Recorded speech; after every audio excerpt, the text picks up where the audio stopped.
On the Art of Writing. By Arthur Quiller-Couch. On the Art of Writing. Lecture. Chapter 1. Inaugural. Wednesday, January 29, 1913. In all the long quarrel set between philosophy and poetry I know of nothing finer, as of nothing more pathetically hopeless, than Plato's return upon himself in his last dialogue, The Laws. There are who find that dialogue, left unrevised, insufferably dull, as no doubt it is without form and garrulous. But I think they will read it with a new tolerance, maybe even with a touch of feeling, if upon second thoughts they recognize in its twisting and turnings, its prolixities and repetitions, the scruples of an old man who, knowing that his time in this world is short, would not go out of it pretending to know more than he does. And even in matters concerning which he was once very sure has come to divine that, after all, as Renan says, la vérité consiste dans les nuances. Certainly, the mind's dark cottage battered and decayed does in that last dialogue admit some wonderful flashes. From heaven descended to the low-roofed house of Socrates. Or rather to that noble banquet hall deserted, which aforetime had entertained Socrates. Suffer me, Mr. Vice-Chancellor and gentlemen, before reaching my text, to remind you of the characteristically beautiful setting. The place is Crete, and the three interlocutors, Cleinias a Cretan, Megillus a Lacedaemonian, and an Athenian stranger, have joined company on a pilgrimage to the cave and shrine of Zeus, from whom Minos, first lawgiver of the island, had reputedly derived not only his parentage but much parental instruction. Now the day being hot, even scorching, and the road from Knossos to the sacred cave a long one, our three pilgrims, who have foregathered as elderly men, take it at their leisure, and propose to beguile it with talk upon Minos and his laws. Yes, and on the way, promises the Cretan, we shall come to cypress groves exceedingly tall and fair, and to green meadows, where we may repose ourselves and converse. Good, assents the Athenian. Aye, very good indeed, and better still when we arrive at them. Let us push on. So they proceed. I have said that all three are elderly men. That is, men who have had their opportunities, earned their wages, and so nearly earned their discharge that now, looking back on life, they can afford to see man for what he really is, at his best a noble plaything for the gods. Yet they look forward, too, a little wistfully. They are of the world, after all, and nowise so tired of it, albeit disillusioned, as to have lost interest in the game or in the young who will carry it on. So Minos and his laws soon get left behind, and the talk, as so often befalls with Plato, is of the perfect citizen and how to train him, of education, in short. And so, as ever with Plato, we are back at length upon the old question which he could never get out of his way, what to do with the poets. It scarcely needs to be said that the Athenian has taken hold of the conversation, and that the others are as wax in his hands. O Athenian stranger, Cleinias addresses him, inhabitant of Attica I will not call you, for you seem to deserve rather the name of Athene herself, because you go back to first principles. Thus complimented, the stranger lets himself go. Yet somehow he would seem to have lost speculative nerve. It was all very well in the Republic, the ideal state, to be bold and declare for banishing poetry altogether. But elderly men have given up pursuing ideals. They have seen too many leaders of revolt. Our Athenian is driving now at practice, as we say, at a well-governed state realizable on earth. And after all it is hard to chase out the poets, especially if you yourself happen to be something of a poet at heart. Here, then, the terms on which, after allowing that comedies may be performed, but only by slaves and hirelings, he proceeds to allow serious poetry. And if any of the serious poets, as they are termed, who write tragedy, come to us and say, O strangers, may we go to your city and country, or may we not, and shall we bring with us our poetry? What is your will about these matters? How shall we answer the divine men? I think that our answer should be as follows. Best of strangers, we will say to them, we also, according to our ability, are tragic poets. And our tragedy is the best and noblest, for our whole state is an imitation of the best and noblest life. You are poets and we are poets, both makers of the same strains, rivals and antagonists in the noblest of dramas, which true law alone can perfect, as our hope is. Do not then suppose that we shall all in a moment allow you to erect your stage in the agora, and introduce the fair voices of your actors, speaking above our own. And permit you to harangue our women and children and the common people in language other than our own, and very often the opposite of our own. For a state would be mad which gave you this license, until the magistrates had determined whether your poetry might be recited and was fit for publication or not. Wherefore, O ye sons and scions of the softer muses, first of all show your songs to the magistrates and let them compare them with our own, and if they are the same or better, we will give you a chorus, but if not, then, my friends, we cannot. Lame conclusion. Impotent compromise. How little applicable, at all events, to our commonwealth. Though, to be sure, you may say, we possess a relic of it in His Majesty's Licenser of Plays. As you know, there has been so much heated talk of late over the composition of the county magistracy. Yet I give you a countryman's word, sir, that I have heard many names proposed for the commission of the piece, and on many grounds. But never one on the ground that its owner had a conservative taste in verse.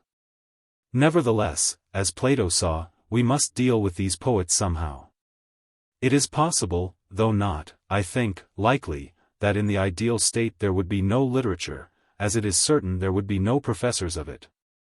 But since its invention men have never been able to rid themselves of it for any length of time. Tamen usque recurrit. They may forbid Apollo, but still he comes leading his choir, the 9. Chi lambda eta tau omicron mu nu gamma omega gamma epsilon mu nu omicron iota mu chi epsilon nu, delta chi alpha lambda epsilon upsilon nu tau omega nu. Theta alpha rho sigma sigma alpha mu omicron sigma alpha iota omicron iota sigma nu mu epsilon tau rho alpha iota sigma iota nu chi omicron mu alpha nu. And he may challenge us English boldly. For since Chaucer, at any rate, he and his train have never been chi lambda eta tau omicron iota to us, least of all here in Cambridge. Nay, we know that he should be welcome. Cardinal Newman, proposing the idea of a university to the Roman Catholics of Dublin, lamented that the English language had not, like the Greek, some definite words to express simply and generally, intellectual proficiency or perfection, such as health, as used with reference to the animal frame, and virtue, with reference to our moral nature. Well, it is a reproach to us that we do not possess the term, and perhaps again a reproach to us that our attempts at it, the word culture, for instance, have been apt to take on some soil of controversy.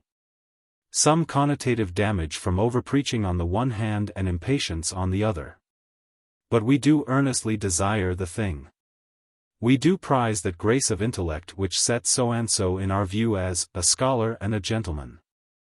We do wish as many sons of this university as may be to carry forth that lifelong stamp from her precincts.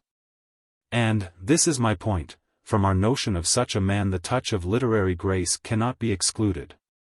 I put to you for a test Lucian's description of his friend Demonax. His way was like other people's, he mounted no high horse, he was just a man and a citizen. He indulged in no Socratic irony. But his discourse was full of Attic grace. Those who heard it went away neither disgusted by servility, nor repelled by ill-tempered censure, but on the contrary lifted out of themselves by charity, and encouraged to more orderly, contented, hopeful lives. I put it to you, sir, that Lucian needs not to say another word, but we know that Demonax had loved letters, and partly by aid of them had arrived at being such a man. No. By consent of all, literature is a nurse of noble natures, and right reading makes a full man in a sense even better than Bacon's. Not replete, but complete rather, to the pattern for which heaven designed him. In this conviction, in this hope, public-spirited men endow chairs in our universities, sure that literature is a good thing if only we can bring it to operate on young minds. That he has in him some power to guide such operation a man must believe before accepting such a chair as this. And now, sir, the terrible moment is come when your Zeta Nu Omicron must render some account, I will not say of himself, for that cannot be attempted, but of his business here. Well, first let me plead that while you have been infinitely kind to the stranger, feasting him and casting a gown over him, one thing not all your kindness has been able to do. With precedents, with traditions such as other professors enjoy, you could not furnish him. The chair is a new one, or almost new, and for the present would seem to float in the void, like Muhammad's coffin. Wherefore, being one who, in my Lord Chief Justice Crewe's phrase, would take hold of a twig or twine thread to uphold it. Being also prone, with Bacon, to believe that, the councils to which time hath not been called, time will not ratify. I do assure you that, had any legacy of guidance been discovered among the papers left by my predecessor, it would have been eagerly welcomed and as piously honored. Oh, trust me, sir. If any design for this chair of English literature had been left by Dr. Verrill, it is not I who would be setting up any new stage in your agora. But in his papers, most kindly searched for me by Mrs. Verrill, no such design can be found. He was, in truth, a stricken man when he came to the chair, and of what he would have built we can only be sure that, had it been this or had it been that, it would infallibly have borne the impress of one of the most beautiful minds of our generation. The god saw otherwise, and for me, following him, I came to a trench and stretched my hands to a shade. For me, then, if you put questions concerning the work of this chair, I must take example from the artist in Don Quixote, who being asked what he was painting, answered modestly, "That is as it may turn out. The course is uncharted. And for sailing directions I have but these words of your ordinance. It shall be the duty of the professor to deliver courses of lectures on English literature from the age of Chaucer onwards, and otherwise to promote, so far as may be in his power, the study in the university of the subject of English literature." And I never even knew that English literature had a subject, or, rather, supposed it to have several. To resume. The professor shall treat this subject on literary and critical rather than on philological and linguistic lines. A proviso which at any rate cuts off a cantle, large in itself, if not comparatively, of the new professor's ignorance. But I ask you to note the phrase, to promote, so far as may be in his power, the study. Not, you will observe, to teach. For this absolves me from raising at the start a question of some delicacy for me. As Green launched his prolegomena to ethics upon the remark that, an author who seeks to gain general confidence scarcely goes the right way to work when he begins with asking whether there really is such a subject as that of which he proposes to treat. In spite of, mark, pray, that I say in spite of, the activity of many learned professors, some doubt does lurk in the public mind if, after all, English literature can, in any ordinary sense, be taught, and if the attempts to teach it do not, after all, justify, as wisdom is so often justified of her grandparents, the silent sapience of those old benefactors who abstain from endowing any such chairs. But that the study of English literature can be promoted in young minds by an elder one, that their zeal may be encouraged, their tastes directed, their vision cleared, quickened, enlarged, this, I take it, no man of experience will deny. Nay, since our two oldest universities have a habit of marking one another with interest, an interest, indeed, sometimes heightened by nervousness, I may point out that all this has been done of late years, and eminently done, by a Cambridge man you gave to Oxford. This, then, Mr. Vice-Chancellor, this or something like this, gentlemen, is to be my task if I have the good fortune to win your confidence. Let me, then, lay down 2 or 3 principles by which I propose to be guided. 1. For the first principle of all I put to you that in studying any work of genius we should begin by taking it absolutely. That is to say, with minds intent on discovering just what the author's mind intended. This being at once the obvious approach to its meaning, its tau tau nu epsilon nu alpha iota, the thing it was to be, and the merest duty of politeness we owe to the great man addressing us. We should lay our minds open to what he wishes to tell, and if what he has to tell be noble and high and beautiful, we should surrender and let soak our minds in it. Pray understand that in claiming, even insisting upon, the first place for this absolute study of a great work I use no disrespect towards those learned scholars whose labors will help you, gentlemen, to enjoy it afterwards in other ways and from other aspects. Since I hold there is no surer sign of intellectual ill-breeding than to speak, even to feel, slightingly of any knowledge oneself does not happen to possess. Still less do I aim to persuade you that anyone should be able to earn a Cambridge degree by the process, to borrow Macaulay's phrase, of reading our great authors, with his feet on the hob. A posture I have not even tried, to recommend it for a contemplative man's recreation. These editors not only set us the priceless example of learning for learning's sake, but even in practice they clear our texts for us. And afterwards, when we go more minutely into our author's acquaintance, wishing to learn all we can about him, by increasing our knowledge of detail they enchant our delight. Nay, with certain early writers, say Chaucer or Dunbar, as with certain highly elusive ones, Bacon, or Milton, or Sir Thomas Browne, some apparatus must be supplied from the start. But on the whole I think it a fair contention that such helps to studying an author are secondary and subsidiary. That, for example, with any author who by consent is less of his age than for all time, to study the relation he bore to his age may be important indeed, and even highly important. Yet must in the nature of things be of secondary importance, not of the first. But let us examine this principle a little more attentively, for it is the primary one.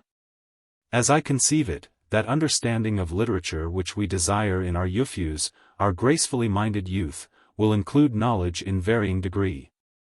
Yet is itself something distinct from knowledge. Let us illustrate this upon poetry, which the most of us will allow to be the highest form of literary expression, if not of all artistic expression. Of all the testimony paid to poetry, none commands better witness than this, that, as Johnson said of Gray's Elegy, it abounds with images which find a mirror in every mind, and with sentiments to which every heart returns an echo. When George Eliot said, "I never before met with so many of my own feelings expressed just as I should like them," she but repeated of Wordsworth, in homelier, more familiar fashion, what Johnson said of Gray.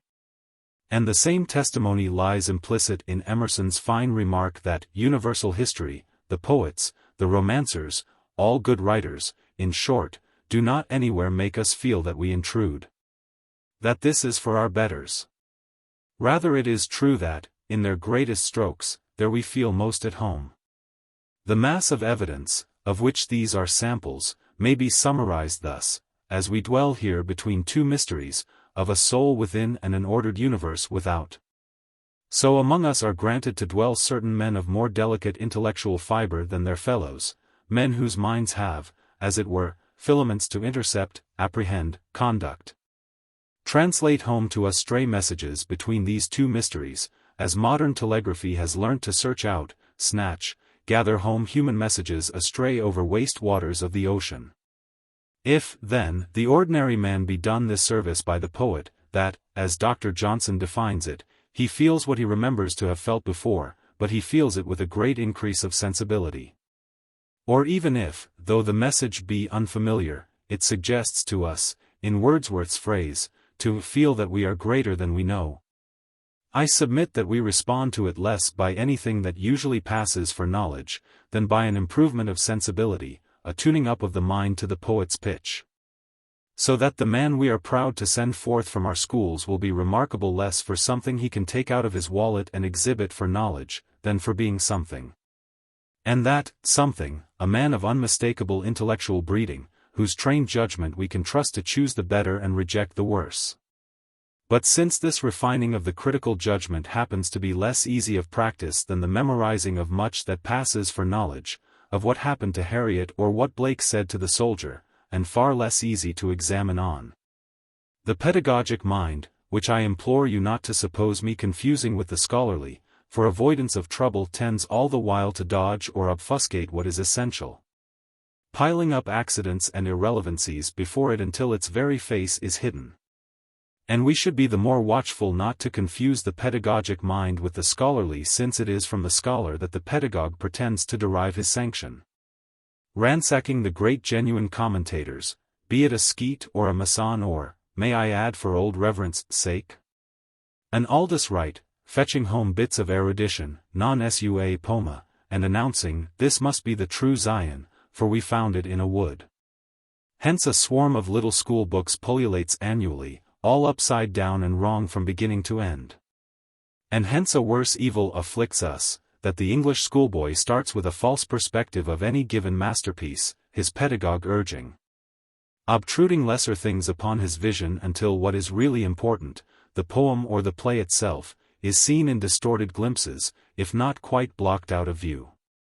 This same temptation, to remove a work of art from the category for which the author designed it into another where it can be more conveniently studied, reaches even above the schoolmaster to assail some very eminent critics.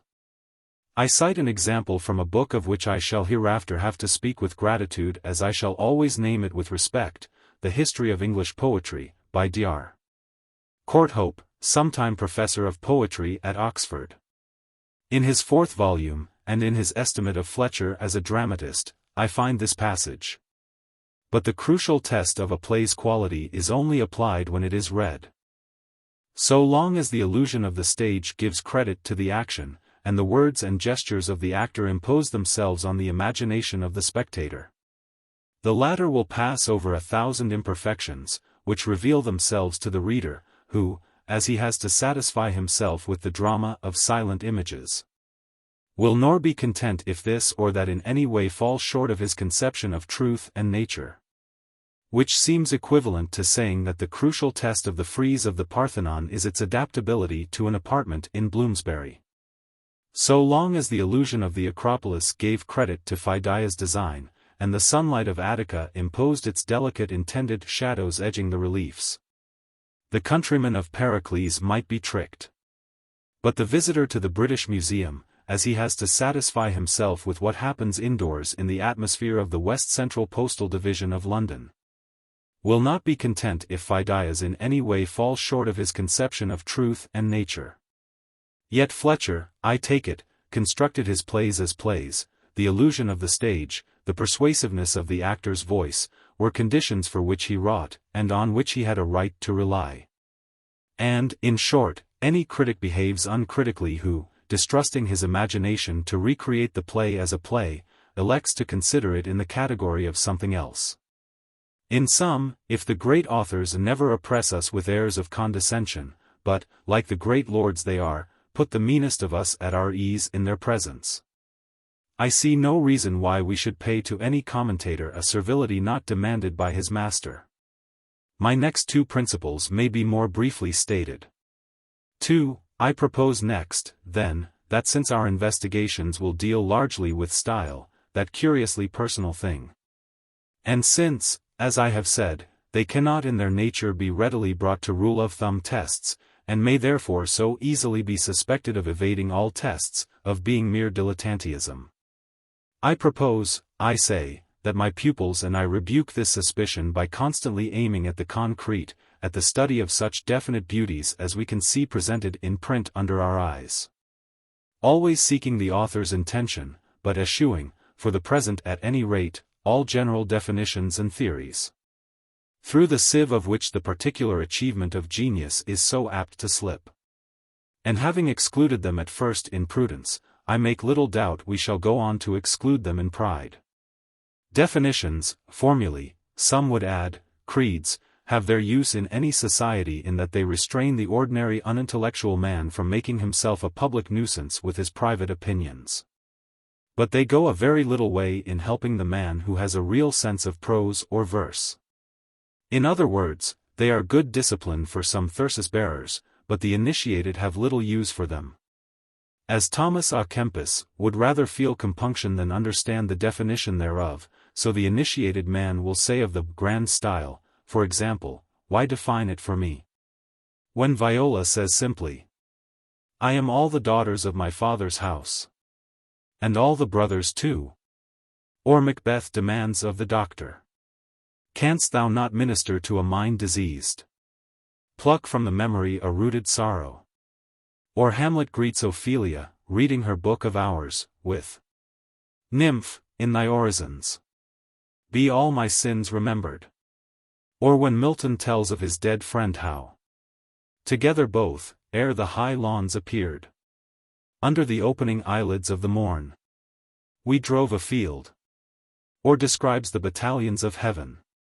On they move, indissolubly firm, nor obvious hill, nor straightening vale, nor wood, nor stream divide their perfect ranks. Or when Gray exalts the great commonplace, the boast of heraldry, the pomp of power, and all that beauty, all that wealth e'er gave, awaits a like inevitable hour. The paths of glory lead but to the grave.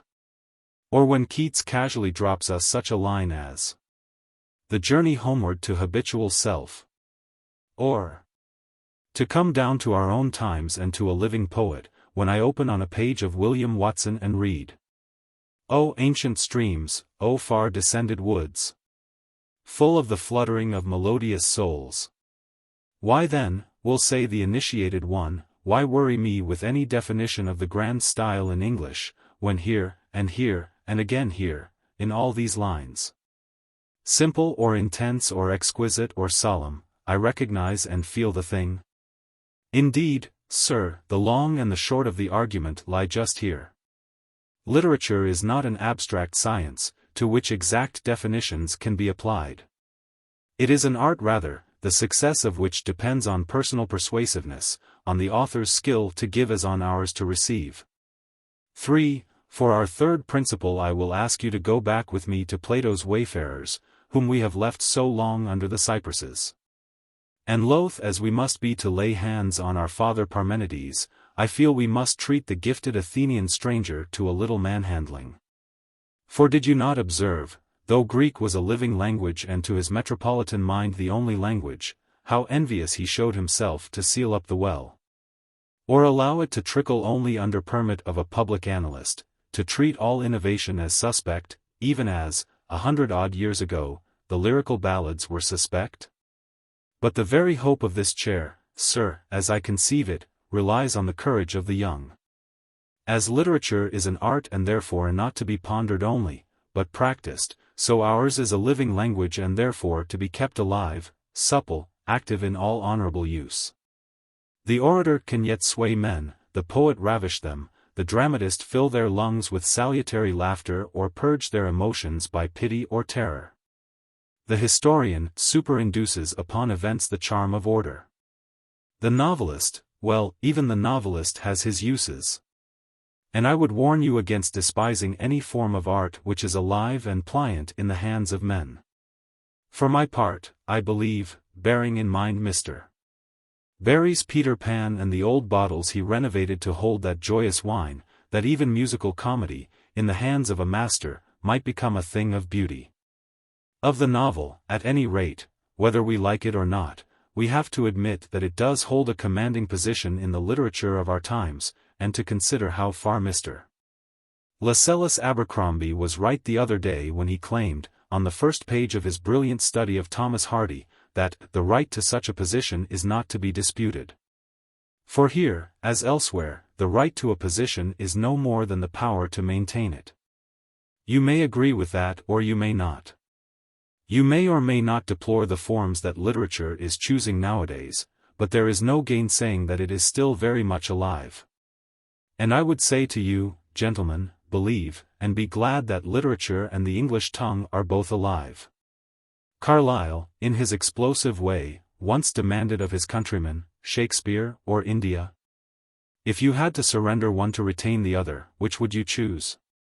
Well, our Indian empire is yet in the making, while the works of Shakespeare are complete and purchasable in whole calf. So the alternatives are scarcely in pari materia, and moreover let us not be in a hurry to meet trouble halfway. But in English literature, which, like India, is still in the making, you have at once an empire and an emprise. In that alone you have inherited something greater than Sparta. Let us strive, each in his little way, to adorn it. But here at the close of my hour, the double argument, that literature is an art and English a living tongue, has led me right up to a fourth principle. The plunge into which, though I foresaw it from the first, all the coward in me rejoices at having to defer to another lecture. I conclude then, gentlemen, by answering two suspicions, which very likely have been shaping themselves in your minds. In the first place, you will say, it is all very well for this man to talk about cultivating an increased sensibility, and the like. But we know what that leads to quackery, to aesthetic chatter. Isn't this pretty? Don't you admire that? Well, I am not greatly frightened. To begin with, when we come to particular criticism I shall endeavor to exchange it with you in plain terms, a manner which, to quote Mr. Robert Bridges' essay on Keats, I prefer, because by obliging the lecturer to say definitely what he means, it makes his mistakes easy to point out. And in this way the true business of criticism is advanced. But I have a second safeguard, more to be trusted, that here in Cambridge, with all her traditions of austere scholarship, anyone who indulges in loose distinct talk will be quickly recalled to his tether. Though at the time Athene be not kind enough to descend from heaven and pluck him backward by the hair, yet the very genius loci will walk home with him from the lecture-room, whispering monitions. Cruel to be kind. But, you will say alternatively, if we avoid loose talk on these matters we are embarking on a mighty difficult business. Why, to be sure we are, and that, I hope, will be half the enjoyment. After all, we have a number of critics among whose methods we may search for help, from the Persian monarch who, having to adjudicate upon two poems, caused the one to be read to him, and at once, without ado, awarded the prize to the other, up to the great Frenchman whom I shall finally invoke to sustain my hope of building something. That is if you, gentlemen, will be content to accept me less as a professor than as an elder brother. The Frenchman is Sainte-Beuve, and I pay a debt, perhaps appropriately here, by quoting him as translated by the friend of mine, now dead, who first invited me to Cambridge and taught me to admire her, one Arthur John Butler, sometime a Fellow of Trinity, and later a great pioneer among Englishmen in the study of Dante. Thus while you listen to the appeal of Sainte-Beuve, I can hear beneath it a more intimate voice, not for the first time, encouraging me. Sainte-Beuve then, si magna licet componere parvis, is delivering an inaugural lecture in the École Normale, the date being April 12, 1858. Gentlemen, he begins, I have written a good deal in the last 30 years, that is, I have scattered myself a good deal. So that I need to gather myself together, in order that my words may come before you with all the more freedom and confidence. That is his opening. And he ends. As time goes on, you will make me believe that I can for my part be of some good to you, and with the generosity of your age you will repay me, in this feeling alone, far more than I shall be able to give you in intellectual freedom, in literary thought. If in one sense I bestow on you some of my experience, you will requite me, and in a more profitable manner. By the sight of your ardor for what is noble, you will accustom me to turn oftener and more willingly towards the future in your company. You will teach me again to hope. How do you find this book? Any thoughts about the book or the author? Any suggestion for improvement? Please take a moment to share your thoughts in a comment. If you like it, share it with your friends who might enjoy it as well. Subscribe to keep in touch. Visit CompleteAudiobooks.com for more quality content. Lecture. Chapter 2. The Practice of Writing. Wednesday, February 12th. We found, gentlemen, towards the close of our first lecture, that the argument had drawn us, as by a double chain, up to the edge of a bold leap, over which I deferred asking you to take the plunge with me. Yet the plunge must be taken, and today I see nothing for it but to harden our hearts. Well, then, I propose to you that, English literature being, as we agreed, an art, with a living and therefore improvable language for its medium or vehicle, a part, and no small part, of our business is to practice it. Yes, I seriously propose to you that here in Cambridge we practice writing, that we practice it not only for our own improvement, but to make, or at least try to make, appropriate, perspicuous, accurate, persuasive writing a recognizable hallmark of anything turned out by our English school. By all means let us study the great writers of the past for their own sakes, but let us study them for our guidance. That we, in our turn, having, it is to be hoped, something to say in our span of time, say it worthily, not dwindling out the large utterance of Shakespeare or of Burke. Portraits of other great ones look down on you in your college halls, but while you are young and sit at the brief feast, what avails their serene gaze if it do not lift up your hearts and movingly persuade you to match your manhood to its inheritance? I protest, gentlemen, that if our eyes had not been sealed, as with wax, by the pedagogues of whom I spoke a fortnight ago, this one habit of regarding our own literature as a hortus siccus, this our neglect to practice good writing as the constant auxiliary of an Englishman's liberal education, would be amazing to you seated here today, as it will be starkly incredible to the future historian of our times. Tell me, pray, if it concerned painting, an art in which Englishmen boast a record far briefer, far less distinguished, what would you think of a similar acquiescence in the past? A like haste to presume the dissolution of aptitude and to close accounts, a like precipitancy to divorce us from the past, to rob the future of hope and even the present of lively interest? Consider, for reproof of these null men, the discourses addressed, in a pedantic age, too, by Sir Joshua Reynolds to the members and students of the Royal Academy. He has, as you might expect, enough to say of Tintoretto, of Titian, of Carracci, and of the duty of studying their work with patience, with humility.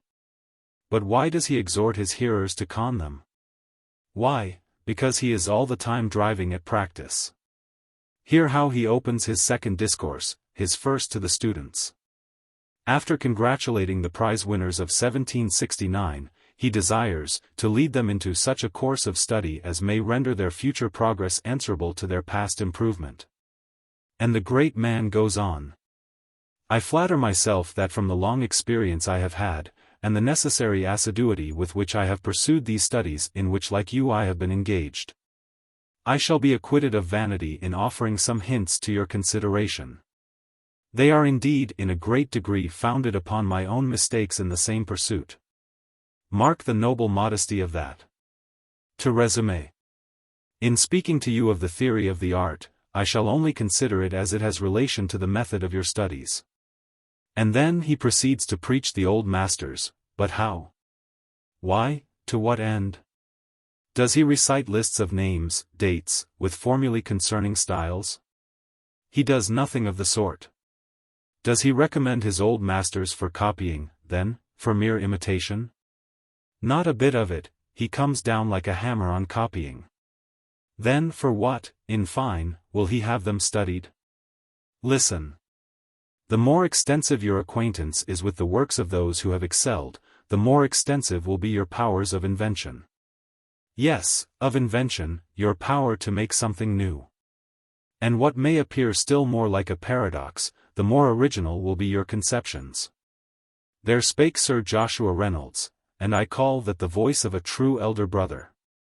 He, standing face to face with the young, thought of the old masters mainly as spiritual begetters of practice.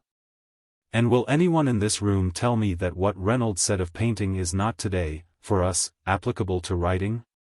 We accept it of Greek and Latin. An old sixth form master once said to me, "You may give up Latin verse for this term, if you will, but I warn you, no one can be a real scholar who does not constantly practice verse." He was mistaken, belike. I hold, for my part, that in our public schools, we give up a quite disproportionate amount of time to composition, of Latin prose especially, and starve the boys reading thereby. But at any rate we do give up a large share of the time to it.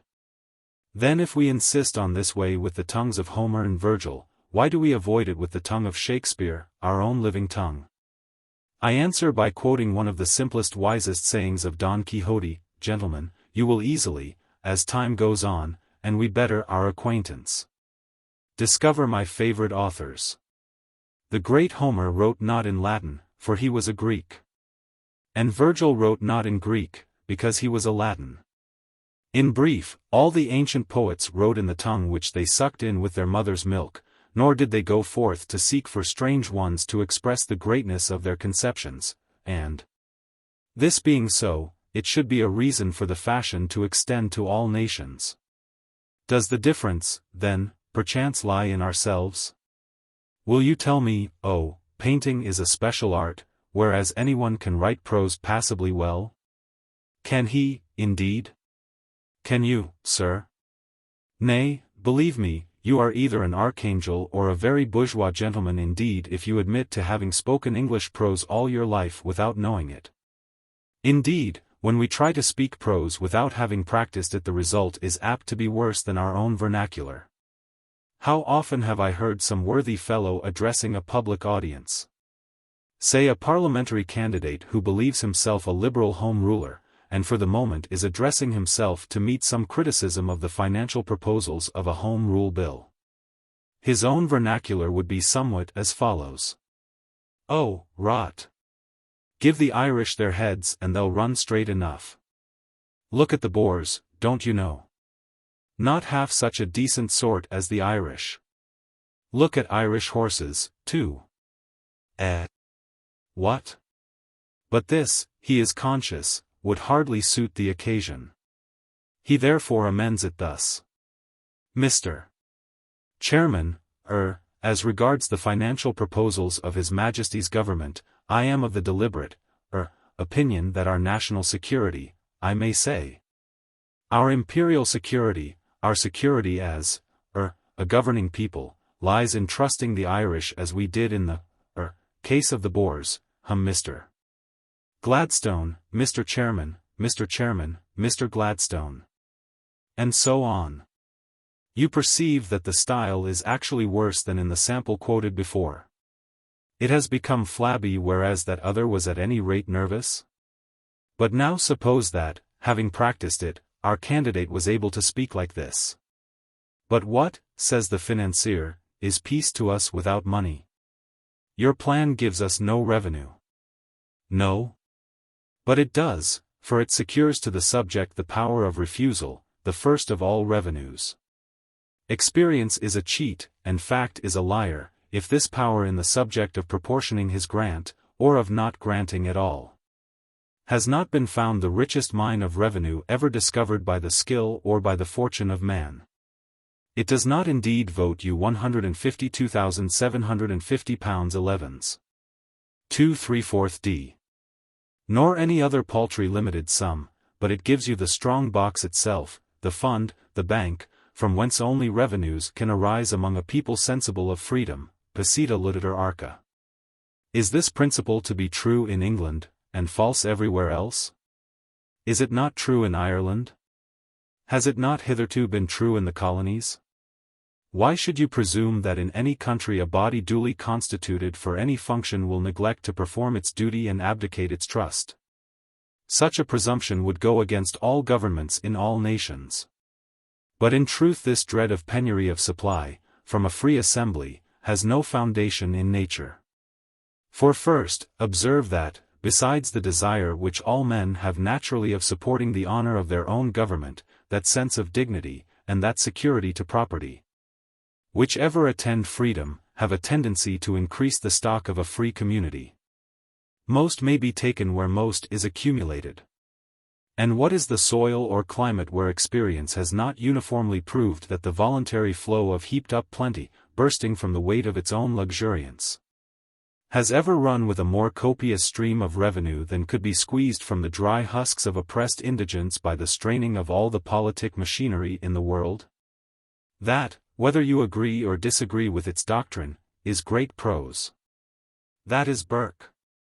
O Athenian stranger, said the Cretan I quoted in my first lecture, inhabitant of Attica I will not call you, since you deserve the name of Athene herself, because you go back to first principles.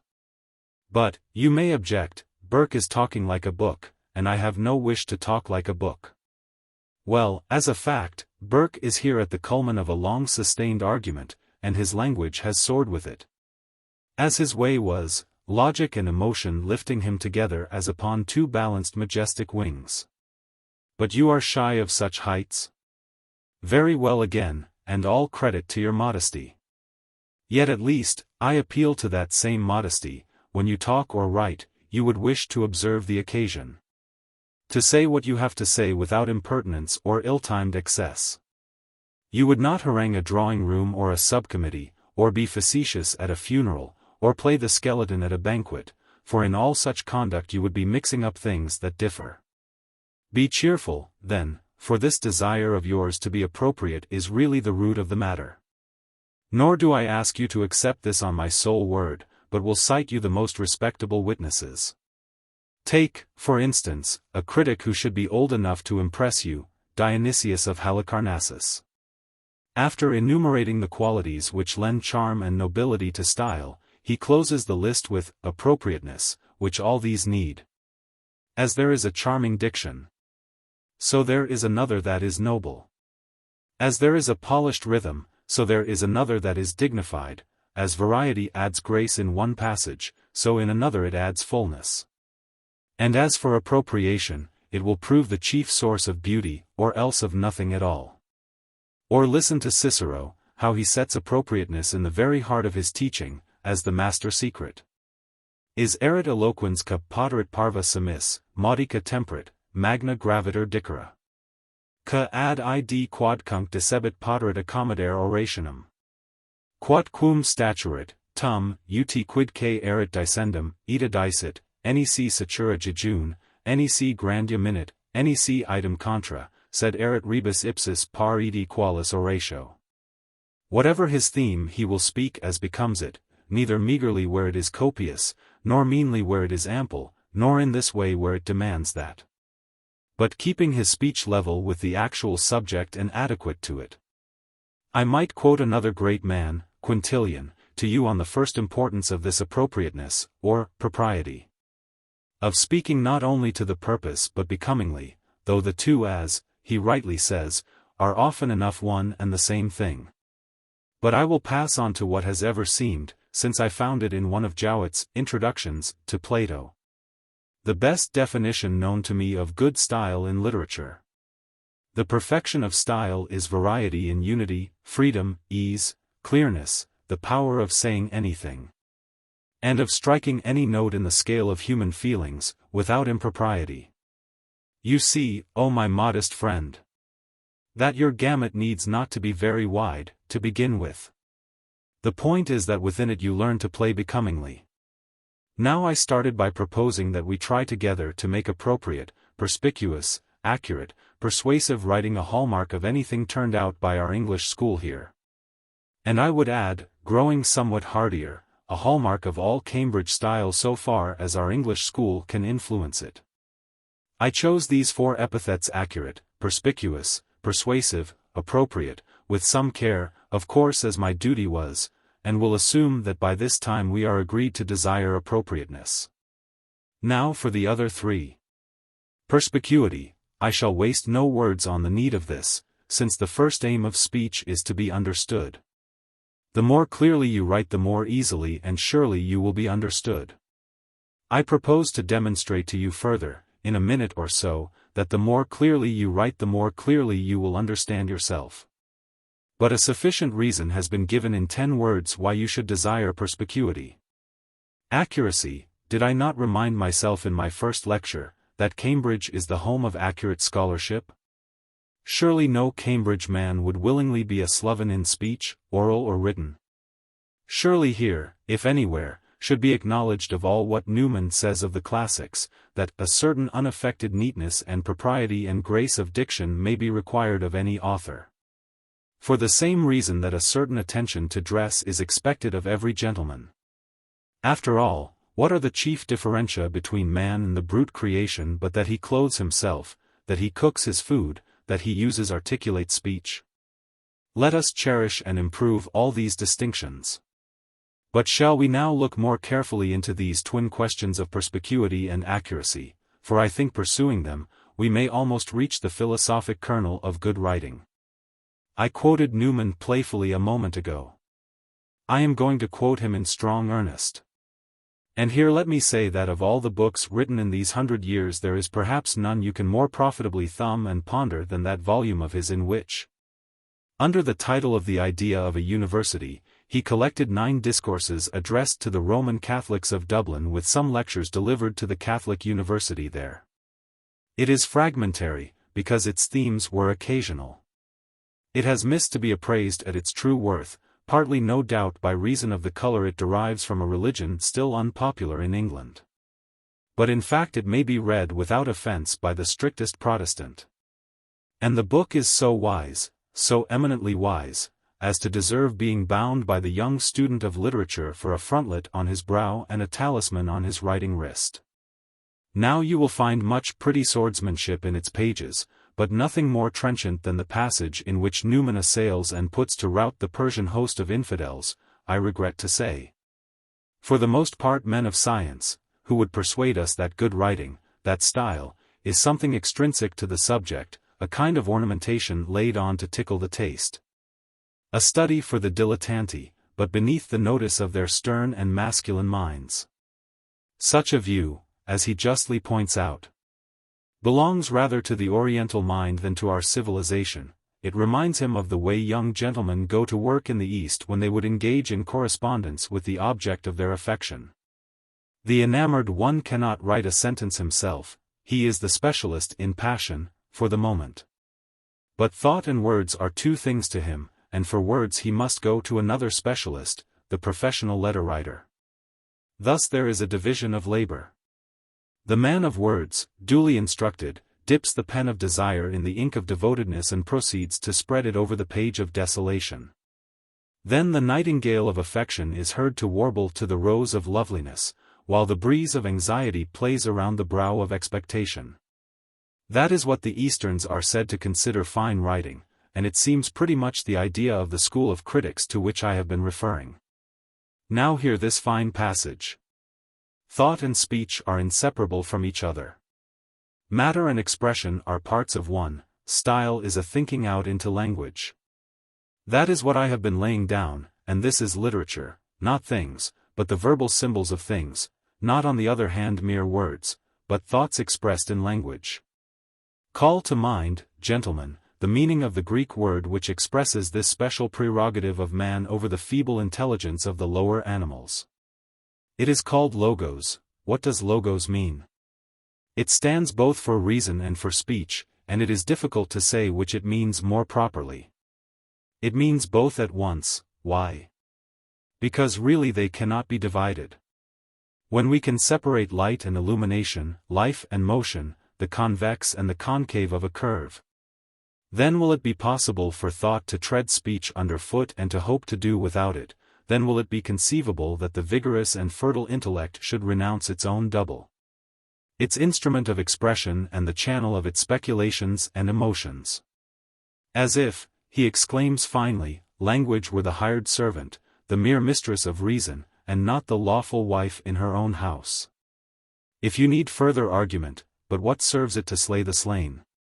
Let me remind you that you cannot use the briefest, the humblest process of thought, cannot so much as resolve to take your bath hot or cold, or decide what to order for breakfast, without forecasting it to yourself in some form of words. Words are, in fine, the only currency in which we can exchange thought even with ourselves. Does it not follow, then, that the more accurately we use words the closer definition we shall give to our thoughts? Does it not follow that by drilling ourselves to write perspicuously we train our minds to clarify their thought? Does it not follow that some practice in the deft use of words, with its correspondent defining of thought, may well be ancillary even to the study of natural science in a university? But I have another word for our men of science. It was inevitable, perhaps, that Latin, so long the universal language, should cease in time to be that in which scientific works were written. It was impossible, perhaps, to substitute, by consent, some equally neat and austere modern language, such as French. But when it became an accepted custom for each nation to use its own language in scientific treatises, it certainly was not foreseen that men of science would soon be making discoveries at a rate which left their skill in words outstripped. That having to invent their terms as they went along, yet being careless and contemptuous of a science in which they have no training, They would bombast out our dictionaries with monstrously invented words that not only would have made quintillions stare and gasp, but would affront the decently literate of any age. After all, and though we must sigh and acquiesce in the building of Babel, we have some right to examine the bricks. I was waiting, the other day, in a doctor's anteroom, and picked up one of those books. It was a work on pathology, so thoughtfully left lying in such places. To persuade us, no doubt, to bear the ills we have rather than fly to others capable of being illustrated. I found myself engaged in following the maneuvers of certain well-meaning bacilli generically described as antibodies. I do not accuse the author, who seemed to be a learned man, of having invented this abominable term. Apparently it passed current among physiologists and he had accepted it for honest coin. I found it, later on, in Webster's invaluable dictionary, etymology, up against, body, some noxious, foreign body, inside your body or mine. Now gin a body meet a body for our protection, and in this gallant spirit, need a body reward him with this hybrid label? Gratitude apart, I say that for our own self-respect, whilst we retain any sense of intellectual pedigree, antibody is no word to throw at a friendly bacillus. Is it consonant with the high dignity of science to make her talk like a cheap showman advertising a picturedrome? The man who eats peas with his knife can at least claim a historical throwback to the days when forks had but two prongs and the spoons had been removed with the soup. But antibody has no such respectable derivation. It is, in fact, a barbarism, and a mongrel at that. The man who uses it debases the currency of learning, and I suggest to you that it is one of the many functions of a great university to maintain the standard of that currency. To guard the jus et norma loquendi, to protect us from such hasty fellows, or, rather, to suppeditate them in their haste. Let me revert to our list of the qualities necessary to good writing, and come to the last, persuasiveness. Of which you may say, indeed, that it embraces the whole, not only the qualities of propriety, perspicuity, accuracy, we have been considering, but many another, such as harmony, order, sublimity, beauty of diction. All in short that, writing being an art, not a science, and therefore so personal a thing, may be summed up under the word charm.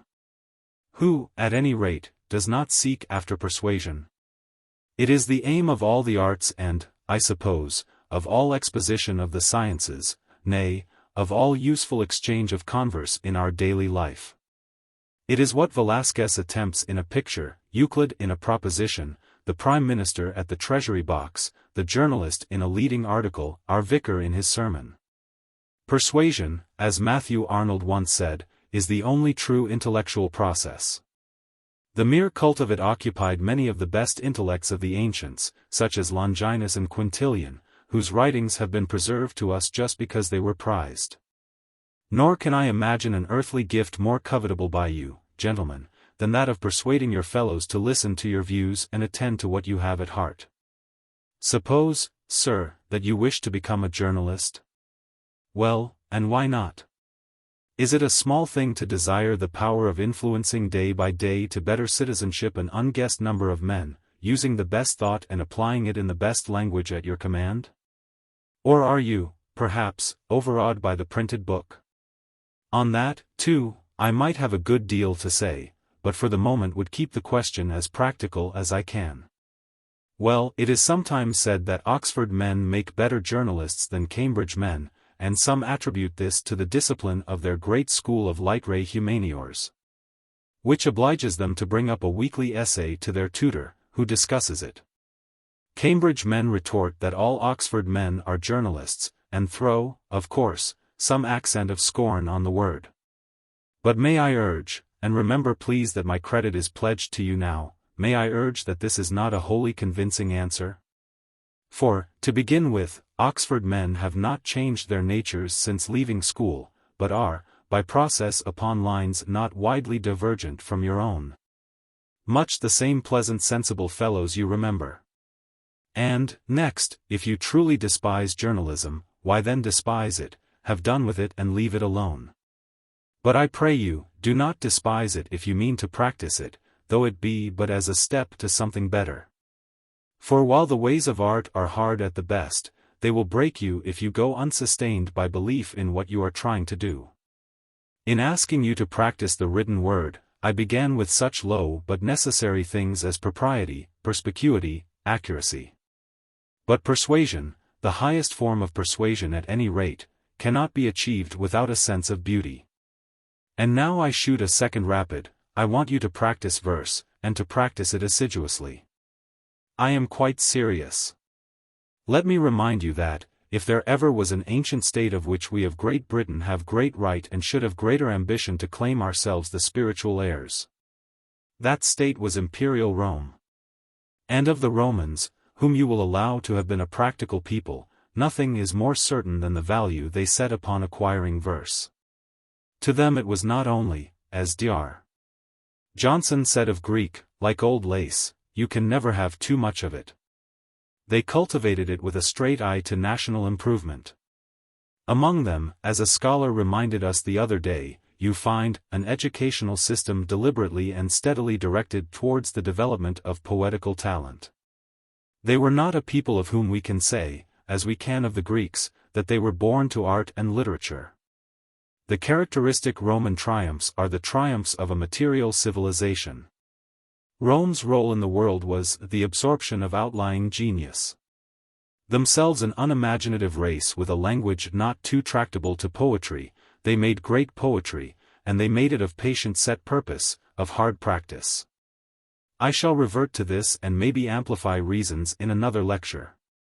For the moment I content myself with stating the fact that no nation ever believed in poetry so deeply as the Romans. Perpend this then, and do not too hastily deride my plea that you should practice verse writing. I know most of the objections, though I may not remember all. Mediocribus esse potis, etc. That summarizes most of them, yet of an infliction of much bad verse from you, if I am prepared to endure it, why should anyone else complain? I say that the youth of a university ought to practice verse writing, and will try to bring this home to you by an argument convincing to me, though I have never seen it in print. What are the great poetical names of the last 100 years or so?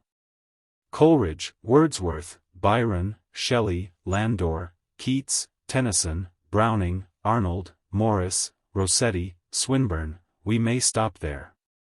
Of these all but Keats, Browning, Rossetti were university men, and of these three Keats, who died young, cut off in his prime, was the only one not fairly well-to-do. It may seem a brutal thing to say, and it is a sad thing to say, but, as a matter of hard fact, the theory that poetical genius bloweth where it listeth, and equally in poor and rich, holds little truth. As a matter of hard fact, 9 out of those 12 were university men, which means that somehow or other they procured the means to get the best education England can give.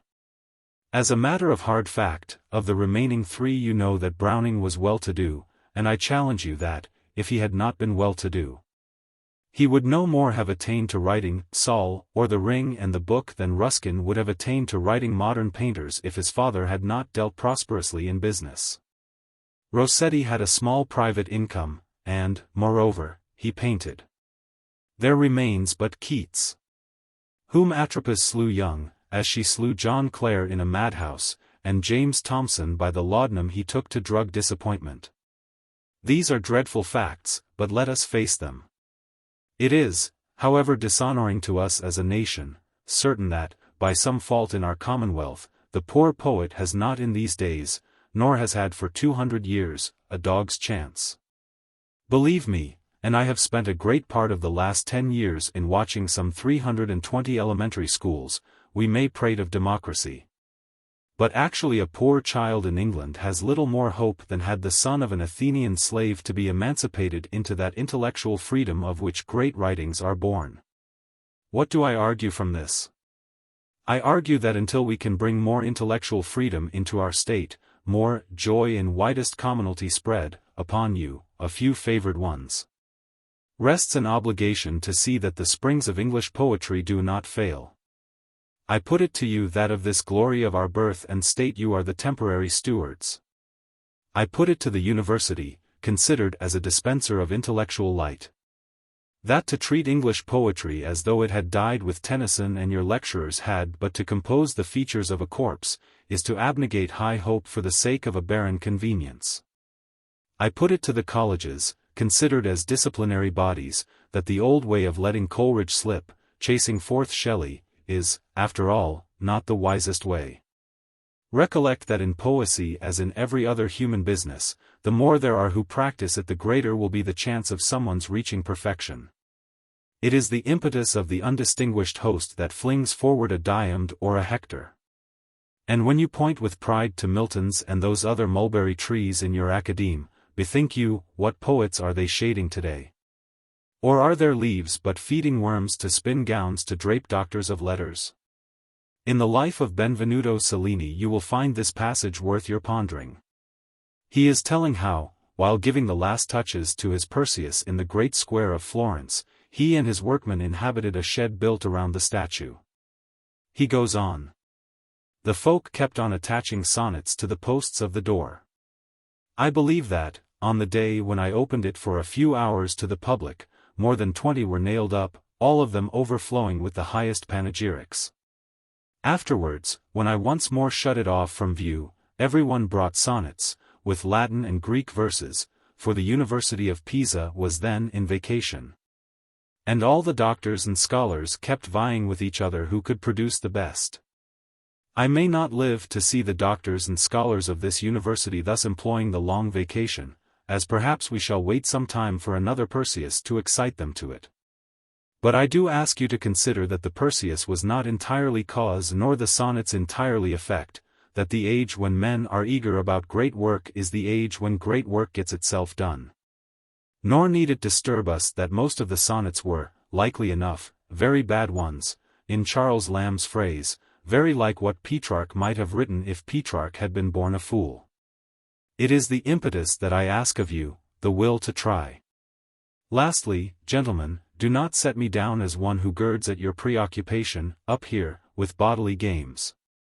For, indeed, I hold gymnastic to be necessary as music, using both words in the Greek sense, for the training of such youths as we desire to send forth from Cambridge. But I plead that they should be balanced, as they were in the perfect young knight with whose words I will conclude today. Having this day my horse, my hand, my lance, guided so well that I obtained the prize, both by the judgment of the English eyes, and of some sent by that sweet enemy France. Horseman my skill in horsemanship advance. Townfolk my strength, a daintier judge applies. His praise to slight which from good use doth rise. Some lucky wits impute it but to chance. Others, because of both sides I do take my blood from them who did excel in this. Think nature me a man-at-arms did make. How far they shot awry. The true cause is. Stella looked on, and from her heavenly face sent forth the beams which made so fair my race. Untrue, you say? Well, there is truth of emotion as well as of fact, and who is there among you but would fain be able not only to win such a guerdon but to lay it in such wise at your lady's feet? That then was Philip Sidney, called the peerless one of his age, and perhaps no Englishman ever lived more graciously or, having used life, made a better end. But you have seen this morning's newspaper, you have read of Captain Scott and his comrades, and in particular of the death of Captain Oates, and you know that the breed of Sidney is not extinct. Gentlemen, let us keep our language noble, for we still have heroes to commemorate. 1. Lecture. Chapter 3.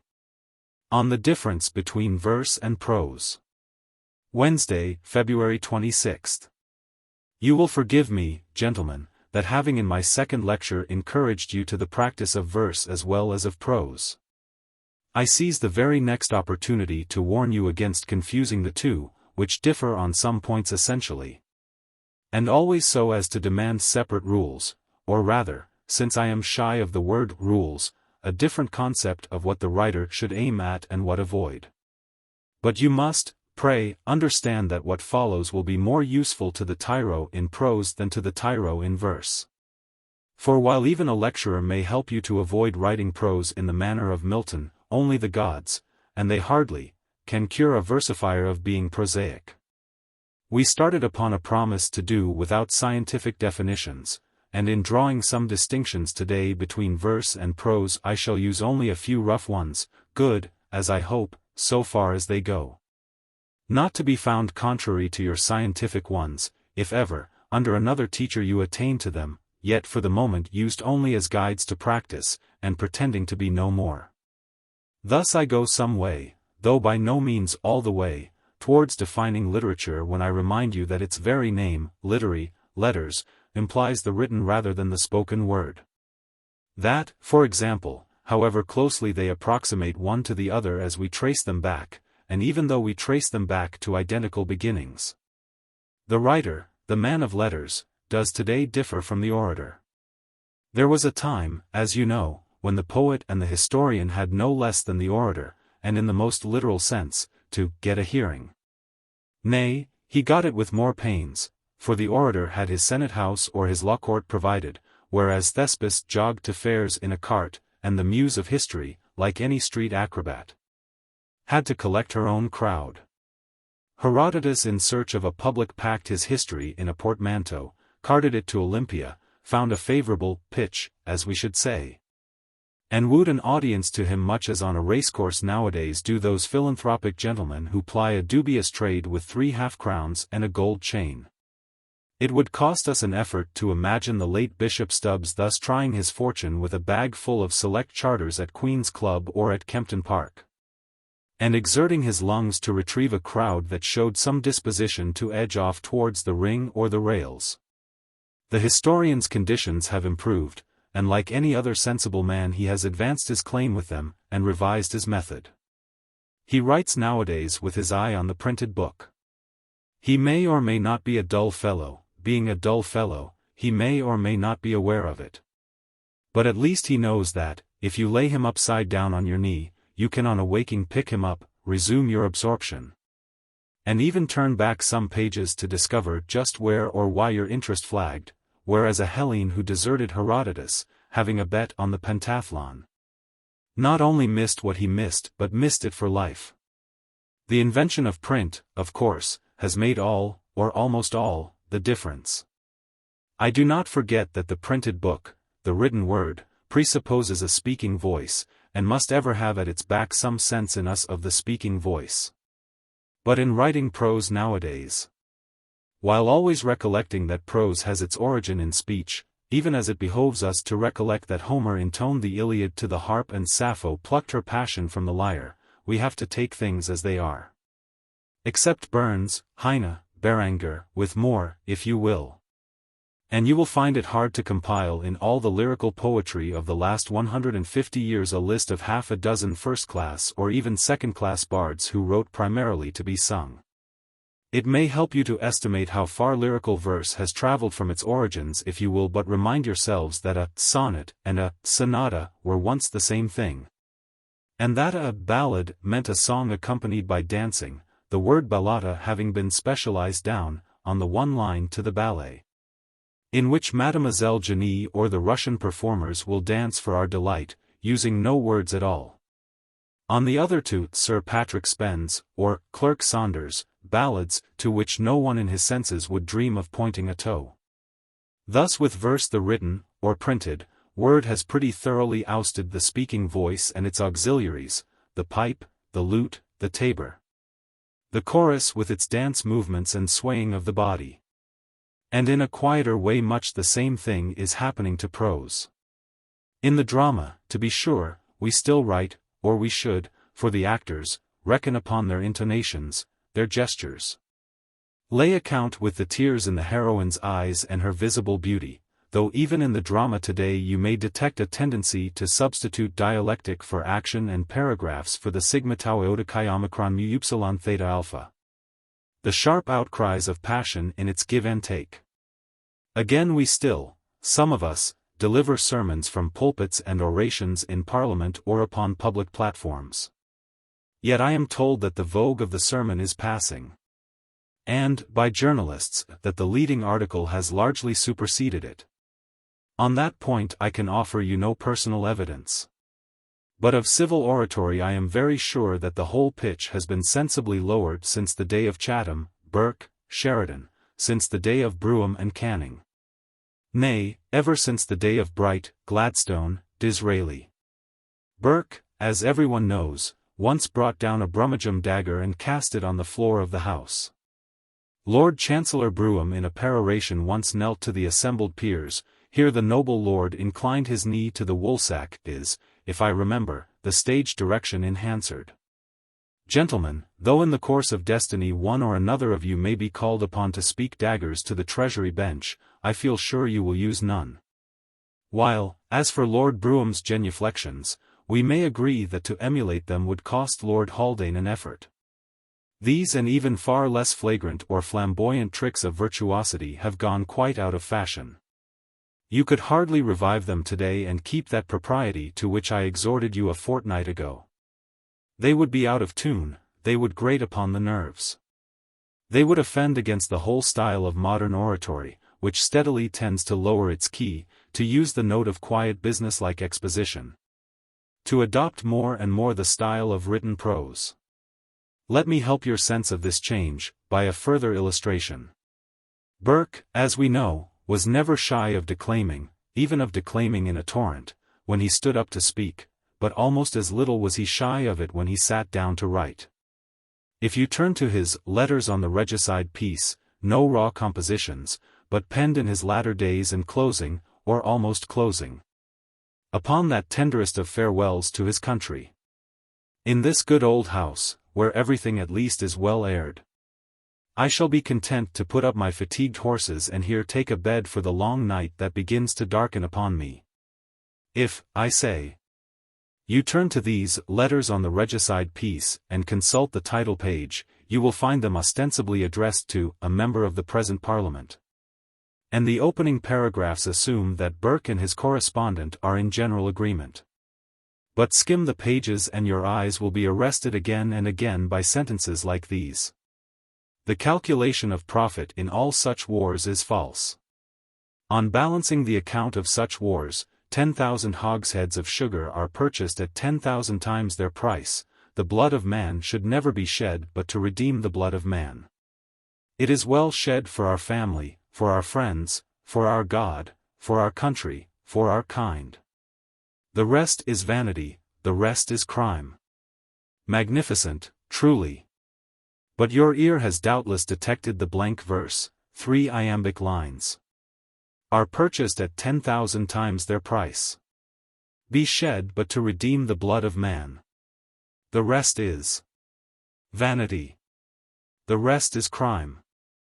Again Burke catches your eye by rhetorical inversions. But too often different is rational conjecture from melancholy fact. Well is it known that ambition can creep as well as soar. By repetitions. Never, no never, did nature say one thing and wisdom say another. Algiers is not near. Algiers is not powerful, Algiers is not our neighbor, Algiers is not infectious. Algiers, whatever it may be, is an old creation. And we have good data to calculate all the mischief to be apprehended from it. When I find Algiers transferred to Calais, I will tell you what I think of that point. By quick staccato utterances, such as, and is this example nothing? It is everything. Example is the school of mankind, and they will learn at no other. Or, our dignity? That is gone. I shall say no more about it. Light lie the earth on the ashes of English pride. I say that the eye or ear, caught by such tropes, must, if it be critical, recognize them at once as rhetoric, as the spoken word masquerading under guise of the written. Burke may pretend to be seated, penning a letter to a worthy man who will read it in his slippers, but actually Burke is up and pacing his library at Beaconsfield. Now striding from fireplace to window with hands clasped under his coat tails, anon pausing to fling out an arm with some familiar accustomed gesture in a House of Commons that knows him no more. Towards a front bench peopled by shades. In fine, the pretense is Cicero writing to Atticus, but the style is Cicero denouncing Catiline. As such it is not for your imitation. Burke happened to be a genius, with a swoop and range of mind, as of language to interpret it, with a gift to enchant, a power to strike and astound, which together make him, to my thinking, the man in our literature most nearly comparable with Shakespeare. Others may be more to your taste, you may love others better, but no other two leave you so hopeless of discovering how it is done. Yet not for this reason only would I warn you against imitating either. For like all great artists they accepted their conditions and wrought for them, and those conditions have changed. When Jacques wished to recite to an Elizabethan audience that all the world's a stage, and all the men and women merely players, or Hamlet to soliloquize, to be, or not to be, that is the question. The one did not stretch himself under a property oak, nor did the other cast himself back in a chair and dangle his legs. They both advanced boldly from the stage, down a narrow platform provided for such recitations and for that purpose built boldly forward into the auditorium, struck an attitude, declaimed the purple passage, and returned, covered with applause, to continue the action of the play. This was the theatrical convention, this the audience expected and understood, for this Shakespeare wrote. Similarly, though the device must have been wearing thin even in 1795-6, Burke cast a familiar epistle into language proper to be addressed to Mr. Speaker of the House of Commons. Shakespeare wrote, as Burke wrote, for his audience, and their glory is that they have outlasted the conditions they observed. Yet it was by observing them that they gained the world's ear. Let us, who are less than they, beware of scorning to belong to our own time. For my part, one have a great hankering to see English literature feeling back through these old modes to its origins. I think, for example, that if we studied to write verse that could really be sung, or if we were more studious to write prose that could be read aloud with pleasure to the ear, we should be opening the pores to the ancient sap. Since the roots are always the roots, and we can only reinvigorate our growth through them. Unhappily, however, I cannot preach this just yet. For we are aiming at practice, and at Cambridge, they tell me, while you speak well, you write less expertly. A contributor to the Cambridge Review, a fortnight ago, lamented this at length, so you will not set the aspersion down to me. Nor blame me if these early lectures too officiously offer a kind of first aid, that, while all the time eager to descant on the affinities of speech and writing, I dwell first on their differences. Or that, in speaking of Burke, an author I adore only on this side idolatry, I first present him in some aspects for your avoidance. Similarly I adore the prose of Sir Thomas Browne, yet should no more commend it to you for instant imitation than I could encourage you to walk with a feather in your cap and a sword under your gown. Let us observe proprieties. To return to Burke, at his most flagrant, in these Letters on the Regicide Peace, he boldly raids Shakespeare. You are all, I doubt not, conversant with the prologue to Henry V. Oh, for a muse of fire, that would ascend the brightest heaven of invention. A kingdom for a stage, princes to act, and monarchs to behold the swelling scene. Then should the warlike Harry, like himself, assume the port of Mars, and at his heels, Leishton like hounds, should famine, sword and fire crouch for employment. Well, this passage Burke, assuming his correspondent to be familiar with it, boldly claps into prose and inserts into a long diatribe against Pitt for having tamely submitted to the rebuffs of the French Directory. Thus it becomes.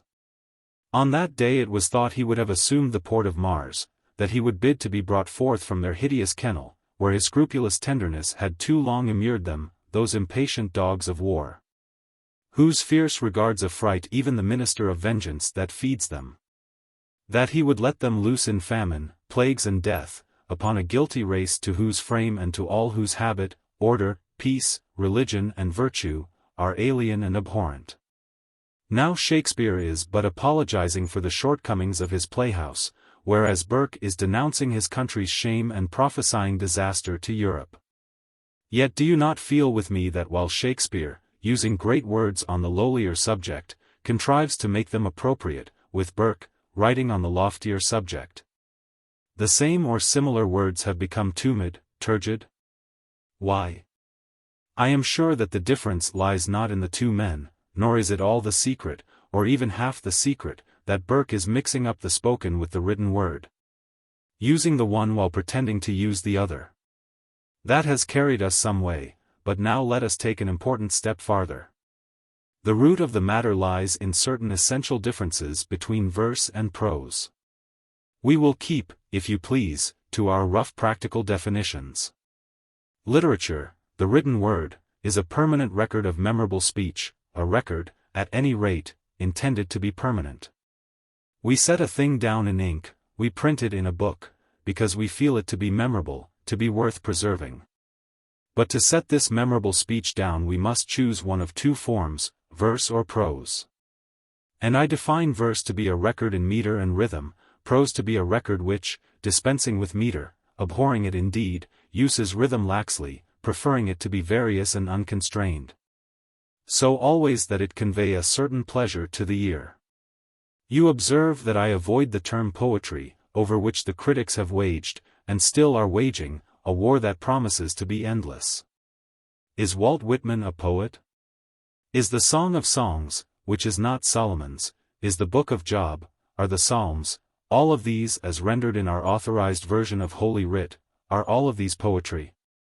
Well, yes, if you want my opinion, and again, yes, I am sure. But truly on this field, though scores of great men have fought across it, Sidney, Shelley, Coleridge, Scaliger, I pour the names on you at random, Johnson, Wordsworth, the two Schlegels. Aristotle with Twining his translator, Corneille, Goethe, Warton, Whately, Hazlitt, Emerson, Hegel, Gummier, but our axles grow hot.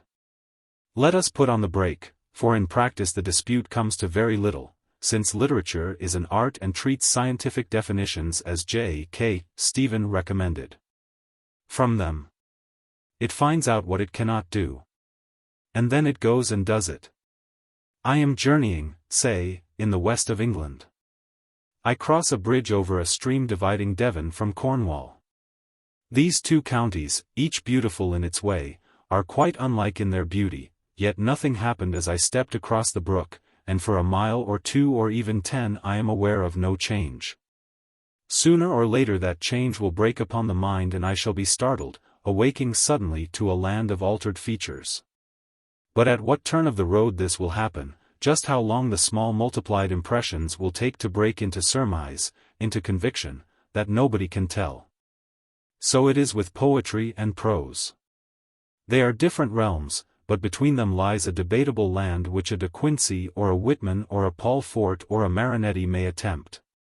I advise you who are beginners to keep well one side or other of the frontier, remembering that there is plenty of room and what happened to Tupper. If we restrict ourselves to the terms verse and prose, we shall find the line much easier to draw. Verse is memorable speech set down in meter with strict rhythms. Prose is memorable speech set down without constraint of meter and in rhythms both lax and various, so lax, so various, that until quite recently no real attempt has been made to reduce them to rule. I doubt, for my part, if they can ever be reduced to rule, and after a perusal of Professor Saintsbury's latest work, A History of English Prose Rhythm, I am left doubting.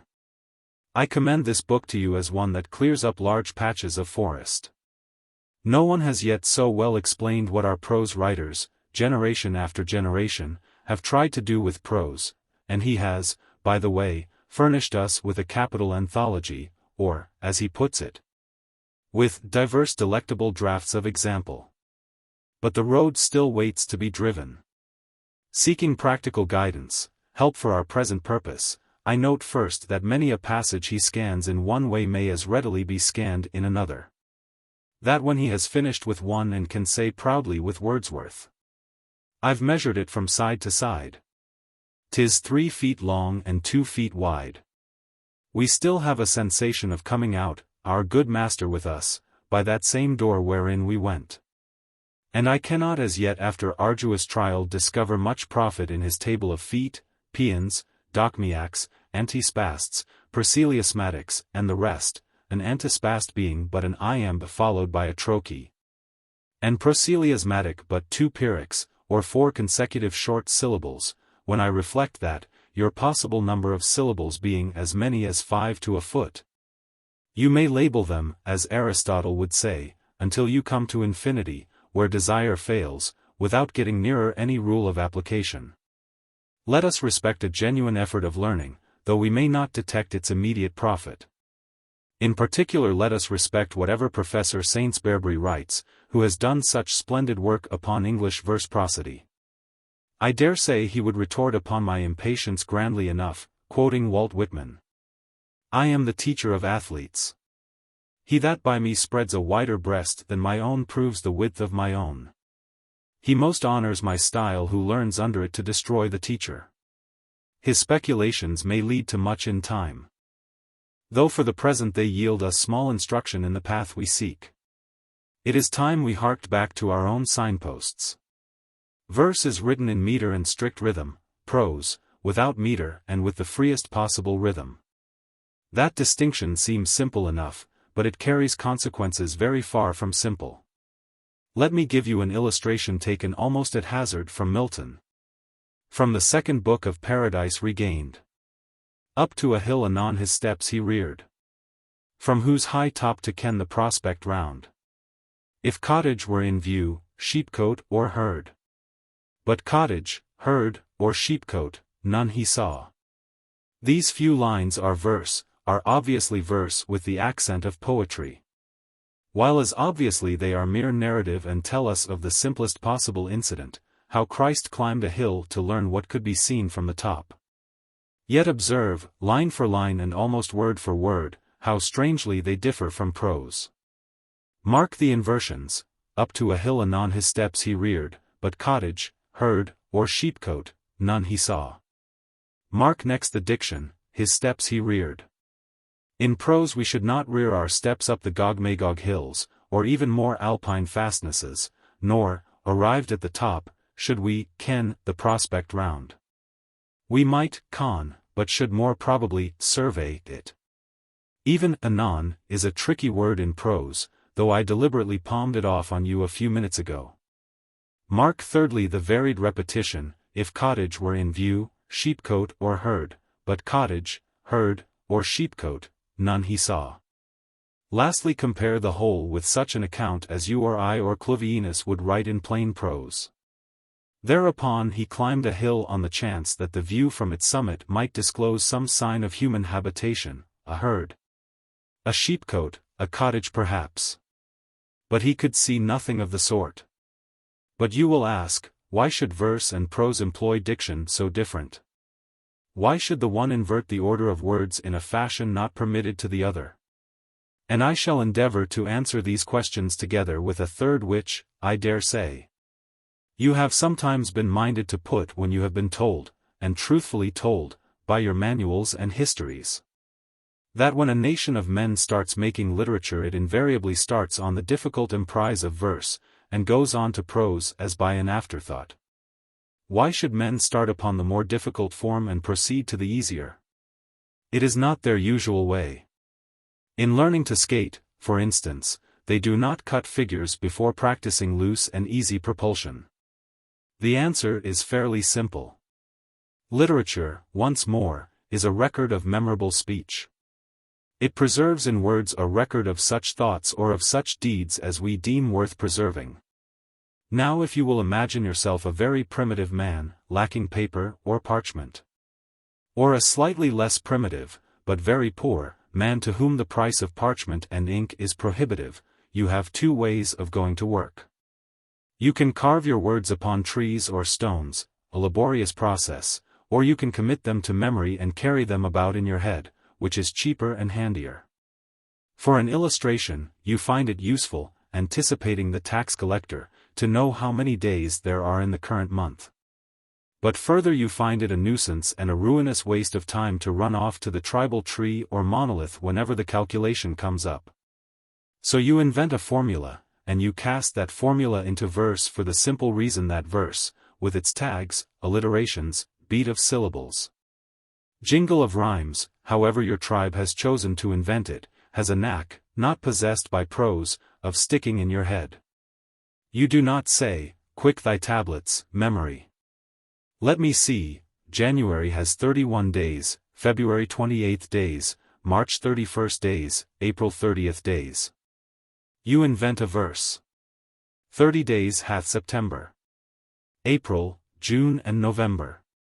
Nay, it has been whispered to me, gentlemen, that in this university some such process of memorizing in verse has been applied by bold bad irreverently minded men even to the evidences of our cherished Paley. This, you will say, is mere verse, and not yet within measurable distance of poetry. But wait! The men who said the more memorable things, or sang them, the men who recounted deeds and genealogies of heroes, plagues and famines, assassinations, escapes from captivity, wanderings and conquests of the clan, all the old, unhappy, far-off things and battles long ago, the men who sang these things for their living, for a supper, a bed in the great hall, and something in their wallet to carry them on to the next lordship, these were gentlemen, scops, bards, minstrels, call them how you will. A professional class who had great need of a full repertory in a land swarming with petty chieftains, and to adapt their strains to the particular hall of entertainment. It would never do, for example, to flatter the prowess of the Billings in the house of the Hoppings, their hereditary foes. Or to bore the Wokings, who lived where the crematorium now is, with the complicated genealogy of the Tootings, for this would have been to miss that appropriateness which I preached to you in my second lecture as a preliminary rule of good writing. Nay, when the Billings intermarried with the Tootings, when the Billings took to cooing, so to speak, a hasty blend of excerpts would be required for the epithalamium. So it was all a highly difficult business, needing adaptability, a quick wit, a goodly stock of songs, a retentive memory in every artifice to assist it. Take Widsith, for example, the far-travelled man. He begins. Widsith spake, he unlocked his word hoard. So he had a hoard of words, you see, and he must have needed them, for he goes on. Foran ic meg singon and second spell. Mainan for mengo in mia de hell. Humi synagogue system doten. Ic ways mid hunum and mid hriotum. Mid sweum and mid etum, and mid sudenum. Mid one lum ic ways and mid wernum and mid weisingum. Mid ephum ic ways and mid windum. 2. And so on for a full dozen lines. I say that the memory of such men must have needed every artifice to help it, and the chief artifice to their hand was one which also delighted the ears of their listeners. They sang or intoned to the harp. There you get it, gentlemen. I have purposely, skimming a wide subject, discarded much ballast. But you may read and scan and read again, and always you must come back to this. That the first poets sang their words to the harp or to some such instrument, and just there lies the secret why poetry differs from prose. The moment you introduce music you let in emotion with all its sway upon speech. From that moment you change everything, down to the order of the words, the natural order of the words, and, remember this, though the harp be superseded, the voice never forgets it. You may take up a Baroque room ballad of Kipling's, and it is there, though you affect to despise it for a banjo or concertina. Ford, Ford, Ford of Cobble River.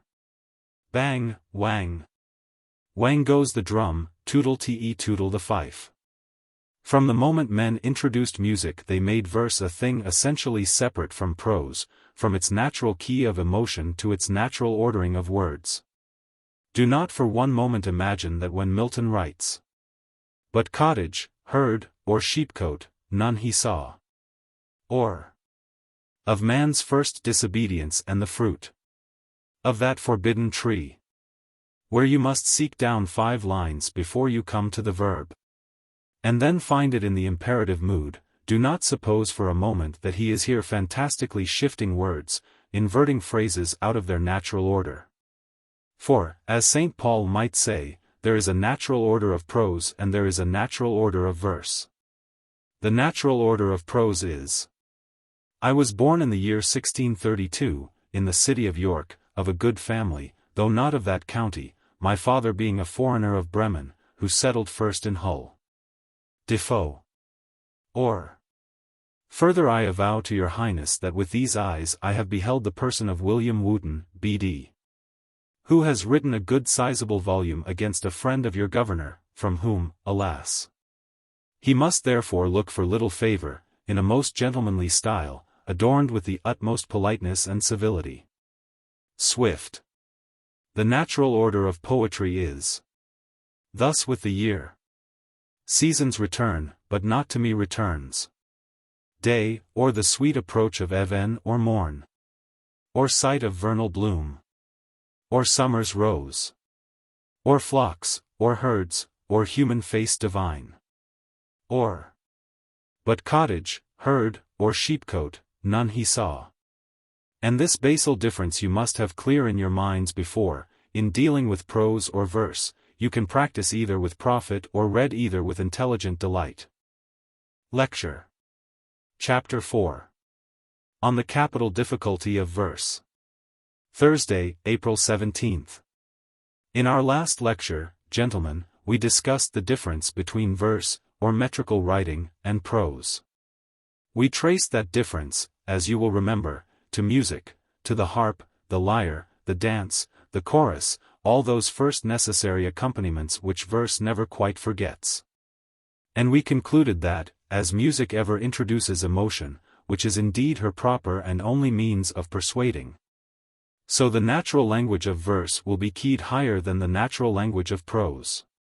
Will be keyed higher throughout and even for its most ordinary purposes, as for example, to tell us that so-and-so sailed to Troy with so many ships. I grant you that our steps to this conclusion were lightly and rapidly taken, yet the stepping stones are historically firm. Verse does precede prose in literature. Verse does start with musical accompaniment does introduce emotion, and emotion does introduce an order of its own into speech. I grant you that we have traveled far from the days when a prose writer, Herodotus, labeled the books of his history by the names of the 9 muses. I grant you that if you go to the Vatican and there study the statues of the muses, noble, but of no early date, you may note that Calliope, muse of the epic, unlike her sisters Euterpe, Erato, Talia, holds for symbol no instrument of music, but a stylus and a tablet. Yet the earlier Calliope, the Calliope of Homer, was a muse of song. Mu nu iota nu epsilon iota delta epsilon, theta epsilon. Had I 1,000 tongues, 1,000 hands. For what purpose does the poet wish for 1,000 tongues, but to sing? For what purpose 1,000 hands, but to pluck the wires? Not to dip 1,000 pens in 1,000 inkpots. I doubt, in fine, if your most learned studies will discover much amiss with the frontier we drew between verse and prose, cursorily though we ran its line. Nor am I daunted on comparing it with Coleridge's more philosophical one, which you will find in the Biographia Literaria, c. 18. And first for the origin of meter. This I would trace to the balance in the mind affected by that spontaneous effort which strives to hold and check the workings of passion. It might be easily explained likewise in what manner this salutary antagonism is assisted by the very state which it counteracts. And how this balance of antagonism becomes organized into meter, in the usual acceptation of that term, by a supervening act of the will and judgment consciously and for the foreseen purpose of pleasure. I will not swear to understand precisely what Coleridge means here, though I believe that I do. But at any rate, and on the principle that of 2 hypotheses, each in itself adequate, we should choose the simpler. I suggest in all modesty that we shall do better with our own than with Coleridge's, which has the further disadvantage of being scarcely amenable to positive evidence. We can say with historical warrant that Sappho struck the lyre, and argue therefrom, still within close range of correction, that her singing responded to the instrument, whereas to assert that Sappho's mind was balanced by a spontaneous effort which strove to hold and check the workings of passion is to say something for which positive evidence will be less handily found, whether to contradict or to support. Yet if you choose to prefer Coleridge's explanation, no great harm will be done, since Coleridge, who may be presumed to have understood it, promptly goes on to deduce that As the elements of meter owe their existence to a state of increased excitement, so the meter itself should be accompanied by the natural language of excitement. Which is precisely where we found ourselves, save that where Coleridge uses the word excitement, we used the word emotion. Shall we employ an illustration before proceeding? Some sentence easily handled, some commonplace of the moralist, some copybook maxim, I care not what. Contentment breeds happiness, that is a proposition with which you can hardly quarrel. Sententious, sedate, obviously true, provoking delirious advocacy as little as controversial heat, in short a very fair touchstone. Now hear how the lyric treats it, in these lines of Dekker. Art thou poor, yet hast thou golden slumbers? O sweet content! Art thou rich, yet is thy mind perplexed? O punishment! Dost thou laugh to see how fools are vexed? To add to golden numbers, O sweet content! O sweet content! Work apace, apace, apace, apace. Honest labor wears a lovely face. Then hey, nonny nonny, hey, nonny nonny. Canst drink the waters of the crystal spring? O sweet content! Swimm'st thou in wealth, yet sink'st in thine own tears? O punishment! Then he that patiently wants burden bears. No burden bears, but is a king, a king. O sweet content! O sweet content! Work apace, apace, apace, apace. Honest labor wears a lovely face. Then hey, nonny nonny, hey, nonny nonny. There, in lines obviously written for music, you have our sedate sentence, contentment breeds happiness, converted to mere emotion. Note, to use Coleridge's word, the excitement of it. There are but two plain indicative sentences in the two stanzas, 1, honest labor wears a lovely face, used as a refrain, and 2, then he that patiently wants burden bears no burden bears. But is a king, a king. Heightened emotionally by inversion and double repetition. Mark throughout how broken is the utterance. Antithetical question answered by exclamations, both doubled and made more antithetical in the second stanza, with cunning reduplicated inversions to follow. And each stanza wound up by an outburst of emotional nonsense, hey, nonny nonny, hey, nonny nonny. As a man might skip or whistle to himself for want of thought. Now, still keeping to our same subject of contentment, let us prosify the lyrical order of language down to the lowest pitch to which genius has been able to reduce it and still make noble verse. You have all read Wordsworth's famous introduction to the lyrical ballads, and you know that Wordsworth's was a genius working on a theory that the languages of verse and of prose are identical. You know, too, I dare say, into what banalities that theory over and over again betrayed him, banalities such as his widowed mother. For a second mate. Espoused the teacher of the village school. Who on her offspring zealously bestowed needful instruction. And the rest. Nevertheless, Wordsworth was a genius, and genius working persistently on a narrow theory will now and again bring it off, as they say. So he, amid the flat waste of his later compositions, did undoubtedly bring it off in the following sonnet. These times strike moneyed worldlings with dismay. Even rich men, brave by nature, taint the air with words of apprehension and despair. While tens of thousands, thinking on the affray, men unto whom sufficient for the day, and minds not stinted or untilled are given, sound healthy children of the God of heaven, are cheerful as the rising sun in May. What do we gather hence but firmer faith? That every gift of noble origin is breathed upon by hope's perpetual breath. That virtue and the faculties within are vital. And that riches are akin to fear, to change, to cowardice, and death. Here, I grant, are no repetitions, no inversions. The sentences, though metrical, run straightforwardly, verb following subject, object verb, as in strict prose. In short, here you have verse reduced to the order and structure of prose as nearly as a man of genius, working on a set theory, could reduce it while yet maintaining its proper emotional key. But first let me say that you will find very few like instances of success even in Wordsworth. And few indeed to set against innumerable passages wherein either his verse defies his theory and triumphs, or succumbs to it and, succumbing, either drops sheer to bathos or spreads itself over dead flats of commonplace. Let me tell you next that the instances you will find in other poets are so few and so far between as to be negligible. And lastly, that even such verse as the above has only to be compared with a passage of prose and its emotional pitch is at once betrayed.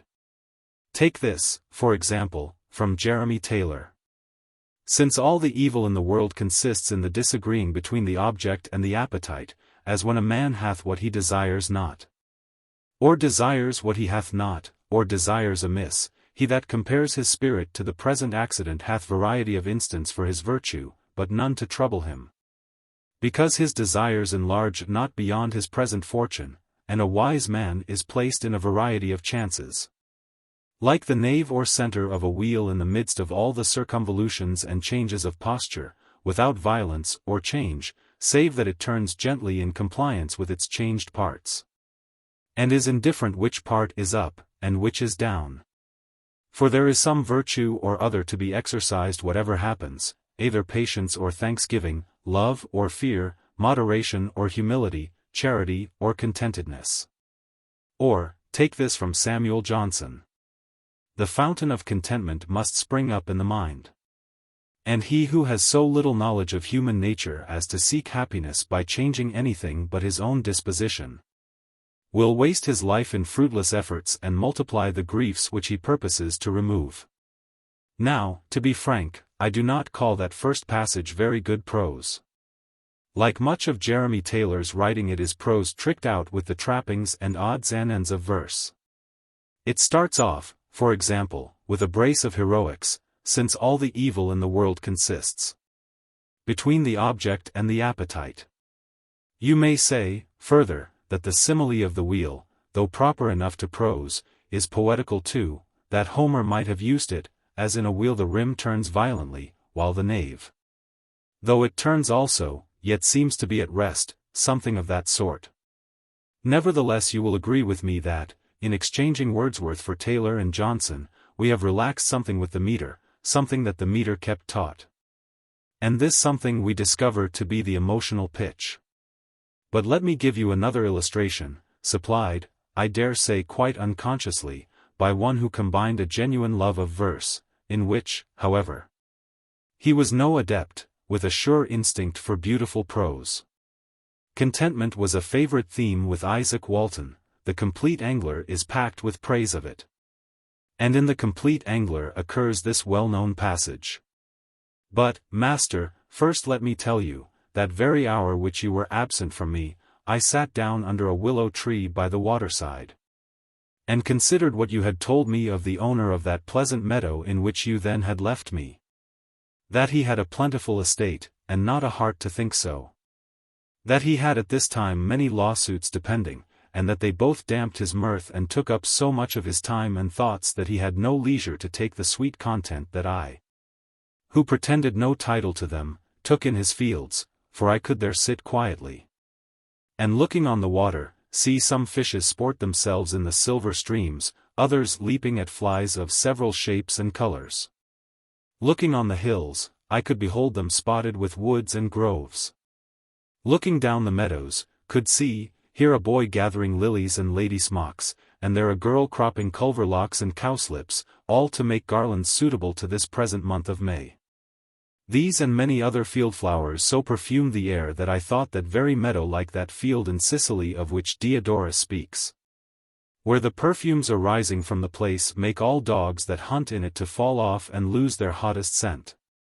I say, as I thus sat, joying in my own happy condition, and pitying this poor rich man that owned this and many other pleasant groves and meadows about me, I did thankfully remember what my Saviour said, that the meek possess the earth.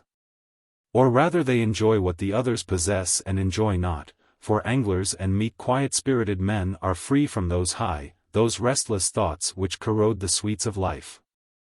And they only can say as the poet has happily expressed it. Hail, blessed estate of lowliness! Happy enjoyments of such minds as, rich in self-contentedness, can, like the reeds in roughest winds, by yielding make that blow but small, at which proud oaks and cedars fall. There you have a passage of felicitous prose culminating in a stanza of trite and fifth-rate verse. Yes, Walton's instinct is sound, for he is keying up the pitch. And verse, even when mediocre in quality, has its pitch naturally set above that of prose.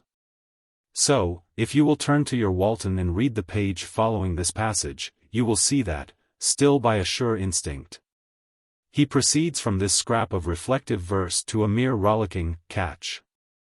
Man's life is but vain, for 'tis subject to pain and sorrow, and short as a bubble. 'Tis a hodgepodge of business and money and care, and money and trouble, which is even worse rubbish. And yet a step upwards in emotion because Venator actually sings it to music. I marry, sir, this is music indeed, approves Brother Peter, this cheers the heart.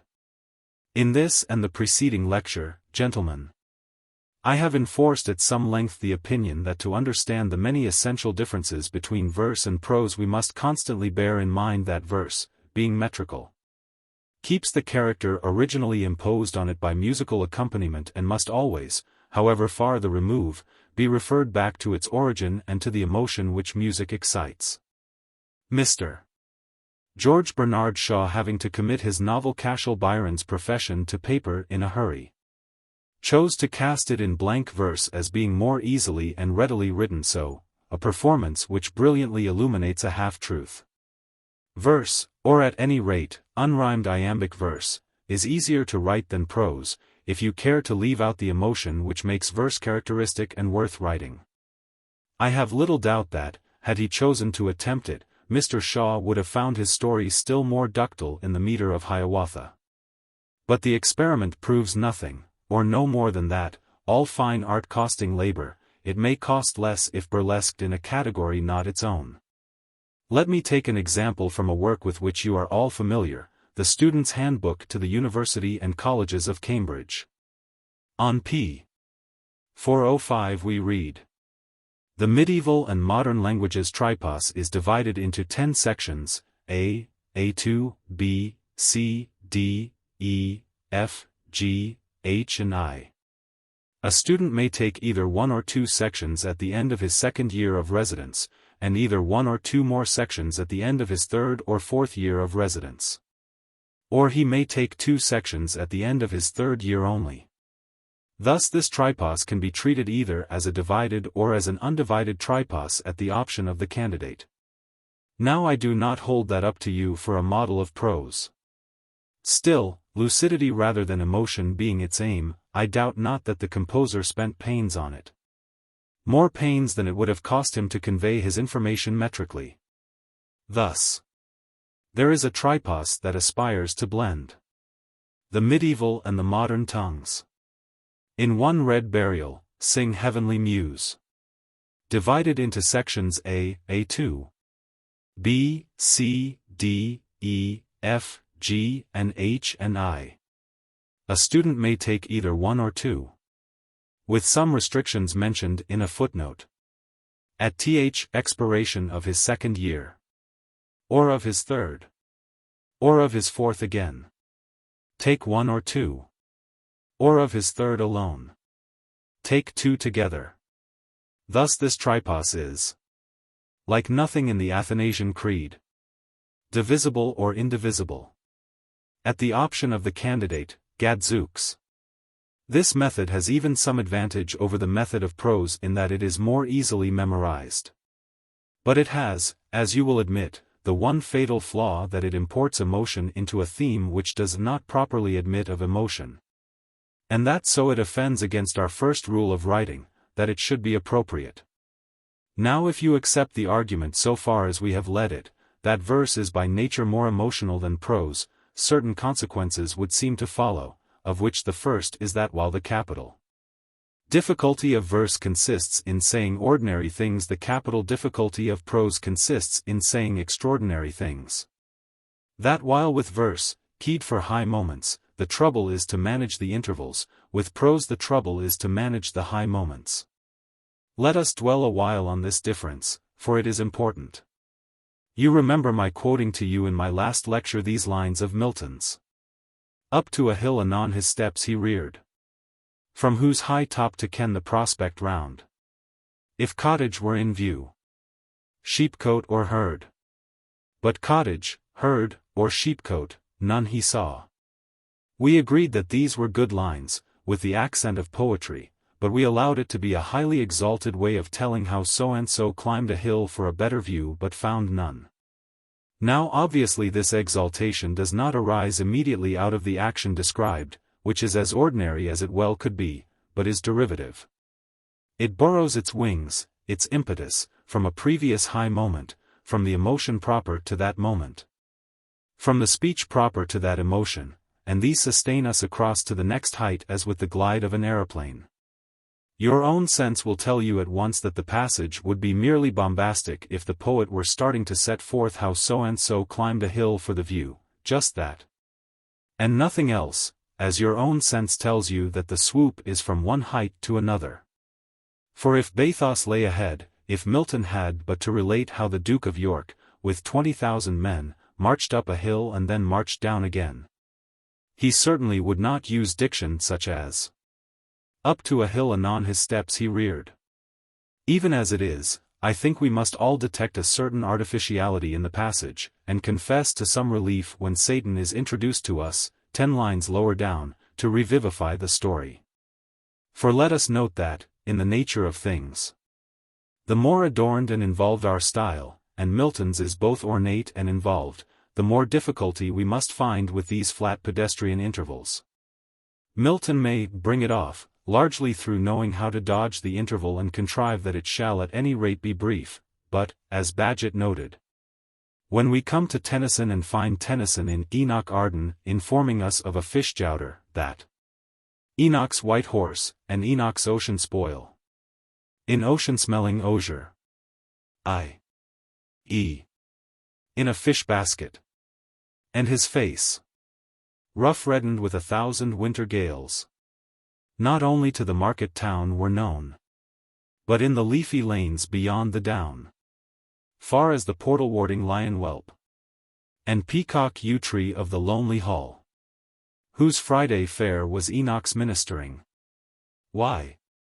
Then we feel that the vehicle is altogether too pompous for its load, and those who make speech too pompous for its content commit, albeit in varying degrees, the error of Defoe's religious lady who, seeing a bottle of overripe beer explode and cork and froth fly up to the ceiling, cried out, "Oh, the wonders of omnipotent power." The poet who commends fresh fish to us as ocean spoil, can cast no stone at his brother who writes of them as the finny denizens of the deep, or even at his cousin the journalist, who exalts the oyster into a succulent bivalve. The feathered tribes on pinions cleave the air. Not so the mackerel, and, still less, the bear. I believe this difficulty, which verse, by nature and origin emotional, encounters in dealing with ordinary unemotional narrative, to lie as a technical reason at the bottom of Horace's advice to the writer of epic to plunge in medias res, thus avoiding flat preparative and catching at once a high wind which shall carry him hereafter across dull levels and intervals. I believe that it lay, though whether consciously or not he scarcely tells us, at the bottom of Matthew Arnold's mind when, selecting certain qualities for which to praise Homer, he chose, for the very first, Homer's rapidity. First, he says, Homer is eminently rapid, and, he adds justly, to this rapidity the elaborate movement of Miltonic blank verse is alien. Now until one studies writing as an art, trying to discover what this or that form of it accomplishes with ease and what with difficulty, and why verse can do one thing and prose another, Arnold's choice of rapidity to put in the forefront of Homer's merits may seem merely capricious. Homer, we say, has other great qualities. Arnold himself indicates Homer's simplicity, directness, nobility. Surely either one of these should be mentioned before rapidity, in itself not comparable as a virtue with either. But when we see that the difficulty of verse narrative lies just here, that the epic poet who is rapid has met, and has overcome, the capital difficulty of his form, then we begin to do justice not only to Arnold as a critic but, which is of far higher moment, to Homer as a craftsman. The genius of Homer in this matter is in fact something demonic. He seems to shirk nothing, and the effect of this upon critics is bewildering. The acutest of them are left wondering how on earth an ordinary tale, say of how some mariners beached ship, stowed sail, walked ashore and cooked their dinner, can be made so poetical. They are inclined to divide the credit between the poet and his fortunate age, a time, suggests Pater, in which one could hardly have spoken at all without ideal effect. Or the sailors pulled down their boat without making a picture, in the great style, against a sky charged with marvels. Well, the object of these lectures is not to explain genius. Just here it is rather to state a difficulty, to admit that, once in history, genius overcame it. Yet warn you how rare in the tale of poetical achievement is such a success. Homer, indeed, stands first, if not unmatched, among poets in this technical triumph over the capital disability of annihilating flat passages. I omit Shakespeare and the dramatists, because they have only to give a stage direction. Enter Cassius, looking lean, and Cassius comes in looking leaner than nature. Whereas Homer has in his narrative to walk Hector or Thersites on to the scene, describe him, walk him off. I grant the rapidity of Dante. It is amazing. And we may yield him all the credit for choosing, it was his genius that chose it, a subject which allowed of the very highest rapidity. Since hell, purgatory and paradise, though they differ in other respects, have this in common, that they are populous and the inhabitants of each so compendiously shepherded together that the visitor can turn from one person to another without loss of time. But Homer does not escort us around a menagerie in which we can move expeditiously from one cage to another. He proposes at least, both in the Iliad and in the Odyssey, to unfold a story. And he seems to unfold it so artlessly that we linger on the most pedestrian intervals while he tells us, for example, what the heroes ate and how they cooked it. A modern writer would serve us a far better dinner. Homer brings us to his with our appetite all the keener for having waited and watched the spitting and roasting. I would point out to you what art this genius conceals. How cunning is this apparent simplicity, and for this purpose let me take Homer at the extreme of his difficulty, when he has to describe a long sea voyage. Some years ago, in his last Oxford lectures, Mr. Froude lamented that no poet in this country had arisen to write a national epic of the great Elizabethan seamen, to culminate, I suppose, as his history culminated, in the defeat of the Armada, and one of our younger poets, Mr. Alfred Noyes, acting on this hint has since given us an epic poem on Drake, in 12 books. But Froude probably overlooked, as Mr. Noyes has not overcome, this difficulty of the flat interval which, while ever the bugbear of epic, is magnified tenfold when our action takes place on the sea. For whereas the verse should be rapid and the high moments frequent, the business of seafaring is undeniably monotonous, as the intervals between port and port, sea fight and sea fight, must be long and lazy. Matters move more briskly in an occasional gale, but even a gale lasts, and must be ridden out. And the process of riding to a gale of wind, forever climbing up the climbing wave, your ship taking one wave much as she takes another, is in its nature monotonous. Nay, you have only to read Falconer's Shipwreck to discover how much of dullness may lie enwrapped, to discharge itself, even in a first-class tempest. Courses, reckonings, trimmings of canvas, these occur in real life and amuse the simple mariner at the time. But to the reader, if he be a landsman, their repetition in narrative may easily become intolerable. And when we get down to the trades, even the seaman sets his sail for a long spell of weather and goes to sleep. In short, you cannot upon the wide Atlantic push action and reaction to and fro as upon the plains of windy Troy, nor could any but a superhuman genius make sustained poetry, say, out of Nelson's untiring pursuit of Villeneuve. Which nonetheless was one of the most heroic feats in history. This difficulty, inherent in navigation as a subject for the epic muse, has, I think, been very shrewdly detected and hit off in a parody of Mr. Noy's poem by a young friend of mine, Mr. Wilfrid Blair. Meanwhile the wind had changed, and Francis Drake put down the helm and drove against the seas. Once more the wind changed, and the simple seaman, full fraught with weather wisdom, once again put down the helm and so drove on, etc. Now Homer actually has performed this feat which we declare to be next to impossible. He actually does convey Odysseus from Troy to Ithaca, by a 10 years' voyage too. He actually has narrated that voyage to us in plain straightforward words, and, what is more, he actually has made a superb epic of it. Yes, but when you come to dissect the Odyssey, what amazing artifice is found under that apparently straightforward tale. 8 years of the 10 sliced out, to start with, and magnificently presented to Circe. Where that Ian Isle forgets the main. And, one may add, so forgetting, avoids the technical difficulties connected therewith. Note the space given to Telemachus and his active search for the lost hero. Note too how the mass of Odysseus' seafaring adventures is condensed into a reported speech, a traveler's tale at the court of Alcinous. Virgil borrowed this trick, you remember. And I dare to swear that had it fallen to Homer to attempt the impossible saga of Nelson's pursuit after Villeneuve, he would have achieved it triumphantly, by means of a tale told in the first person by a survivor to Lady Hamilton. Note, again, how boldly, being free to deal with an itinerary of which his audience knew nothing but surmised that it comprehended a vast deal of the marvelous. Spaced at irregular distances, Homer works in a shipwreck or a miracle wherever the action threatens to flag. Lessing, as you know, devoted several pages of the Laocoon to the shield of Achilles. To Homer's craft in depicting it as it grew under Hephaestus' hammer, so that we are intrigued by the process of manufacture instead of being wearied by a description of the ready-made article. So also, if one may presume to add anything to Lessing, that we are cunningly flattered in a sense that the shield is being made for us.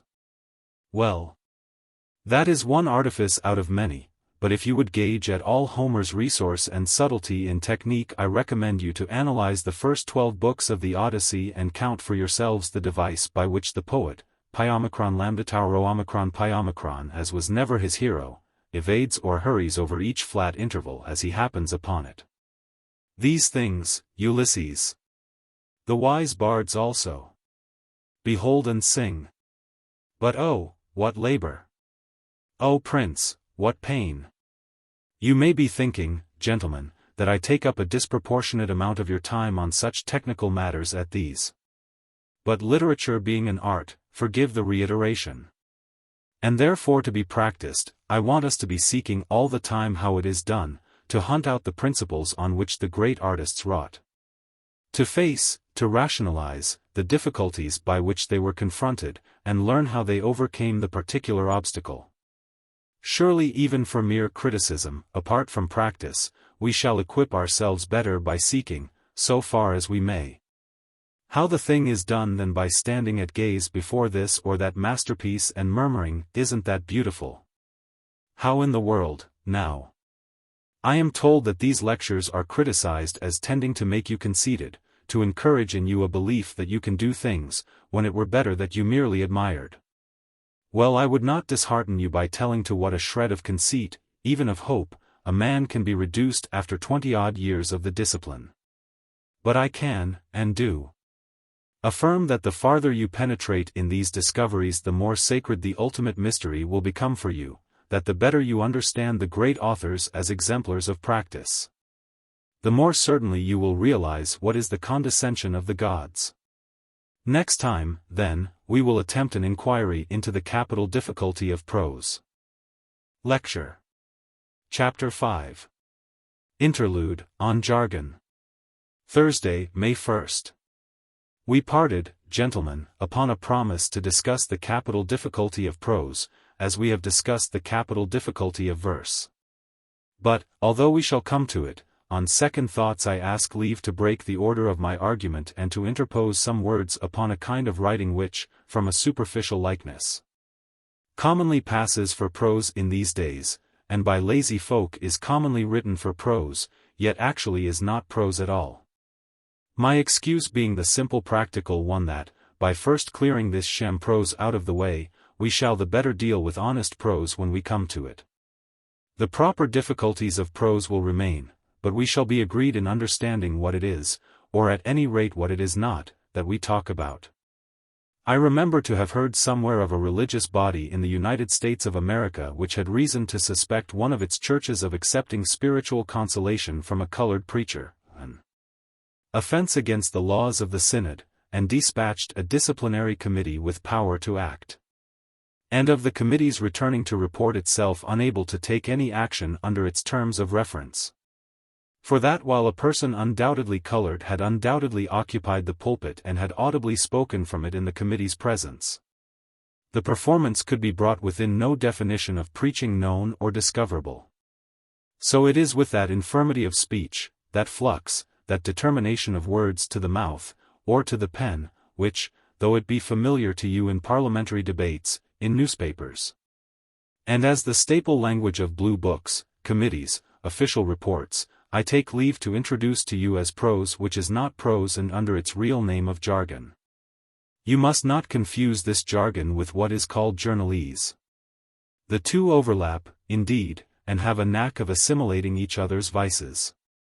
But jargon finds, maybe, the most of its votaries among good Douse people who have never written to or for a newspaper in their life, who would never talk of adverse climatic conditions when they mean bad weather, who have never trifled with verbs such as obsess, recrudesce, envisage, adumbrate, or with phrases such as the psychological moment, the true inwardness, it gives furiously to think.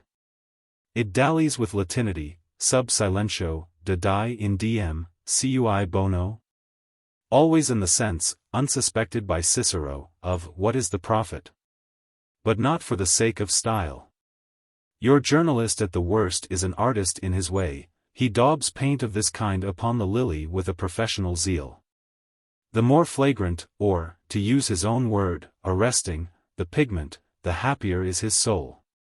Like the baboo he is trying all the while to embellish our poor language, to make it more floriferous, more poetical, like the baboo for example who, reporting his mother's death, wrote, "Regret to inform you, the hand that rocked the cradle has kicked the bucket."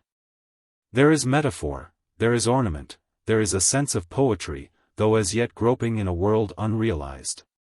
No such gusto marks, no such zeal, artistic or professional, animates the practitioners of jargon, who are, most of them, I repeat, Douse respectable persons. Caution is its father, the instinct to save everything and especially trouble, its mother, indolence. It looks precise, but it is not. It is, in these times, safe. 1,000 men have said it before and not one to your knowledge had been prosecuted for it. And so, like respectability in Chicago, jargon stalks unchecked in our midst. It is becoming the language of Parliament, it has become the medium through which boards of government, county councils, syndicates, committees, commercial firms express the processes as well as the conclusions of their thought and so voice the reason of their being. Has a minister to say no in the House of Commons? Some men are constitutionally incapable of saying no, but the minister conveys it thus: the answer to the question is in the negative. That means, no. Can you discover it to mean anything less, or anything more except that the speaker is a pompous person, which was no part of the information demanded? That is jargon, and it happens to be accurate. But as a rule jargon is by no means accurate, its method being to walk circumspectly around its target. And its faith, that having done so it has either hit the bull's-eye or at least achieved something equivalent, and safer. Thus the clerk of a board of guardians will minute that. In the case of John Jenkins deceased the coffin provided was of the usual character. Now this is not accurate. In the case of John Jenkins deceased, for whom a coffin was supplied, it is wholly superfluous to tell us that he is deceased. But actually John Jenkins never had more than one case, and that was the coffin. The clerk says he had two, a coffin and a case, but I suspect the clerk to be mistaken, and I am sure he errs in telling us that the coffin was of the usual character, for coffins have no character. Usual or unusual. For another example, I shall not tell you whence derived. In the case of every candidate who is placed in the first class, so you see the lucky fellow gets a case as well as a first class. He might be a stuffed animal, perhaps he is. In the case of every candidate who is placed in the first class, the class list will show by some convenient mark, 1, the section or sections for proficiency in which he is placed in the first class, and 2, the section or sections, if any, in which he has passed with special distinction. The section or sections, if any, but how, if they are not any, could they be indicated by a mark however convenient? The examiners will have regard to the style and method of the candidate's answers, and will give credit for excellence in these respects. Have you begun to detect the two main vices of jargon? The first is that it uses circumlocution rather than short straight speech. It says, in the case of John Jenkins deceased, the coffin, when it means John Jenkins's coffin, and its ye is not ye. Neither is its nay nay, but its answer is in the affirmative or in the negative, as the foolish and superfluous case may be. The second vice is that it habitually chooses vague woolly abstract nouns rather than concrete ones. I shall have something to say by and by about the concrete noun, and how you should ever be struggling for it whether in prose or in verse. For the moment I content myself with advising you, if you would write masculine English, never to forget the old tag of your Latin grammar. Masculine will only be things that you can touch and see. But since these lectures are meant to be a course in first aid to writing, I will content myself with one or two extremely rough rules, yet I shall be disappointed if you do not find them serviceable. The first is, whenever in your reading you come across one of these words, case, instance, character, nature, condition, persuasion, degree, whenever in writing your pen betrays you to one or another of them, pull yourself up and take thought. If it be case, I choose it as jargon's dearest child, in heaven yclept metonymy, turn to the dictionary, if you will, and seek out what meaning can be derived from casus, its Latin ancestor, then try how, with a little trouble, you can extricate yourself from that case. The odds are, you will feel like a butterfly who has discarded his chrysalis. Here are some specimens to try your hand on. All those tears which inundated Lord Hugh Cecil's head were dry in the case of Mr. Harold Cox. Poor Mr. Cox, left gasping in his aquarium. From a cigar merchant, in any case, let us send you a case on approval. It is contended that consols have fallen in consequence, but such is by no means the case. Such, by the way, is another spoilt child of jargon, especially in committees' rules. Co-opted members may be eligible as such. Such members to continue to serve for such time as, and so on. Even in the purely Celtic areas, only in 2 or 3 cases do the bishops bear Celtic names. For cases read diocese. Instance. In most instances the players were below their form. But what were they playing at? Instances? Character, nature. There can be no doubt that the accident was caused through the dangerous nature of the spot, the hidden character of the byroad, and the utter absence of any warning or danger signal. Mark the foggy wording of it all. And yet the man hit something and broke his neck. Contrast that explanation with the verdict of a coroner's jury in the west of England on a drowned postman. We find that deceased met his death by an act of God, caused by sudden overflowing of the river Wakan and helped out by the scandalous neglect of the waywardens. The Aintree course is notoriously of a trying nature.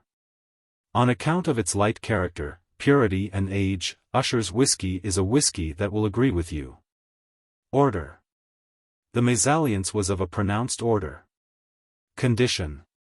He was conveyed to his place of residence in an intoxicated condition. He was carried home drunk. Quality and section. Mr. exhibiting no less than 5 works, all of a superior quality, figures prominently in the oil section. This was written of an exhibition of pictures. Degree. A singular degree of rarity prevails in the earlier editions of this romance. That is Jargon. In prose it runs simply, the earlier editions of this romance are rare, or, are very rare, or even, if you believe what I take leave to doubt, are singularly rare. Which should mean that they are rarer than the editions of any other work in the world.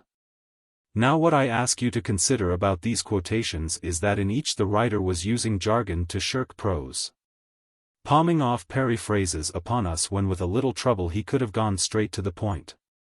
A singular degree of rarity prevails, the accident was caused through the dangerous nature of the spot, but such is by no means the case. We may not be capable of much. But we can all write better than that, if we take a little trouble. In place of, the entry course is of a trying nature, we can surely say, entry is a trying course, or, the entry course is a trying one, just that and nothing more. Next, having trained yourself to keep a lookout for these worst offenders, and you will be surprised to find how quickly you get into the way of it. Proceed to push your suspicions out among the whole cloudy host of abstract terms. How excellent a thing is sleep, sighed Sancho Panza. It wraps a man round like a cloak, an excellent example, by the way. Of how to say a thing concretely, a jargoneer would have said that, among the beneficent qualities of sleep its capacity for withdrawing the human consciousness from the contemplation of immediate circumstances may perhaps be accounted not the least remarkable. How vile a thing, shall we say, is the abstract noun. It wraps a man's thoughts round like cotton wool. Here is a pretty little nest of specimens, found in the Times newspaper by Messrs. H. W. and F. G. Fowler, authors of that capital little book The King's English. One of the most important reforms mentioned in the rescript is the unification of the organization of judicial institutions and the guarantee for all the tribunals of the independence necessary for securing to all classes of the community equality before the law. I do not dwell on the cacophony. But, to convey a straightforward piece of news, might not the editor of the Times as well employ a man to write? One of the most important reforms is that of the courts, which need a uniform system and to be made independent. In this way only can men be assured that all are equal before the law. I think he might. A day or two ago the musical critic of the Standard wrote this.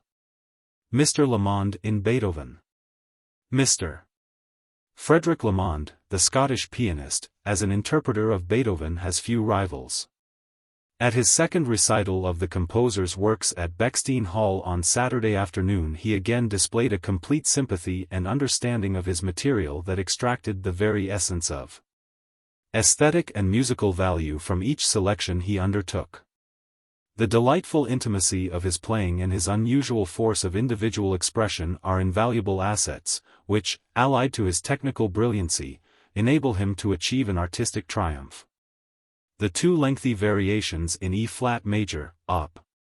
35, and in D major, the latter on the Turkish March from the Ruins of Athens, when included in the same program, require a master hand to provide continuity of interest. To say that Mr. Lamond successfully avoided moments that might at times, in these works, have inclined to comparative disinterestedness, would be but a moderate way of expressing the remarkable fascination with which his versatile playing endowed them. But at the same time 2 of the sonatas given included a similar form of composition, and no matter how intellectually brilliant may be the interpretation, the extravagant use of a certain mode is bound in time to become somewhat ineffective.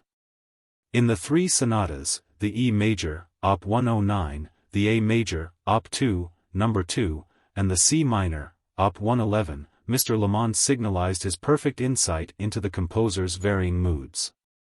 Will you not agree with me that here is no writing, here is no prose, here is not even English, but merely a flux of words to the pen?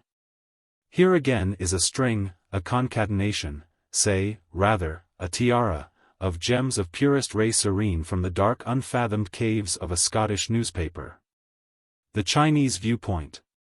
as indicated in this letter, may not be without interest to your readers, because it evidently is suggestive of more than an academic attempt to explain an unpleasant aspect of things which, if allowed to materialize, might suddenly culminate in disaster resembling the Changsha riots.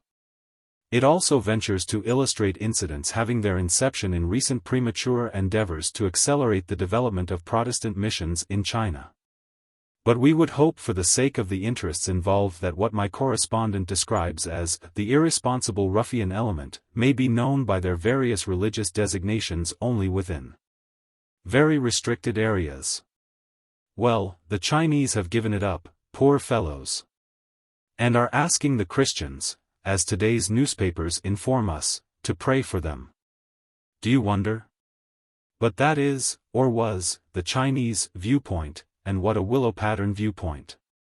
Observe its delicacy. It does not venture to interest or be interesting, merely to be not without interest. But it does venture to illustrate incidents, which, for a viewpoint, is brave enough, and this illustration is suggestive of something more than an academic attempt to explain an unpleasant aspect of things which, if allowed to materialize, might suddenly culminate. What materializes? The unpleasant aspect? Or the things? Grammar says the things which if allowed to materialize. But things are materialized already, and as a condition of their being things. It must be the aspect, then, that materializes. But, if so, it is also the aspect that culminates, and an aspect, however unpleasant, can hardly do that, or at worst cannot culminate in anything resembling the Changsha riots. I give it up. Let us turn to another trick of jargon, the trick of elegant variation, so rampant in the sporting press that there, without needing to attend these lectures, the undergraduate detects it for laughter. Hayward and C. B. Fry now faced the bowling, which apparently had no terrors for the Surrey crack. The old Oxonian, however, took some time in settling to work. Yes, you all recognize it and laugh at it. But why do you practice it in your essays? An undergraduate brings me an essay on Byron. In an essay on Byron, Byron is, or ought to be, mentioned many times. I expect, nay exact, that Brian shall be mentioned again and again. But my undergraduate has a blushing sense that to call Byron Byron twice on one page is indelicate. So Byron, after starting bravely as Byron, in the second sentence turns into that great but unequal poet, and thenceforward I have as much trouble with Byron as ever Telemachus with Proteus to hold and pin him back to his proper self.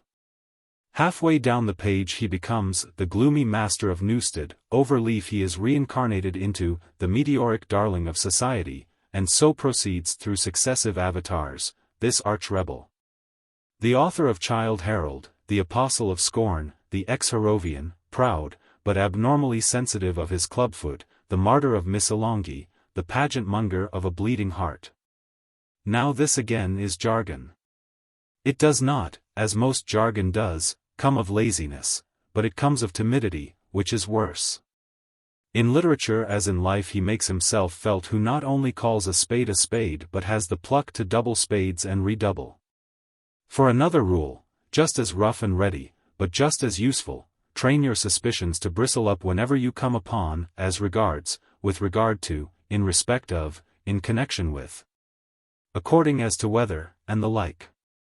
They are all dodges of jargon, circumlocutions for evading this or that simple statement, and I say that it is not enough to avoid them 9 times out of 10. Or 90 times out of 100. You should never use them. That is positive enough, I hope. Though I cannot admire his style, I admire the man who wrote to me, Re Tennyson, your remarks anent his in memoriam make me sick, for though re is not a preposition of the first water, and anent has enjoyed its day, the finish crowned the work. But here are a few specimens far, very far worse. The special difficulty in Professor Minneselsai's case, our old friend, Case, again, arose in connection with the view he holds relative to the historical value of the opening pages of Genesis. That is jargon. In prose, even taking the miserable sentence as it stands constructed, we should write, the difficulty arose over the views he holds about the historical value, etc. From a popular novelist. I was entirely indifferent as to the results of the game, caring nothing at all as to whether I had losses or gains. Cut out the first, as, in, as to, and the second, as to, altogether, and the sentence begins to be prose. I was indifferent to the results of the game, caring nothing whether I had losses or gains. But why, like Dogberry, have had losses? Why not simply lose? Let us try again. I was entirely indifferent to the results of the game, caring nothing at all whether I won or lost. Still the sentence remains absurd, for the second clause but repeats the first without adding one jot. For if you care not at all whether you win or lose, you must be entirely indifferent to the results of the game. So why not say, I was careless if I won or lost, and have done with it? A man of simple and charming character, he was fitly associated with the distinction of the Order of Merit. I take this gem with some others from a collection made 3 years ago, by the Oxford Magazine, and I hope you admire it as one beyond price. He was associated with the distinction of the Order of Merit means, he was given the Order of Merit. If the members of that order make a society, then he was associated with them. But you cannot associate a man with a distinction. The inventor of such fine writing would doubtless have answered Canning's needy knife grinder with, I associate thee with sixpence. I will see thee in another association first. But let us close our Florilegium and attempt to illustrate jargon by the converse method of taking a famous piece of English, say Hamlet's soliloquy, and remoulding a few lines of it in this fashion. To be. Or the contrary. Whether the former or the latter be preferable would seem to admit of some difference of opinion.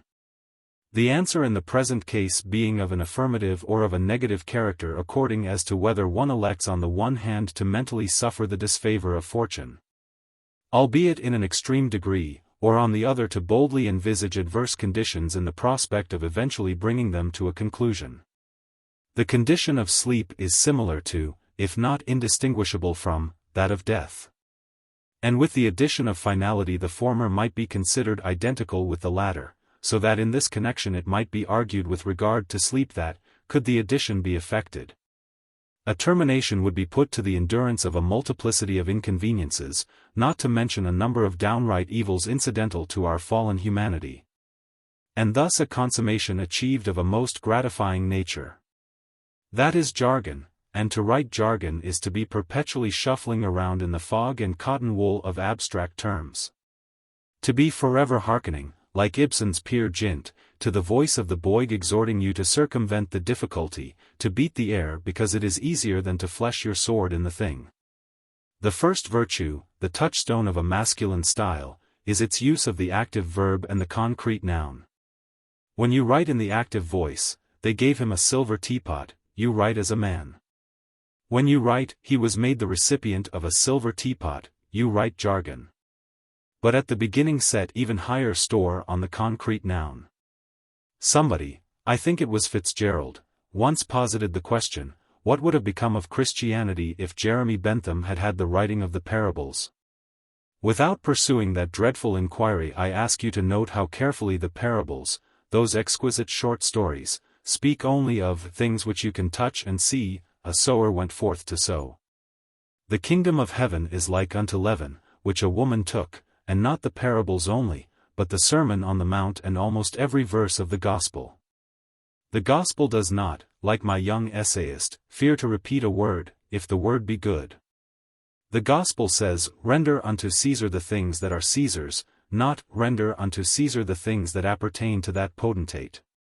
The Gospel does not say, consider the growth of the lilies, or even, consider how the lilies grow. It says, consider the lilies, how they grow. Or take Shakespeare. I wager you that no writer of English so constantly chooses the concrete word, in phrase after phrase forcing you to touch and see. No writer so insistently teaches the general through the particular. He does it even in Venus and Adonis, as Professor Wendell, of Harvard, pointed out in a brilliant little monograph on Shakespeare, published some 10 years ago.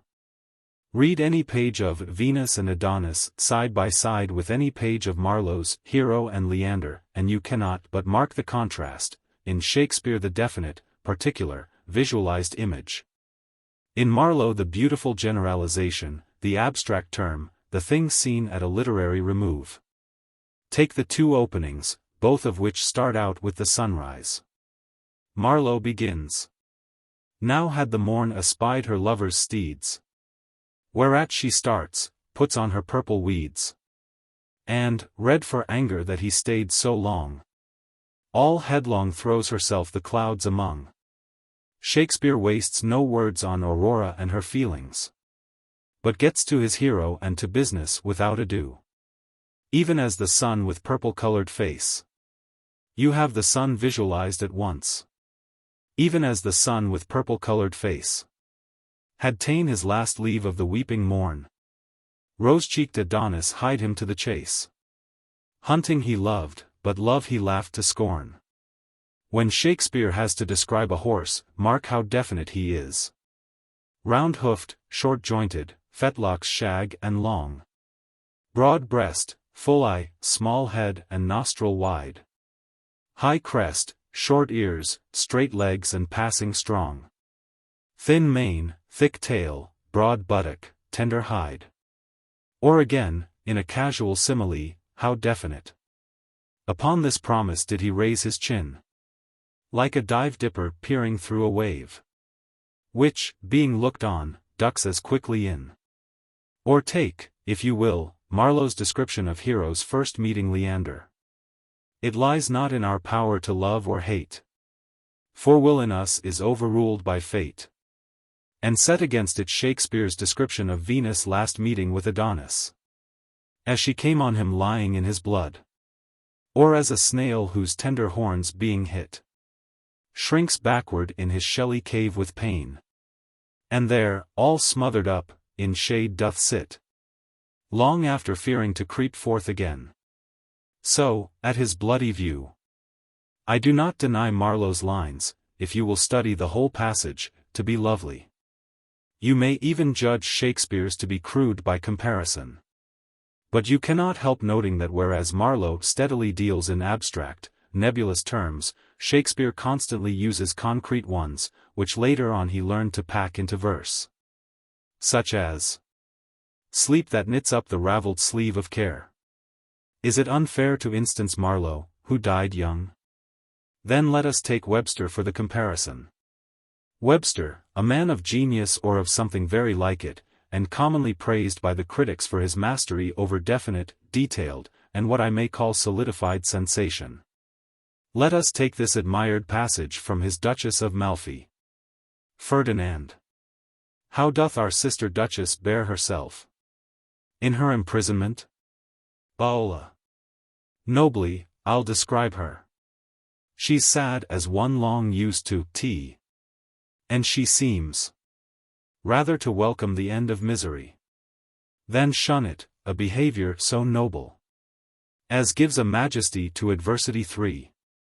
You may discern the shape of loveliness, more perfect in her tears than in her smiles. She will muse for hours together, 4 and her silence, methinks expresseth more than if she spake. Now set against this the well-known passage from Twelfth Night where the Duke asks and Viola answers a question about someone unknown to him and invented by her, a mere phantasm. In short, yet note how much more definite is the language. Viola. My father had a daughter loved a man. As it might be, perhaps, were I a woman, I should your lordship. Duke. And what's her history? Viola. A blank, my lord. She never told her love, but let concealment, like a worm-eyed the bud, feed on her damask cheek. She pined in thought, and with a green and yellow melancholy, she sat like Patience on a monument, smiling at grief. Was not this love indeed? Observe, apart from the dramatic skill of it, how, when Shakespeare has to use the abstract noun, concealment, on an instant it turns into a visible worm, feeding on the visible rose. How, having to use a second abstract word, patience, at once he solidifies it in tangible stone. Turning to prose, you may easily assure yourselves that men who have written learnedly on the art agree in treating our maxim, to prefer the concrete term to the abstract, the particular to the general, the definite to the vague, as a canon of rhetoric. Whately has much to say on it. The late Mr. E. J. Payne, in one of his admirable prefaces to Burke, prefaces too little known and valued, as too often happens to scholarship hidden away in a schoolbook, illustrated the maxim by setting a passage from Burke's speech on conciliation with America, alongside a passage of like purport from Lord Brougham's inquiry into the policy of the European powers. Here is the deadly parallel. Burke. In large bodies the circulation of power must be less vigorous at the extremities. Nature has said it. The Turk cannot govern Egypt and Arabia and Kurdistan as he governs Thrace, nor has he the same dominion in Crimea and Algiers which he has at Broussa and Smyrna. Despotism itself is obliged to truck and huckster. The Sultan gets such obedience as he can. He governs with a loose rein, that he may govern at all. And the whole of the force and vigor of his authority in his center is derived from a prudent relaxation in all his borders. Brougham. In all the despotisms of the East, it has been observed that the further any part of the empire is removed from the capital, the more do its inhabitants enjoy some sort of rights and privileges, the more inefficacious is the power of the monarch, and the more feeble and easily decayed is the organization of the government. You perceive that Brougham has transferred Burke's thought to his own page, but will you not also perceive how pitiably, by dissolving Burke's vivid particulars into smooth generalities, he has enervated its hold on the mind? This particularizing style, comments Mr. Payne, is the essence of poetry, and in prose it is impossible not to be struck with the energy it produces. Brougham's passage is excellent in its way, but it pales before the flashing lights of Burke's sentences. The best instances of this energy of style, he adds, are to be found in the classical writers of the 17th century. When South says, an Aristotle was but the rubbish of an Adam, and Athens but the rudiments of paradise, he communicates more effectually the notion of the difference between the intellect of fallen and of unfallen humanity than in all the philosophy of his sermons put together. You may agree with me, or you may not, that South in this passage is expounding trash, but you will agree with Mr. Payne and me that he uttered it vividly. Let me quote to you, as a final example of this vivid style of writing, a passage from Dr. John Donne far beyond and above anything that ever lay within South's compass. The ashes of an oak in the chimney are no epitaph of that oak, to tell me how high or how large that was. It tells me not what flocks it sheltered while it stood, nor what men it hurt when it fell. The dust of great persons' graves is speechless, too, it says nothing, it distinguishes nothing. As soon the dust of a wretch whom thou wouldest not, as of a prince whom thou couldest not look upon will trouble thine eyes if the wind blow it thither. And when a whirlwind hath blown the dust of the churchyard into the church, and the man sweeps out the dust of the church into the churchyard, who will undertake to sift those dusts again and to pronounce, this is the patrician, this is the noble flower, this the yeomanly, this the plebeian bran? So is the death of Isabel. Isabel was a queen, expressed. They shall not say, this is Isabel, not only not wonder that it is, nor pity that it should be. But they shall not say, they shall not know, this is Isabel. Carlyle noted of Goethe, his emblematic intellect, his never-failing tendency to transform into shape, into life, the feeling that may dwell in him. Everything has form, has visual excellence, the poet's imagination bodies forth the forms of things unseen, and his pen turns them into shape.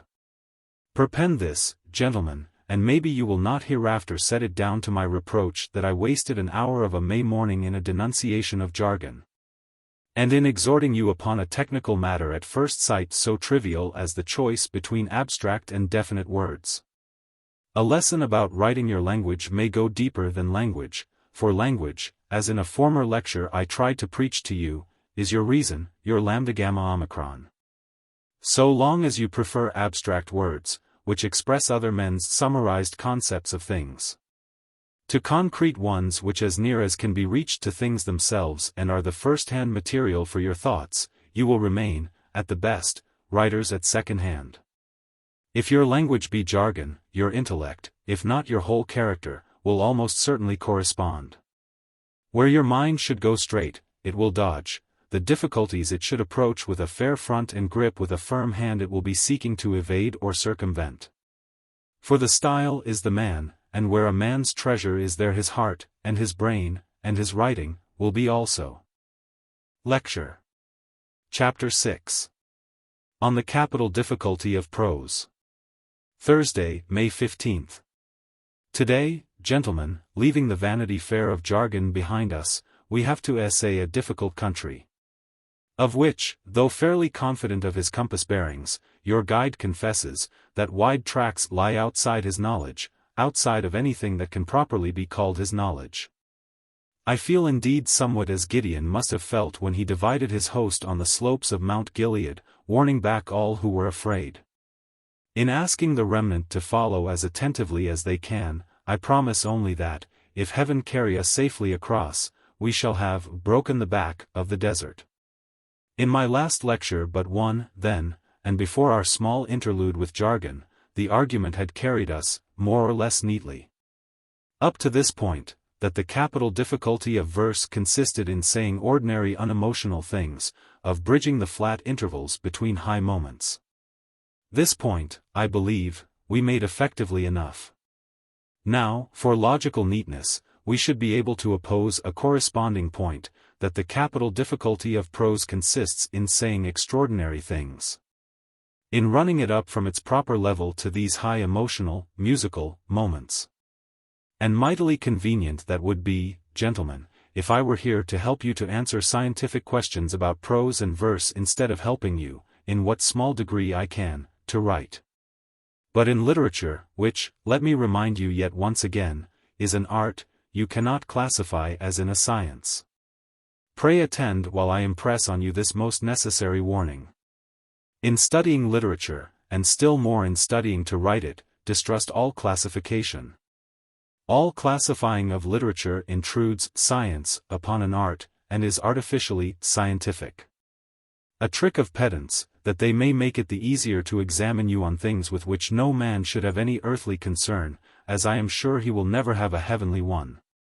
Beetles, minerals, gases, may be classified, and to have them classified is not only convenient but a genuine advance of knowledge. But if you had to make a beetle, as men are making poetry, how much would classification help? To classify in a science is necessary for the purpose of that science. To classify when you come to art is at the best an expedient, useful to some critics and to a multitude of examiners. It serves the art critic to talk about Tuscan, Flemish, Pre-Raphaelite schools of painting. The expressions are handy, and we know more or less what they intend. Just so handily it may serve us to talk about Renaissance poets, the Elizabethans, the Augustan age. But such terms at best cannot be scientific, precise, determinate, as for examples the terms inorganic, mammal, univalve, old red sandstone, are scientific, precise, determinate. An animal is either a mammal or it is not. You cannot say as assuredly that a man is or is not an Elizabethan. We call Shakespeare an Elizabethan and the greatest of Elizabethans, though as a fact he wrote his most famous plays when Elizabeth was dead. Shirley was but 7 years old when Elizabeth died. Yet, if Elizabethan have any meaning but a chronological one, Shirley belongs to the Elizabethan firmament, albeit but as a pale star low on the horizon, whereas Donne, a post-Elizabethan if ever there was one, had by 1603 reached his 30th year and written almost every line of those wonderful lyrics which for a good 60 years gave the dominant note to Jacobean and Caroline poetry. In treating of an art we classify for handiness, not for purposes of exact knowledge, and man, improbus homo, with his wicked inventions is forever making fools of our formulae. Be consoled, and, if you are wise, thank heaven, that genius uses our best-laid logic to explode it. Be consoled, at any rate, on finding that after deciding the capital difficulty of prose to lie in saying extraordinary things, in running up to the high emotional moments, the prose writers explode and blow our admirable conclusions to ruins. You see, we gave them the chance to astonish us when we defined prose as a record of human thought, dispensing with meter and using rhythm laxly. When you give genius leave to use something laxly, at its will, genius will pretty surely get the better of you. Observe, now, following the story of English prose, what has happened. Its difficulty, the inherent, the native disability of prose, is to handle the high emotional moments which more properly belong to verse. Well, we strike into the line of our prose writers, say as early as Malory. We come on this, of the passing of Arthur. My time heath fast, said the king. Therefore said Arthur unto Sir Bedivere, Take thou Excalibur my good sword, and go with it to yonder water side. And when thou comest there I charge thee throw my sword in that water and come again and tell me what there thou sayest. My lord, said Bedivere, your commandment shall be done. And lightly bring you word again. So Sir Bedivere departed, and by the way he beheld that noble sword, that the pommel and the haft was all of precious stones, and then he said to himself, If I throw this rich sword in the water, thereof shall never come good, but harm and loss. And then Sir Bedivere hid Excalibur under a tree. And so, as soon as he might, he came again unto the king, and said he had been at the water and had thrown the sword into the water. What saw thou there? Said the king, Sir, he said, I saw nothing but waves and winds. Now I might say a dozen things of this and of the whole passage that follows, down to Arthur's last words. Specially might I speak to you of the music of its monosyllables. What sawest you there? Said the king. Do as well as thou mayest, for in me is no trust for to trust in. For I will into the vale of Avilion, to heal me of my grievous wound. And if thou hear never more of me, pray for my soul. But, before making comment at all, I shall quote you another passage. This from Lord Berners' translation of Froissart. Of the death of Robert Bruce. It fortuned that King Robert of Scotland was right sore aged and feeble, for he was greatly charged with the great sickness. So that there was no way for him but death. And when he felt that his end drew near, he sent for such barons and lords of his realm as he trusted best, and showed them how there was no remedy with him. But he must needs leave this transitory life. Then he called to him the gentle knight, Sir William Douglas, and said before all the lords, Sir William, my dear friend, ye know well that I have had much ado in my days to uphold and sustain the right of this realm. And when I had most ado I made a solemn vow, the which as yet I have not accomplished, whereof I am right sorry. The which was, if I might achieve and make an end of all my wars, so that I might once have brought this realm in rest and peace. Then I promised in my mind to have gone and warred on Christ's enemies, adversaries to our holy Christian faith. To this purpose mine heart hath ever intended, but our Lord would not consent thereto. And sith it is so that my body cannot go, nor achieve that my heart desireth, I will send the heart instead of the body, to accomplish mine avow. I will, that as soon as I am trespassed out of this world, that ye take my heart out of my body, and embalm it. And take of my treasure as ye shall think sufficient for that enterprise, both for yourself and such company as ye will take with you, and present my heart to the holy sepulchre. Whereas our Lord lay, seeing my body cannot come there. And take with you such company and purveyance as shall be appertaining to your estate.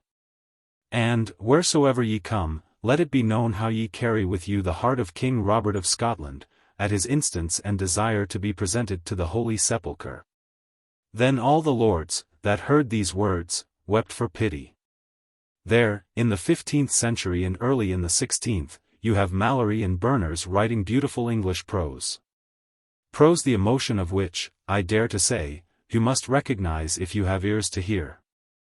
So you see that already our English prose not only achieves the high moment, but seems to obey it rather and be lifted by it, until we ask ourselves, who could help writing nobly?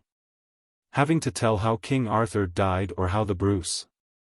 Yes, but I bid you observe that Malory and Berners are both relating what, however noble, is quite simple, quite straightforward. It is when prose attempts to philosophize, to express thoughts as well as to relate simple sayings and doings, it is then that the trouble begins. When Malory has to philosophize death, to think about it, this is as far as he attains. "Ah, Sir Lancelot," said he, "thou wert head of all Christian knights. And now I dare say," said Sir Ector, "that, Sir Lancelot, there thou least, thou were never matched of none earthly hands. And thou were the courteous knight that ever bare shield, and thou were the truest friend to thy lover that ever strode horse, and thou were the truest lover of a sinful man that ever loved woman.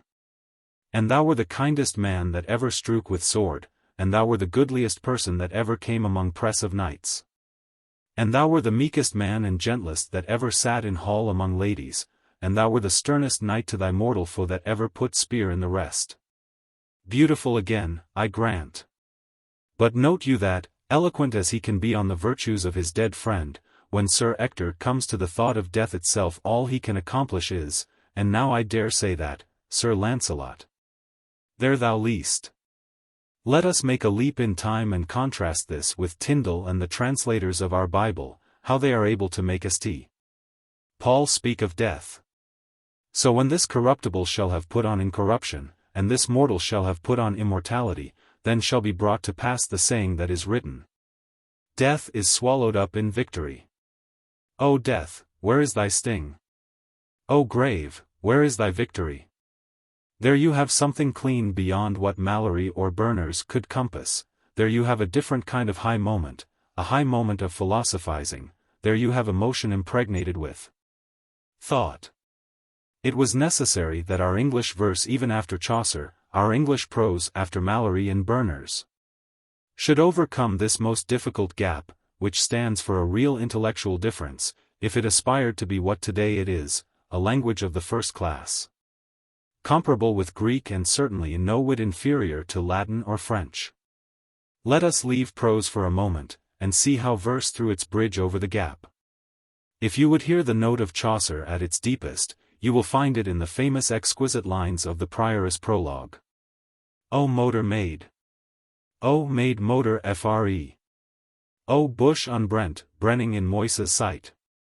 In the complaint of Troilus, in the rapture of Griselda restored to her children. O tendre, O dear, O young children mine! Your woeful motor wendy steadfastly. That cruel hounds or some foul vermin had eaten you. But God of his mercy, and your benign fader tendrili, hath doon you kept. You will find a note quite as sincere in many a carol, many a ballad of that time. He came all so still. There his mother was, as dew in April, that falleth on the grass. He came all so still. To his mother's bore, as dew in April, that falleth on the flower. He came all so still. There his mother lay, as dew in April, that falleth on the spray. Mother and maiden was never none but she. Well may such a lady God's mother be. You get the most emotional note of the ballad in such a stanza as this, from The Nut Brown Maid.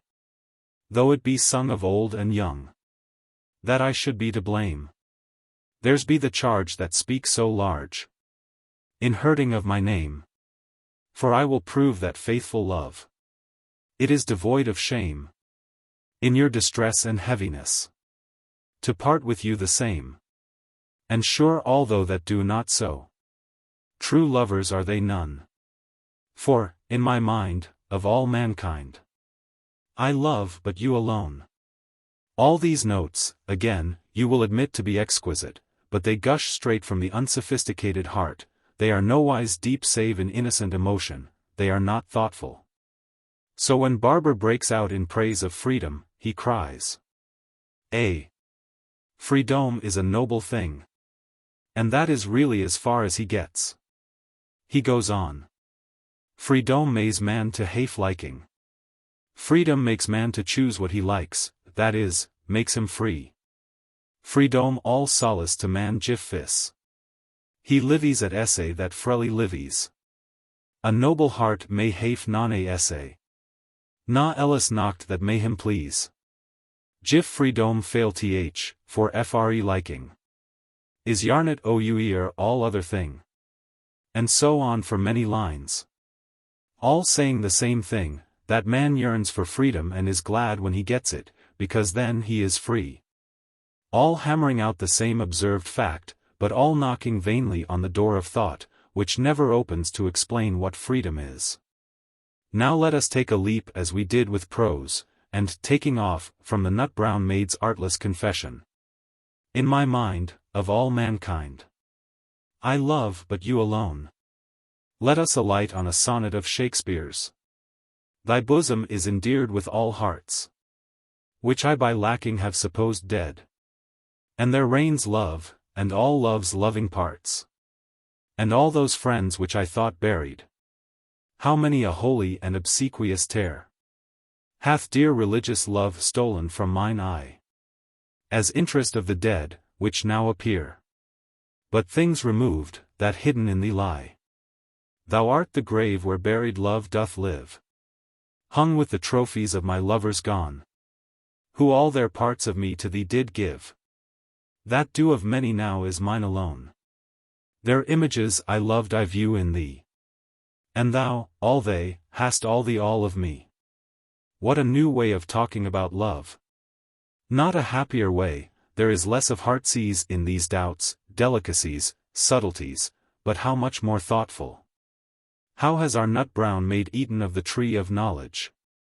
Well, there happened a Shakespeare, to do this for English verse, and Shakespeare was a miracle which I cheerfully leave others to rationalize for you, having, for my own part and so far as I have fared in life, found more profit in a capacity for simple wonder. But I can tell you how the path was made straight to that miracle.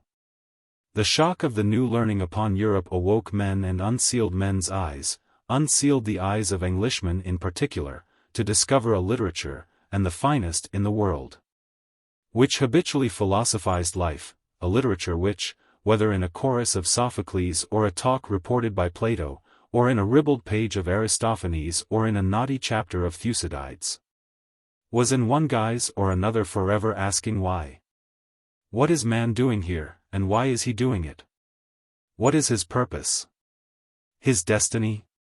How stands he towards those unseen powers, call them the gods, or whatever you will, that guide and thwart, provoke, madden, control him so mysteriously? What are these things we call good and evil, life, love, death? These are questions which, once raised, haunt man until he finds an answer, some sort of answer to satisfy him. Englishmen, hitherto content with the Church's answers but now aware of this great literature which answered so differently, and having other reasons to suspect what the Church said and did, grew aware that their literature had been as a child at play. It had never philosophized good and evil, life, love or death, it had no literary forms for doing this, it had not even the vocabulary. So our ancestors saw that to catch up their leeway, to make their report worthy of this wonderful, alluring discovery, new literary forms had to be invented, new, that is, in English, the sonnet, the drama, the verse in which the actors were to declaim, the essay, the invented tale. Then, for the vocabulary, obviously our fathers had either to go to Greek, which had invented the ABC of philosophizing, or to seek in the other languages which were already ahead of English in adapting that alphabet, or to give our English words new contents, new connotations, new meanings. Or lastly, to do all three together. Well, it was done, and in verse very fortunately done. Thanks of course to many men, but thanks to two especially, to Sir Thomas Wyatt, who led our poets to Italy, to study and adopt the forms in which Italy had cast its classical heritage. And to Marlowe, who impressed blank verse upon the drama. Of Marlowe I shall say nothing, for with what he achieved you are familiar enough. Of Wyatt I may speak at length to you, one of these days. But here, to prepare you for what I hope to prove, that Wyatt is one of the heroes of our literature, I will give you 3 brief reasons why we should honor his memory. 1. He led the way. On the value of that service I shall content myself with quoting a passage from Newman. When a language has been cultivated in any particular department of thought, and so far as it has been generally perfected, an existing want has been supplied, and there is no need for further workmen. In its earliest times, while it is yet unformed, to write in it at all is almost a work of genius. It is like crossing a country before roads are made communicating between place and place. The authors of that age deserve to be classics both because of what they do and because they can do it. It requires the courage and force of great talent to compose in the language at all. And the composition, when effected, makes a permanent impression on it. This Wyatt did. He was a pioneer and opened up a new country to Englishmen. But he did more. 2. Secondly, he had the instinct to perceive that the lyric, if it would philosophize life, love, and the rest, must boldly introduce the personal note, since in fact when man asks questions about his fortune or destiny he asks them most effectively in the first person. What am I doing? Why are we mortal? Why do I love thee? This again Wyatt did, and again he did more. 3. Thirdly, and because of this I am surest of his genius, again and again, using new thoughts in unfamiliar forms, he wrought out the result in language so direct, economical, natural, easy, that I know to this day no one who can better Wyatt's best in combining straight speech with melodious cadence. Take the lines Is it possible? Is it possible? For to turn so oft, to bring that lowest that was most aloft, and to fall highest, yet to light soft? Is it possible? All is possible. Whoso list believe. Trust therefore first, and after preve. As men wed ladies by license and leave. All is possible. Or again. Forget not. Oh, forget not this. How long ago hath been, and is, the mind that never meant amiss. Forget not yet. Or again, can personal note go straighter? And wilt thou leave me thus? Say nay, for shame. To save thee from the blame of all my grief and grame. And wilt thou leave me thus? Say nay. Say nay. 5. No, I have yet to mention the straightest, most natural of them all, and will read it to you in full. What should I say? Since faith is dead, and truth away from you is fled, should I be led with doubleness? Nay, nay, mistress. I promised you, and you promised me, to be as true as I would be. But since I see your double heart, farewell my part. Thought for to take is not my mind, but to forsake one so unkind. And as I find, so will I trust. Farewell, unjust. Can ye say nay? But that you said, that I alway should be obeyed, and thus betrayed, or that I wist. Farewell, unkissed. I observe it noted on p. 169 of Volume 3 of the Cambridge History of English Literature that Wyatt was a pioneer and perfection was not to be expected of him. He has been described as a man stumbling over obstacles, continually falling but always pressing forward. I know not to what wiseacre we owe that pronouncement, but what do you think of it, after the lyric I have just quoted? I observe, further, on page 23 of the same volume of the same work, that the Rev. T. M. Lindsay, D.D., principal of the Glasgow College of the United Free Church of Scotland, informs us of Wilson's Arte of Rhetorique that there is little or no originality in the volume, save, perhaps, the author's condemnation of the use of French and Italian phrases and idioms, which he complains are counterfeiting the King's English. The warnings of Wilson will not seem untimely if to be remembered that the earlier English poets of the period, Sir Thomas Wyatt the Elder, and the Earl of Surrey, drew their inspiration from Petrarch and Ariosto, that their earlier attempts at poetry were translations from Italian sonnets, and that their maturer efforts were imitations of the sweet and stately measures and style of Italian poesy. The polish which men like Wyatt and Surrey were praised for giving to our rude and homely manner of vulgar poesy might have led to some degeneration. Might it, indeed?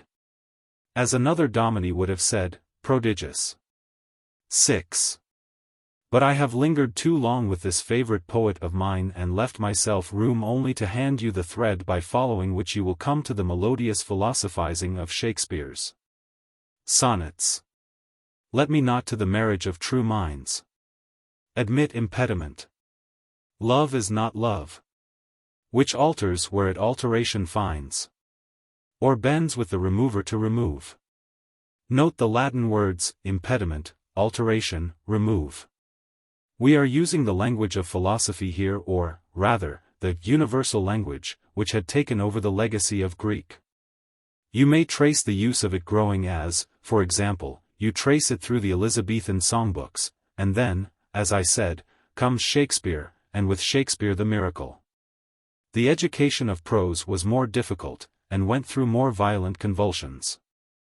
I suppose that the most of us, if, after reading a quantity of Elizabethan prose, we had the courage to tell plain truth, undaunted by the name of a great epic, would confess to finding the mass of it clotted in sense as well as unmusical in sound.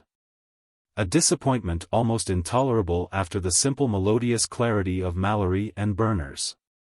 I, at any rate, must own that the most of Elizabethan prose pleases me little. And I speak not of Elizabethan prose at its worst, of such stuff as disgraced the already disgraceful Martin Marprelate controversy, but of such as a really ingenious and ingenuous man like Thomas Nash could write at his average. For a sample, English Seneca read by candlelight yields many good sentences such as, blood is a beggar, and so forth. And if you entreat him fair on a frosty morning, he will afford you whole Hamlets, I should say handfuls of tragical speeches. Sufficeth them, that is, modern followers of Seneca, to bodge up a blank verse with ifs and ands, and others, while for recreation after their candle stuff, having starched their beards most curiously, to make a peripatetical path into the inner parts of the city, and spend 2 or 3 hours in turning over the French dowdy, where they attract more infection in 1 minute than they can do eloquence all the days of their life by conversing with any authors of like argument. This may be worth studying historically, to understand the difficulties our prose had to encounter and overcome. But no one would seriously propose it as a model for those who would write well, which is our present business. I have called it, clotted. It is, to use a word of the time, farced with conceits. It needs straining. Its one merit consists in this, that it is struggling, fumbling, to say something, that is, to make something. It is not, like modern jargon, trying to dodge something. English prose, in short, just here is passing through a period of puberty, of green sickness, and, looking at it historically, we may own that its throes are commensurate with the stature of the grown man to be. These throes tear it every way. On the one hand we have Ascham, pedantically enough, apologizing that he writes in the English tongue, yet with a sure instinct he does it. If any man would blame me, either for taking such a matter in hand, or else for writing it in the English tongue, this answer I may make him, that what the best of the realm think it honest for them to use, I, one of the meanest sort, ought not to suppose it vile for me to write. And as for the Latin or Greek tongue, everything is so excellently done in them that none can do better.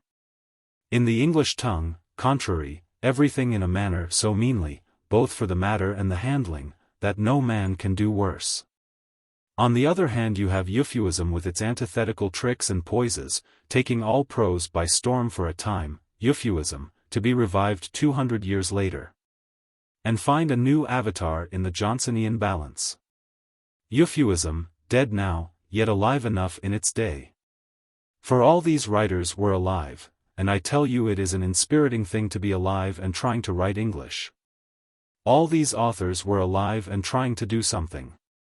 Unconsciously, for the most part, they were striving to philosophize the vocabulary of English prose and find a rhythm for its periods. And then, as already had happened to our verse, to our prose too there befell a miracle.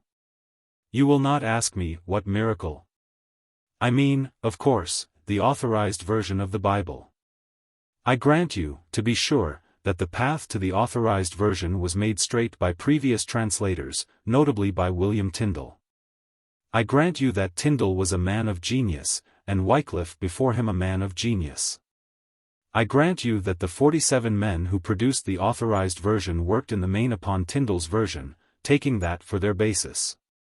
Nay, if you choose to say that Tyndale was a miracle in himself, I cheerfully grant you that as well.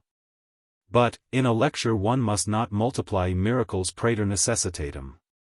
And when Tyndale has been granted, you have yet to face the miracle that 47 men, not one of them known, outside of this performance, for any superlative talent, sat in committee and almost consistently, over a vast extent of work, improved upon what genius had done.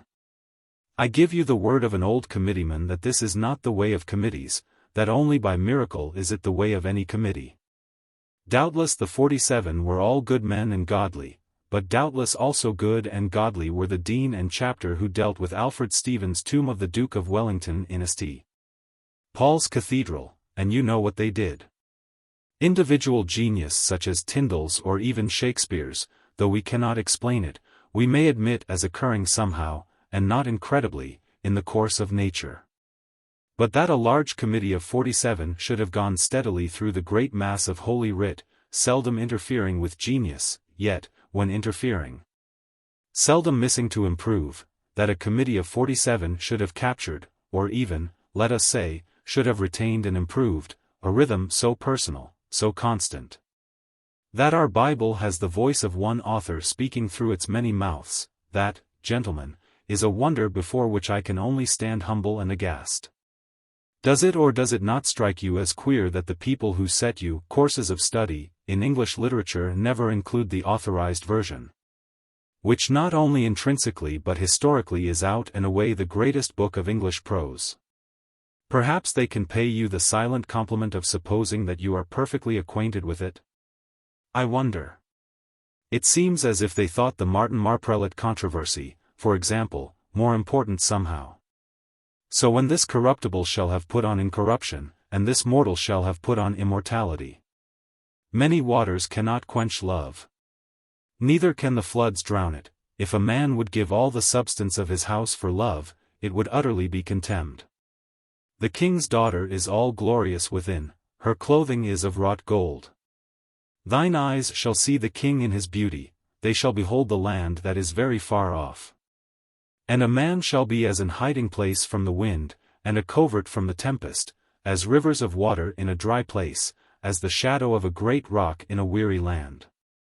When a nation has achieved this manner of diction, those rhythms for its dearest beliefs, a literature is surely established.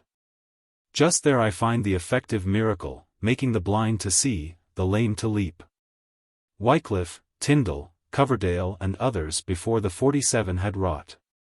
The authorized version, setting a seal on all, set a seal on our national style, thinking and speaking. It has cadences homely and sublime, yet so harmonizes them that the voice is always one. Simple men, holy and humble men of heart like Isaac Walton or Bunyan, have their lips touched and speak to the homelier tune. Proud men, scholars, Milton, Sir Thomas Browne, practice the rolling Latin sentence, but upon the rhythms of our Bible they, too, fall back. The great mutations of the world are acted, or time may be too short for our designs. Acquaint thyself with the choragium of the stars. There is nothing immortal but immortality. The precise man Addison cannot excel one parable in brevity or in heavenly clarity, the two parts of Johnson's antithesis come to no more than this. Our Lord has gone up to the sound of a trump, with the sound of a trump our Lord has gone up. The Bible controls its enemy Gibbon as surely as it haunts the curious music of a light sentence of Thackeray's. It is in everything we see, hear, feel, because it is in us, in our blood. What madman, then, will say, thus or thus far shalt thou go, to a prose thus invented and thus with its free rhythms, after 300 years, working on the imagination of Englishmen? Or who shall determine its range, whether of thought or of music?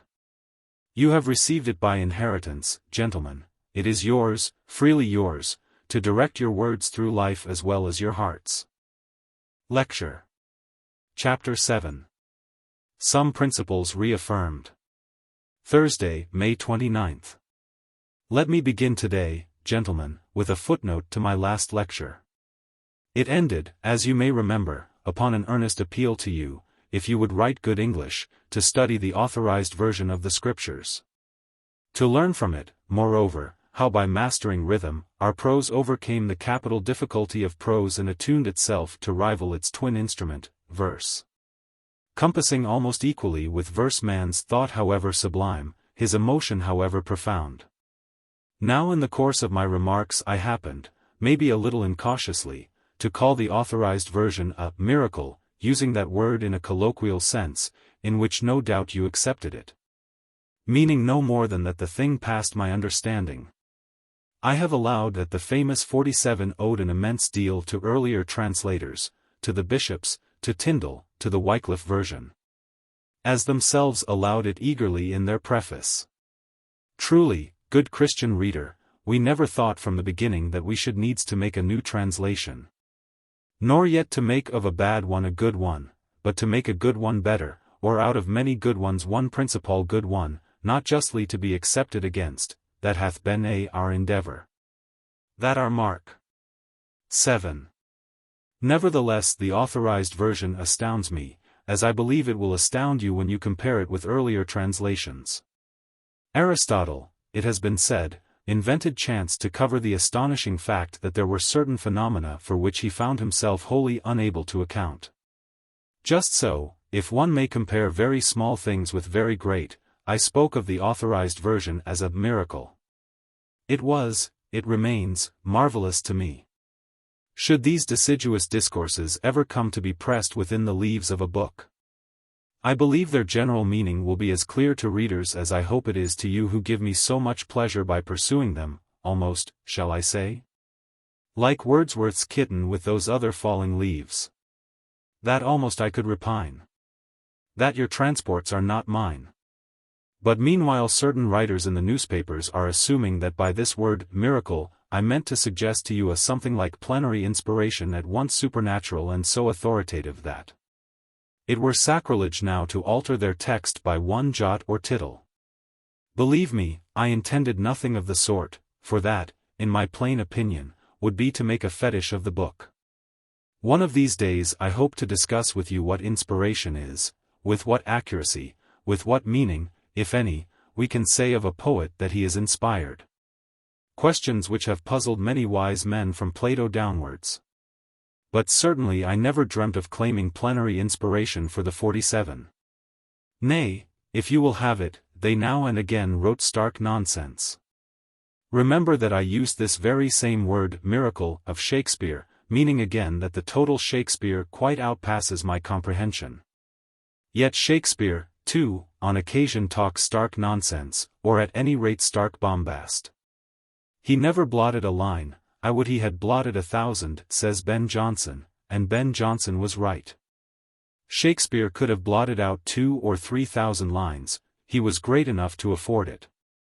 Somewhere Matthew Arnold supposes us as challenging Shakespeare over this and that weak or bombastic passage, and Shakespeare answering with his tolerant smile, that no doubt we were right.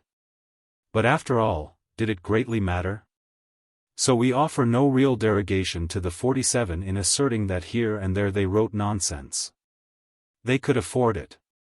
But we do stultify criticism if, adoring the grand total of wisdom and beauty, we prostrate ourselves indiscriminately before what is good and what is bad, what is sublime sense and what is nonsense. And forbid any reviser to put forth a hand to the ark. The most of us Christians go to church on Christmas Day, and there we listen to this from Isaiah 9:1, 7. Nevertheless the dimness shall not be such as was in her vexation. When at the first he lightly afflicted the land of Zebulun and the land of Naphtali, and afterwards did more grievously afflict her by the way of the sea, beyond Jordan, in Galilee of the nations. The people that walked in darkness have seen a great light, they that dwell in the land of the shadow of death, upon them hath the light shined.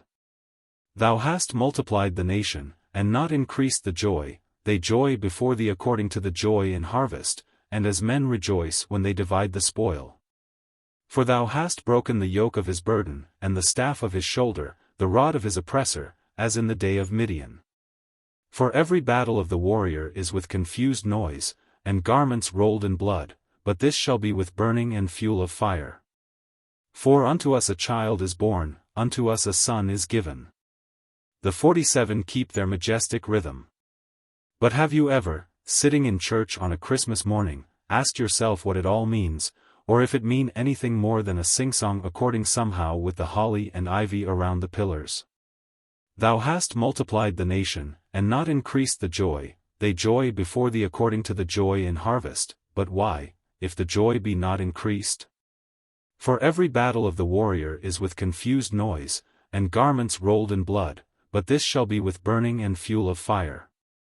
Granted the rhythmical antithesis, where is the real antithesis, the difference, the improvement? If a battle there must be, how is burning better than garments rolled in blood? And, in fine, what is it all about? Now let us turn to the Revised Version. But there shall be no gloom to her that was in anguish. In the former time he brought into contempt the land of Zebulun and the land of Naphtali, but in the latter time hath he made it glorious, by the way of the sea, beyond Jordan. Galilee of the nations.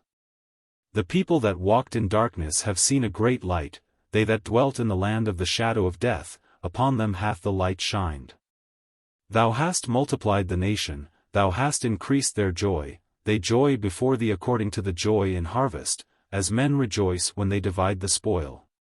For the yoke of his burden, and the staff of his shoulder, the rod of his oppressor, thou hast broken as in the day of Midian. For all the armor of the armed man in the tumult, and the garments rolled in blood, shall even be for burning, for fuel of fire. For unto us a child is born, unto us a son is given. And the government shall be upon his shoulder, and his name shall be called Wonderful, Counselor, Mighty God, Everlasting Father, Prince of Peace.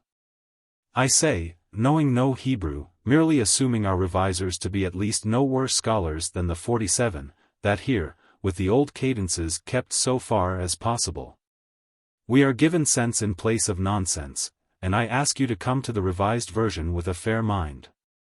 I myself came to it with some prejudice, in complete ignorance of Hebrew, and with no more than the usual amount of Hellenistic Greek. I grant at once that the Revised New Testament was a literary fiasco. Largely due, if gossip may be trusted, to trouble with the Greek aorist. And an unwise decision, in my opinion the most gratuitously unwise a translator can take, to use one and the same English word, always and in every connotation, as representing one and the same Greek word, for in any two languages few words are precisely equivalent. A fiasco at any rate the Revised New Testament was, deserving in a dozen ways and in 1,000 passages the scorn which Professor Saintsbury has recently heaped on it. But I protest against the injustice of treating the two revisions, of the New Testament and of the Old, as a single work, and saddling the whole with the sins of a part. For 2 years I spent half an hour daily in reading the Authorized and Revised versions side by side, marking as I went, and in this way worked through the whole, Old Testament, Apocrypha, New Testament. I came to it, as I have said, with some prejudice. But I closed the books on a conviction, which my notes sustain for me, that the revisers of the Old Testament performed their task delicately, scrupulously, on the whole with great good judgment. That the critic does a wrong who brings them under his indiscriminate censure, that on the whole they have clarified the sense of the Authorized version while respecting its consecrated rhythms. And that, to name an example, that you may test my words and judge for yourselves, the solemn splendor of that most wonderful poem, the story of Job, delta iota alpha lambda alpha mu pi epsilon iota. shines through the new translation as it never shone through the old. And now, gentlemen, as George Herbert said on a famous occasion, let us tune our instruments. Before discussing with you another and highly important question of style in writing, I will ask you to look back for a few moments on the road we have traveled. We have agreed that our writing should be appropriate, that it should fit the occasion. That it should rise and fall with the subject, be grave where that is serious, where it is light, not afraid of what Stevenson in The Wrong Box calls a little judicious levity. If your writing observe these precepts, it will be well-mannered writing. To be sure, much in addition will depend on yourself, on what you are or have made yourself, since in writing the style can never be separated from the man. But neither can it in the practice of virtue, yet, though men differ in character, I do not observe that moralists forbear from laying down general rules of excellence. Now if you will recall our further conclusion, that writing to be good must be persuasive, since persuasion is the only true intellectual process. And we'll test this by a passage of Newman's I am presently to quote to you, from his famous definition of a gentleman. I think you will guess pretty accurately the general law of excellence I would have you, as Cambridge men, tribally and particularly obey. Newman says of a gentleman that among other things, he is never mean or little in his disputes, never takes unfair advantage, never mistakes personalities or sharp sayings for arguments, or insinuates evil which he dare not say out. If he engages in controversy of any kind, his disciplined intellect preserves him from the blundering discourtesy of better perhaps, but less educated minds, who, like blunt weapons, tear and hack instead of cutting clean, who mistake the point in argument, waste their strength on trifles, misconceive their adversary, and leave the question more involved than they found it. He may be right or wrong in his opinion, but he is too clear-sighted to be unjust. He is simple as he is forcible, and as brief as he is decisive. Enough for the moment on this subject, but commit these words to your hearts, and you will not only triumph in newspaper controversy. You will do better, you will avoid it. To proceed. We found further that our writing should be accurate, because language expresses thought, is, indeed, the only expression of thought, and if we lack the skill to speak precisely, our thought will remain confused, ill-defined. The editor of a mining paper in Denver, USA, boldly the other day laid down this law, that niceties of language were mere frills, all a man needed was to get there, that is, to say what he wished in his own way. But just here, we found, lies the mischief. You will not get there by hammering away on your own untutored impulse. You must first be your own reader, chiseling out the thought definitely for yourself, and, after that, must carve out the intaglio yet more sharply and neatly, if you would impress its image accurately upon the wax of other men's minds. We found that even for men of science this neat clean carving of words was a very necessary accomplishment. As Sir James Barrie once observed, the man of science appears to be the only man who has something to say, just now, and the only man who does not know how to say it. But the trouble by no means ends with science. Our poets, those gifted strangely prehensile men who, as I said in my first lecture, seem to be born with filaments by which they apprehend, and along which they conduct the half-secrets of life to us ordinary mortals, our poets would appear to be scamping artistic labor, neglecting to reduce the vague impressions to the clearly cut image which is, after all, what helps. It may be a triumph that they have taught modern French poetry to be suggestive. I think it would be more profitable could they learn from France, that nation of fine workmen, to be definite. But about getting there, I ask you to remember Wolfe, with the seal of his fate on him, stepping into his bateau on the darkest Lawrence River and quoting as they tided him over, the boast of heraldry, the pomp of power, and all that beauty, all that wealth e'er gave, await alike th inevitable hour. The paths of glory lead but to the grave. I had rather have written those lines, said Wolfe, than conquer Canada. That is how our forefathers valued noble writing. The Denver editor holds that you may write as you please so long as you get there. Well, Wolfe got there, and so, in Wolf's opinion, did Gray, but perhaps to Wolf and Gray, and to the Denver editor, there happened to mean two different places. Wolf got to the heights of Abraham. Further, it was against this loose adaptation of words to thought and to things that we protested in our interpolated lecture on jargon, which is not so much bad writing as the avoidance of writing. The man who employs jargon does not get there at all, even in a raw rough pioneering fashion, he just walks around there in the ambient tracks of others. Let me fly as high as I can and quote you two recent achievements by cabinet ministers, as reported in the press. 1. Mr. McKenna's reasons for releasing from Holloway Prison Miss Lenton while on remand charged in connection with sweet phrase. The firing of the Tea Pavilion in Kew Gardens are given in a letter which he has caused to be forwarded to a correspondent who inquired as to the circumstances of the release. The letter says, I am desired by the Home Secretary to say that Lillian Lenton was reported by the medical officer at Holloway Prison to be in a state of collapse and in imminent danger of death, consequent upon her refusal to take food. 3 courses were open: 1. To leave her to die; 2. To attempt to feed her forcibly, which the medical officer advised would probably entail death in her existing condition; 3. To release her. The Home Secretary adopted the last course. Would probably entail death in her existing condition. Will anyone tell me how Mr.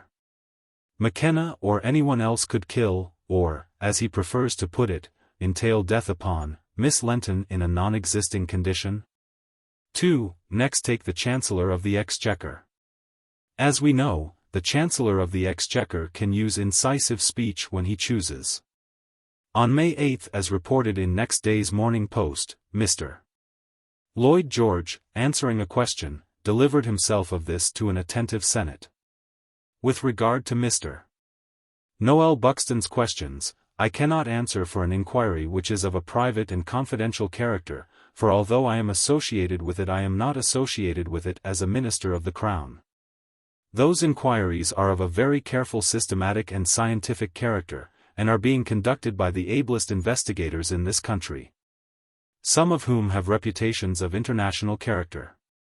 I am glad to think that the investigation is of a most impartial character. It must be a comforting thought, that an inquiry of a private and confidential character is also of a very systematic and scientific character, and besides being of a most impartial character, is conducted by men of international character, whatever that may happen to mean. What is an international character, and what would you give for one? We found that this way of talking, while pretending to be something pontifical, is really not prose at all, nor reputable speech at all, but jargon. Nor is the offense to be excused by pleading, as I have heard it pleaded, that Mr. Lloyd George was not using his own phraseology but quoting from a paper supplied him by some permanent official of the Treasury, since we select our civil servants among men of decent education and their salaries warrant our stipulating that they shall be able, at least, to speak and write their mother tongue. We laid down certain rules to help us in the way of straight prose. Always prefer the concrete word to the abstract. Almost always prefer the direct word to the circumlocution. Generally, use transitive verbs, that strike their object. And use them in the active voice, eschewing the stationary passive, with its little auxiliary, its, and, was, and its participles getting into the light of your adjectives, which should be few. For, as a rough law, by his use of the straight verb and by his economy of adjectives you can tell a man's style, if it be masculine or neuter, writing or composition. The authors of that capital handbook The King's English, which I have already recommended to you, add 2 rules. Prefer the short word to the long. Prefer the Saxon word to the Romance. But these 2 precepts you would have to modify by so long a string of exceptions that I do not commend them to you. In fact, I think them false in theory and likely to be fatal in practice. For, as my last lecture tried to show, you no sooner begin to philosophize things instead of merely telling a tale of them than you must go to the Mediterranean languages, because in these man first learnt to discuss his why and how. And these languages yet guard the vocabulary. Lastly, we saw how, by experimenting with rhythm, our prose broke its birth's invidious bar and learnt to scale the forbidden heights. Now by attending to the few plain rules given above you may train yourselves to write sound, straightforward, workaday English. But if you would write melodious English, I fear the gods will require of you what they ought to have given you at birth, something of an ear. Yet the most of us have ears, of sorts. And I believe that, though we can only acquire it by assiduous practice, the most of us can wonderfully improve our talent of the ear. If you will possess yourselves of a copy of Quintilian or borrow one from any library, Bond's translation will do, and turn to his 9th book, you will find 100 ways indicated, illustrated, classified, in which a writer or speaker can vary his style, modulate it, lift or depress it, regulate its balance. All these rules, separately worth studying, if taken together may easily bewilder and dishearten you. Let me choose just 2, and try to hearten you by showing that, even with these 2 only, you can go a long way. Take the use of right emphasis. What Quintilian says of right emphasis, or the most important thing he says, is this. There is sometimes an extraordinary force in some particular word, which, if it be placed in no very conspicuous position in the middle part of a sentence, is likely to escape the attention of the hearer and to be obscured by the words surrounding it. But if it be put at the end of the sentence is urged upon the reader's sense and imprinted on his mind. That seems obvious enough, for English use as well as for Latin. The wages of sin is death, anyone can see how much more emphatic that is than death is the wages of sin. But let your minds work on this matter of emphasis, and discover how emphasis has always its right point somewhere, though it be not at all necessarily at the end of the sentence. Take a sentence in which the strong words actually repeat themselves for emphasis. Babylon is fallen, that great city. Our first impulse would be to place the emphasis at the end. Babylon, that great city, is fallen. The Latin puts it at the beginning. Cessidit, Babylonia illa magna. Fallen, is Babylon, that great city. The 47 preserve the falling close so exquisite in the Latin, the emphasis, already secured by repetition, they accentuated by lengthening the pause. I would urge on you that in every sentence there is just a right point of emphasis which you must train your ears to detect. So your writing will acquire not only emphasis, but balance, and you will instinctively avoid such an ill-emphasized sentence as this, which, not naming the author, I will quote for your delectation. Are Japanese Aprils always as lovely as this? Asked the man in the light tweed suit of 2 others in immaculate flannels with crimson sashes round their waists and puggarees folded in cunning plaits round their broad terai hats. Explore, next, what, though critics have strangely neglected it, to my mind stands the first, or almost the first, secret of beautiful writing in English, whether in prose or in verse. I mean that interplay of vowel sounds in which no language can match us. We have so many vowel sounds indeed, and so few vowels to express them, that the foreigner, mistaking our modesty, complains against God's plenty. We alone, for example, sound by a natural vowel that noble I, which other nations can only compass by diphthongs. Let us consider that vowel for a moment or 2 and mark how it leads off the dance of the graces, its sisters. Arise, shine, for thy light is come, and the glory of the Lord is risen upon thee. Mark how expressively it drops to the solemn vowel o, and anon how expressively it reasserts itself to express rearisen delight. Arise, shine, for thy light is come, and the glory of the Lord is risen upon thee. For behold the darkness shall cover the earth, and gross darkness the people, but the Lord shall arise upon thee, and his glory shall be seen upon thee. And the Gentiles shall come to thy light, and kings to the brightness of thy rising. Take another passage in which the first lift of this I vowel yields to its graver sisters as though the sound sank into the very heart of the sense. I will arise and go to my father, and will say unto him, Father, I have sinned against heaven, and before thee, and am no more worthy to be called thy son. And am no more worthy to be called thy son. Mark the deep O's. For this my son was dead and is alive again, he was lost and is found. O my son Absalom, observe the I and O how they interchime, until the O of sorrow tolls the lighter note down. O my son Absalom, my son Absalom. Would God I had died for thee, O Absalom, my son, my son. Or take this lyric, by admission one of the loveliest written in this present age, and mark here too how the vowels play in ring and chime and toll. I will arise and go now, and go to Innisfree. And a small cabin build there, of clay and wattles made. 9 bean rows will I have there, a hive for the honey bee. And live alone in a bee-loud glade. 8. And I shall have some peace there, for peace comes dropping slow. Dropping from the vales of the morning to where the cricket sings. There midnight's all a glimmer, and noon a purple glow. And evening full of the linnet's wings. I will arise and go now, for always night and day. I hear lake water lapping, with low sounds by the shore. While I stand on the roadway, or on the pavement's grey. I hear it in the deep heart's core. I think if you will but open your ears to this beautiful vowel play which runs through all the best of our prose and poetry, whether you ever learn to master it or not.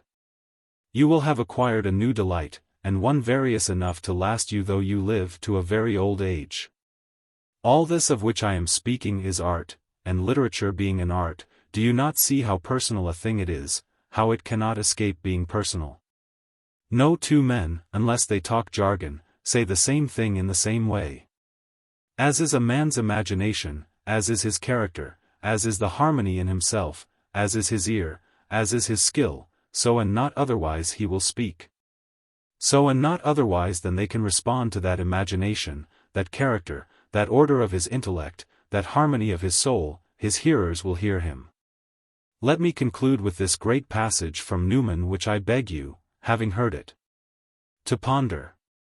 If then the power of speech is as great as any that can be named, if the origin of language is by many philosophers considered nothing short of divine, if by means of words the secrets of the heart are brought to light, pain of soul is relieved, hidden grief is carried off, sympathy conveyed, experience recorded, and wisdom perpetuated, if by great authors the many are drawn up into unity.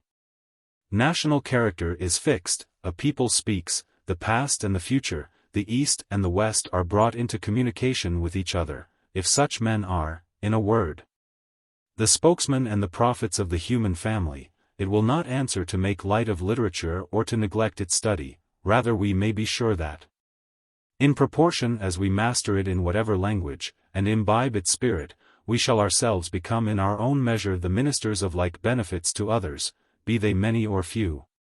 Be they in the obscurer or the more distinguished walks of life, who are united to us by social ties, and are within the sphere of our personal influence. Lecture. Chapter 8. On the Lineage of English Literature, I. Wednesday, October 22nd. You may think it strange, gentlemen, that of a course of 10 lectures which aim to treat English literature as an affair of practice, I should propose to spend 2 in discussing our literary lineage, a man's lineage and geniture being reckoned, as a rule, among the things he cannot be reasonably asked to amend. But since of high breeding is begotten, as most of us believe, a disposition to high thoughts, high deeds. Since to have it and be modestly conscious of it is to carry within us a faithful monitor persuading us to whatsoever in conduct is gentle, honorable, of good repute, and so silently dissuading us from base thoughts, low ends, ignoble gains. Seeing, moreover, that a man will often do more to match his father's virtue than he would to improve himself, I shall endeavor, in this and my next lecture, to scour that spur of ancestry and present it to you as so bright and sharp an incentive that you, who read English literature and practice writing here in Cambridge, shall not pass out from her insensible of the dignity of your studies, or without pride or remorse according as you have interpreted in practice the motto, noblesse oblige. 'Tis wisdom, and that high, for men to use their fortune reverently, even in youth. Let me add that, just as a knowledge of his family failings will help one man in economizing his estate, or warn another to shun for his health the pleasures of the table. So some knowledge of our lineage in letters may put us, as Englishmen, on the watch for certain national defects, for such we have, on our guard against certain sins which too easily beset us. Nay, this watchfulness may well reach down from matters of great moment to seeming trifles. It is good for us to recognize with Wordsworth that we must be free or die, who speak the tongue. That Shakespeare spake, the faith and morals hold, which Milton held. In everything we are sprung of earth's first blood, have titles manifold. But, though less important, it is good also to recognize that, as sons of Cambridge, we equally offend against our breeding when in our scientific writings we allow ourselves to talk of a microbe as an antibody. Now, because a great deal of what I have to say this morning, if not heretical, will yet run contrary to the vogue and practice of the schools for these 30 years. I will take the leap into my subject over a greater man's back and ask you to listen with particular attention to the following long passage from a writer whose opinion you may challenge, but whose authority to speak as a master of English prose no one in this room will deny.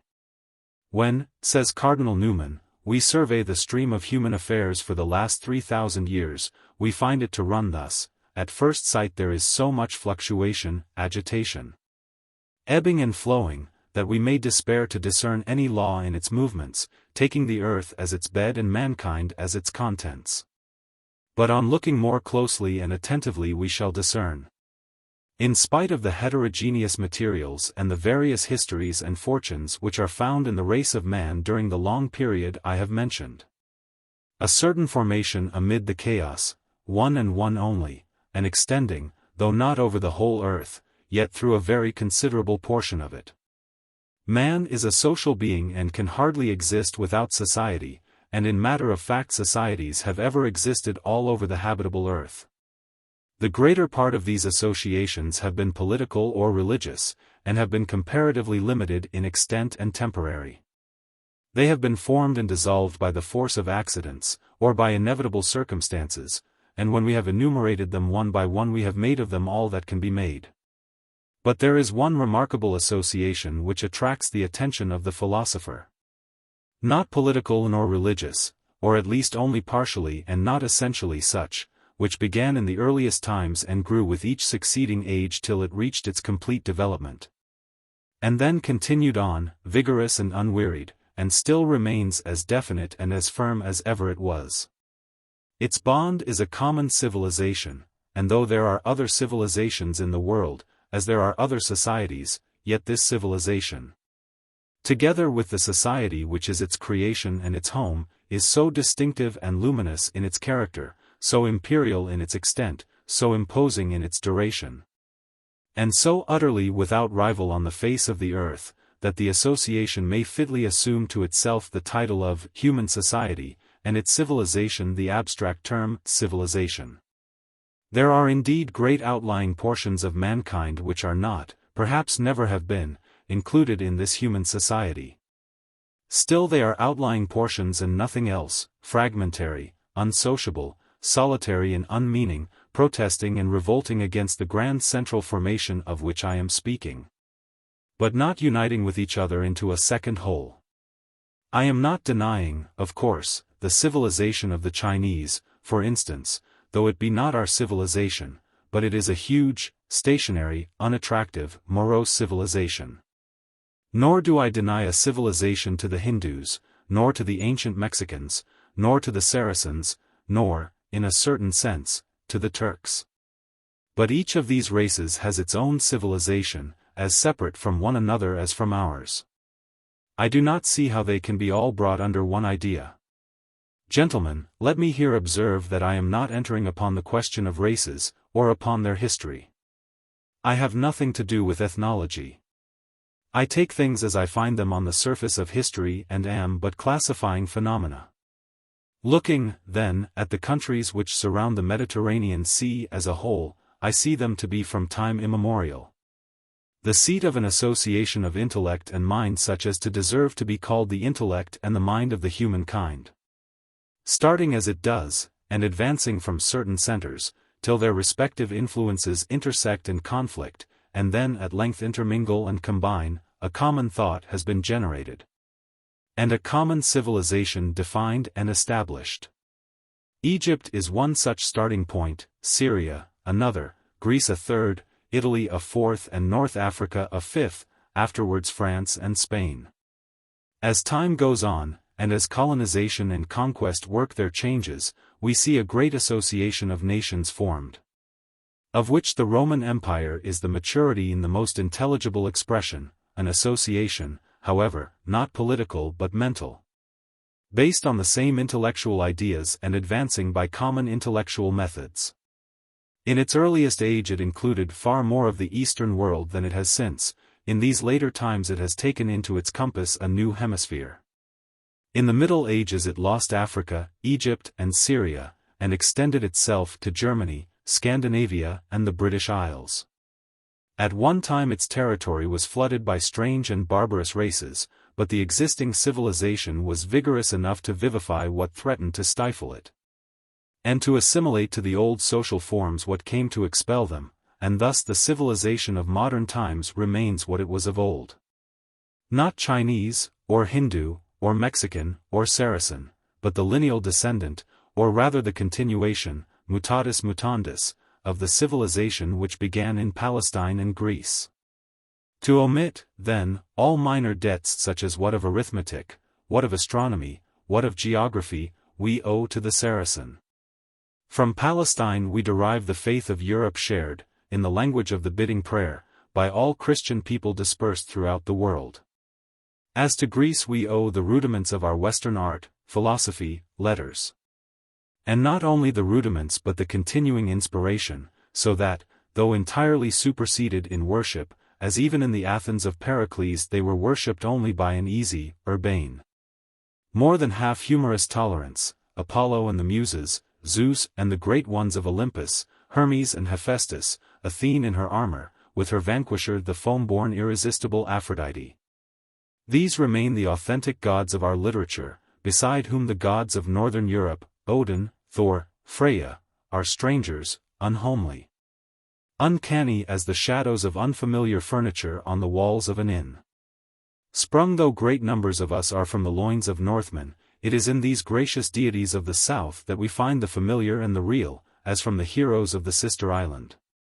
Cucullin and Concobar, we turn to Hercules, to Perseus, to Bellerophon, even to actual men of history, saying, give us Leonidas, give us Horatius, give us Regulus. These are the mighty ones we understand, and from whom, in a direct line of tradition, we understand Harry of Agincourt, Philip Sidney and our Nelson. Now since, of the Mediterranean peoples, the Hebrews discovered the unseen God whom the body of Western civilization has learnt to worship, since the Greeks invented art, philosophy, letters. Since Rome found and developed the idea of imperial government, of imperial colonies as superseding merely fissiparous ones. Of settling where she conquered, ubi Romanus visit ibi habitat, and so extending with government that system of law which Europe still obeys. We cannot be surprised that Israel, Greece, Rome, each in turn, set store on a pure ancestry. Though Christ be the veritable Son of God, his ancestry must be traced back through his supposed father Joseph to the stem of Jesse, and so to Abraham, father of the race. Again, as jealously as the evangelist claimed Jesus for a Hebrew of the Hebrews, so, if you will turn to the Menexenus of Plato in the oration of Aspasia over the dead who perished in battle, you hear her claim that no Pelopes nor Cadmeans, nor Egyptians, nor Doni, nor the rest of the crowd of born foreigners dwell with us. But ours is the land of pure Hellenes, free from admixture. These proud Athenians, as you know, wore brooches in the shape of golden grasshoppers, to signify that they were Alpha Tau Chi Theta Omicron Nu Epsilon, children of Attica, sprung direct from her soil. And so, again, the true Roman, while enlarging Rome's citizenship over Asia, Africa, Gaul, to our remote Britain, insisted, even in days of the later empire, on his pure descent from Aeneas and Romulus. Unde rems eti carites proque prole posterum. Romuli matrem crearet et nepotem Caesarum. With the rams, Carites, together ancestrally proud as they drew. From Romulus down to our Caesar last, best of that blood, of that through. Here is a boast that we English must be content to forego. We may wear a rose on St. George's Day, if we are clever enough to grow one. The Welsh, I dare say, have less difficulty with the leek. But April the 23rd is not a time of roses that we can pluck them as we pass, nor can we claim St. George as a compatriot, Cappadocius nostras. We have, to be sure, a few legendary heroes, of whom King Arthur and Robin Hood are, I suppose, the greatest. But, save in some Celtic corners of the land, we have few fairies, and these no great matter. While, as for tutelary gods, our springs, our wells, our groves, cliffs, mountainsides, either never possessed them or possess them no longer. Not of our landscape did it happen that the lonely mountains o'er, and the resounding shore, a voice of weeping heard, and loud lament, from haunted spring and dale, edg'd with poplar pale. The parting genius is with sighing sent. For the sufficient reason that no tutelary gods of importance were ever here to be dispersed. Let me press this home upon you by an illustration which I choose with the double purpose of enforcing my argument and sending you to make acquaintance, if you have not already made it, with one of the loveliest poems written in our time. In one of Pliny's letters you will find a very pleasant description of the source of the Clitumnus, a small Umbrian river which, springing from a rock in a grove of cypresses, descends into the Tinia, a tributary of the Tiber. Have you ever, writes Pliny to his friend Romanus, have you ever seen the source of the Clitumnus? I suppose not, as I never heard you mention it. Let me advise you to go there at once. I have just visited it and am sorry that I put off my visit so long. At the foot of a little hill, covered with old and shady cypress trees, a spring gushes and bursts into a number of streamlets of various size. Breaking, so to speak, forth from its imprisonment, it expands into a broad basin, so clear and transparent that you may count the pebbles and little pieces of money which are thrown into it. From this point the force and weight of the water, rather than the slope of the ground, hurry it onward. What was a mere spring becomes a noble river, broad enough to allow vessels to pass each other as they sail with or against the stream. The current is so strong, though the ground is level, that barges of beam, as they go down, require no assistance of oars, while to go up is as much as can be done with oars and long poles. The banks are clothed with abundant ash and poplar, so distinctly reflected in the transparent waters that they seem to be growing at the bottom of the river and can be counted with ease. The water is as cold as snow and as pure in color. Hard by the spring stands an ancient and venerable temple with a statue of the river god Clitumnus, clothed in the customary robe of state. The oracles here delivered attest the presence of the deity. Close in the precinct stand several little chapels dedicated to particular gods, each of whom owns his distinctive name and special worship, and is the tutelary deity of a runlet. For beside the principal spring, which is, as it were, the parent of all the rest, there are several smaller ones which have their distinct sources but unite their waters with the Clitumnus, over which a bridge is thrown, separating the sacred part of the river from that which is open to general use. Above the bridge you may only go in a boat, below it, you may swim. The people of the town of Hispalum, to whom Augustus gave this place, furnish baths and lodgings at the public expense. There are several small dwelling houses on the banks, in specially picturesque situations, and they stand quite close to the waterside. In short, everything in the neighborhood will give you pleasure. You may also amuse yourself with numberless inscriptions on the pillars and walls, celebrating the praises of the stream and of its tutelary god. Many of these you will admire, and some will make you laugh. But no! You are too well cultivated to laugh at such things. Farewell. Clitumnus still gushes from its rocks among the cypresses, as in Pliny's day.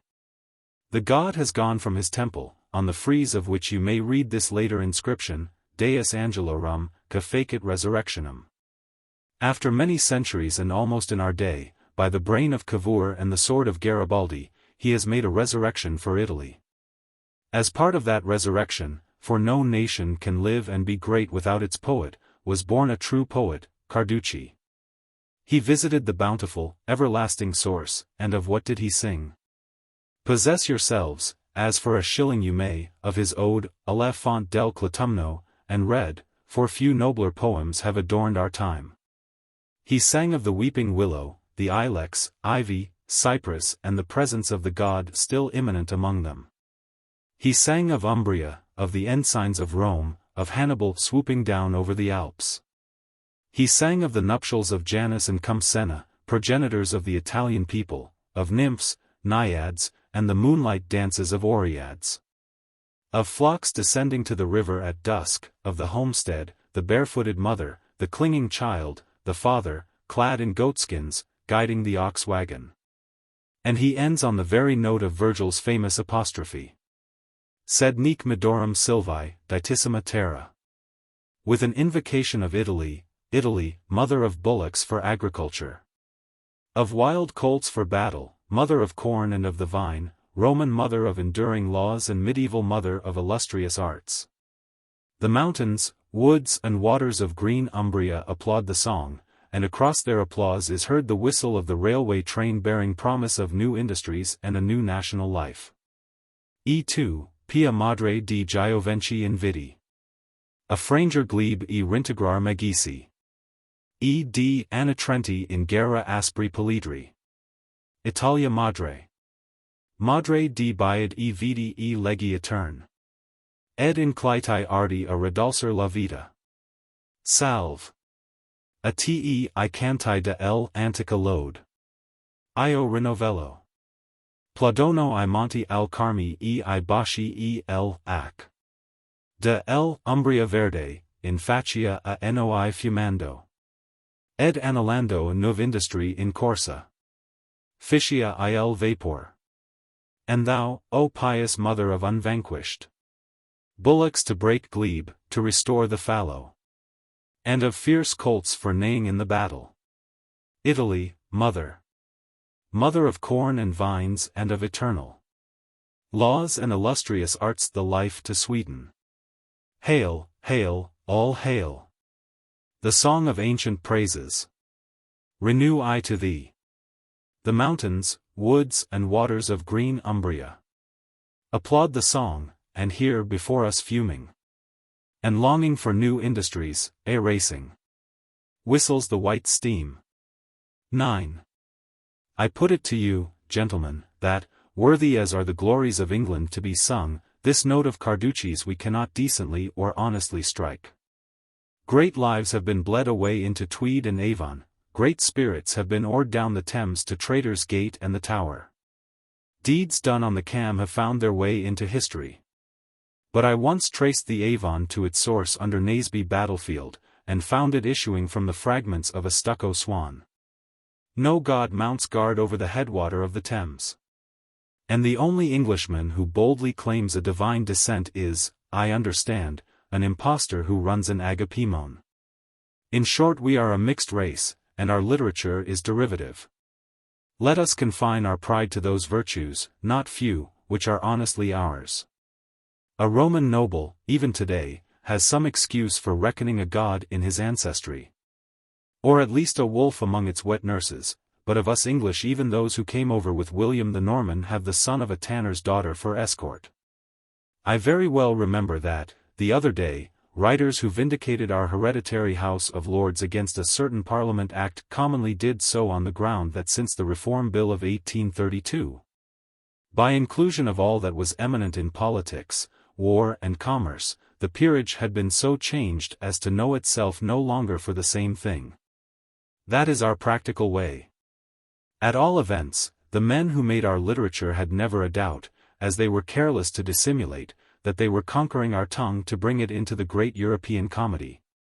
The civilization of Greece and Rome.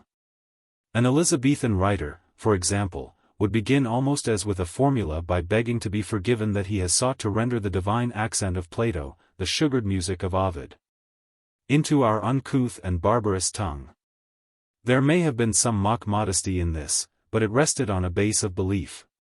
Much of the glory of English literature was achieved by men who, with the splendor of the Renaissance in their eyes, supposed themselves to be working all the while upon pale and borrowed shadows.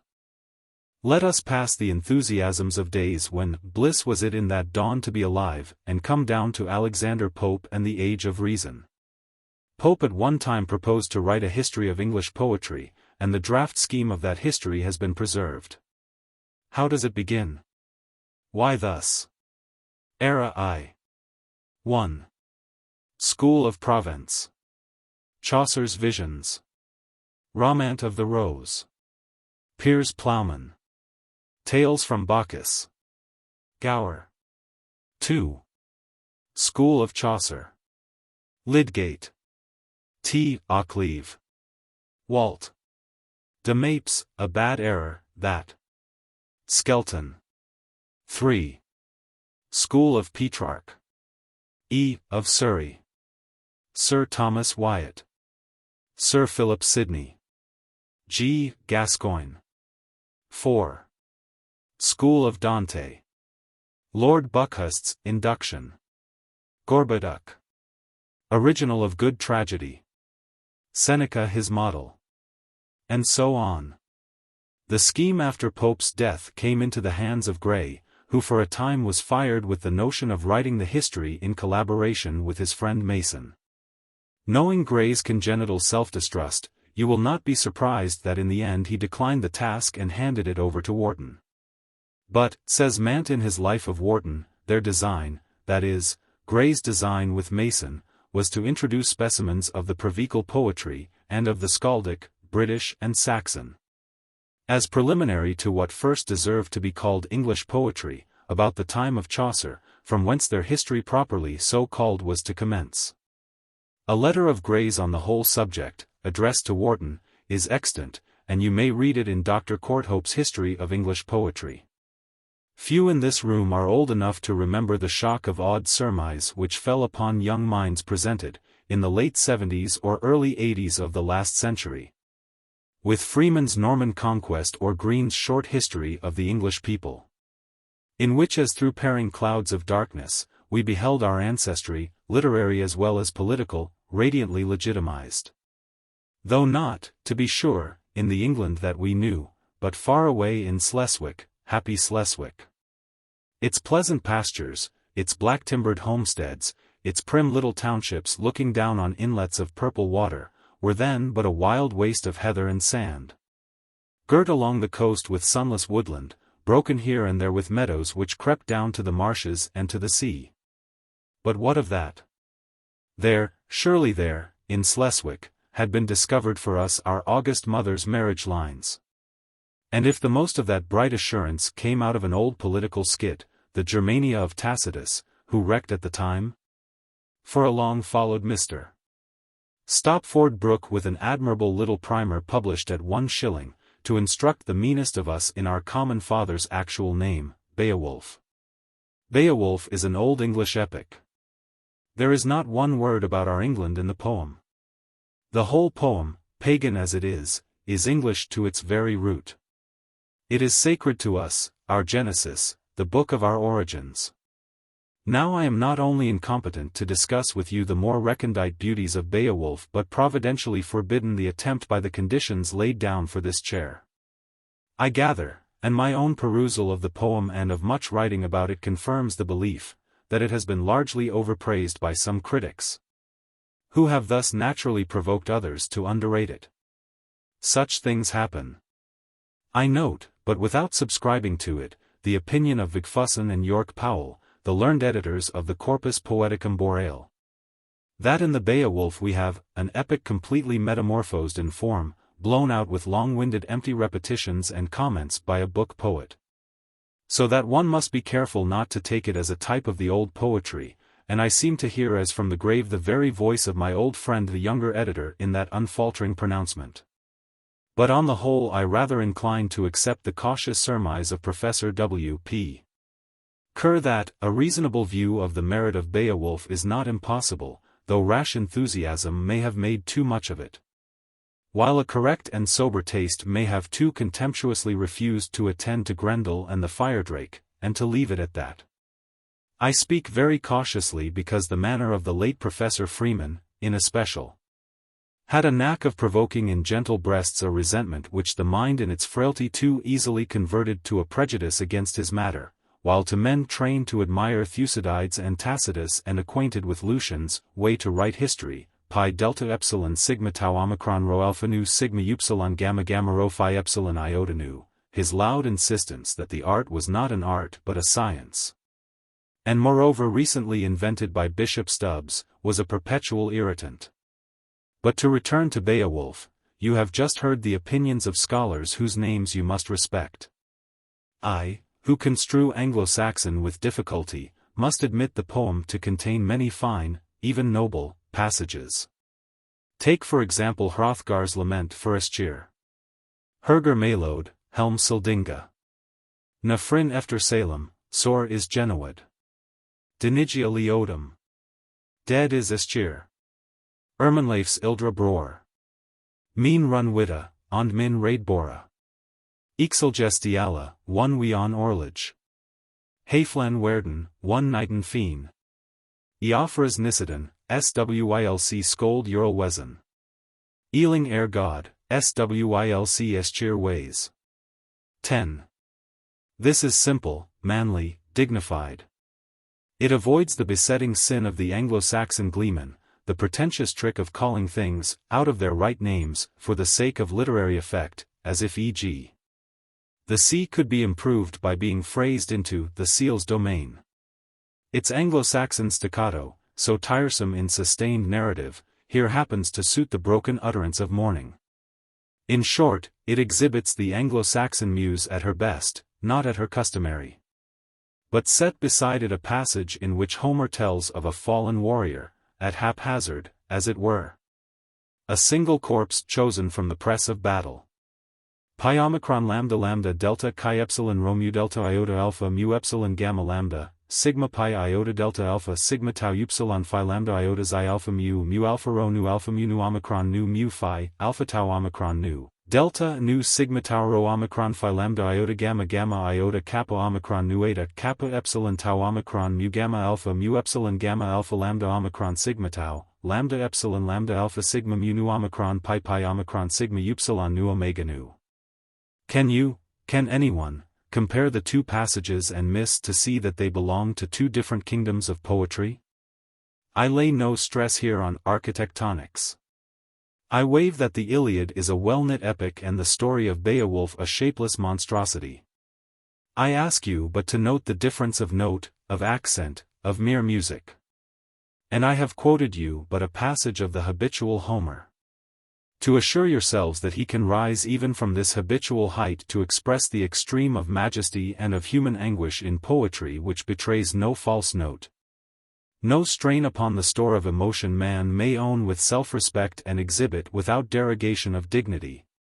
Turn to the last book of the Iliad and read of Priam raising to his lips the hand that has murdered his son. I say confidently that no one unable to distinguish this, as poetry, from the very best of Beowulf is fit to engage upon business as a literary critic. In Beowulf then, as an imported poem, let us allow much barbarian merit.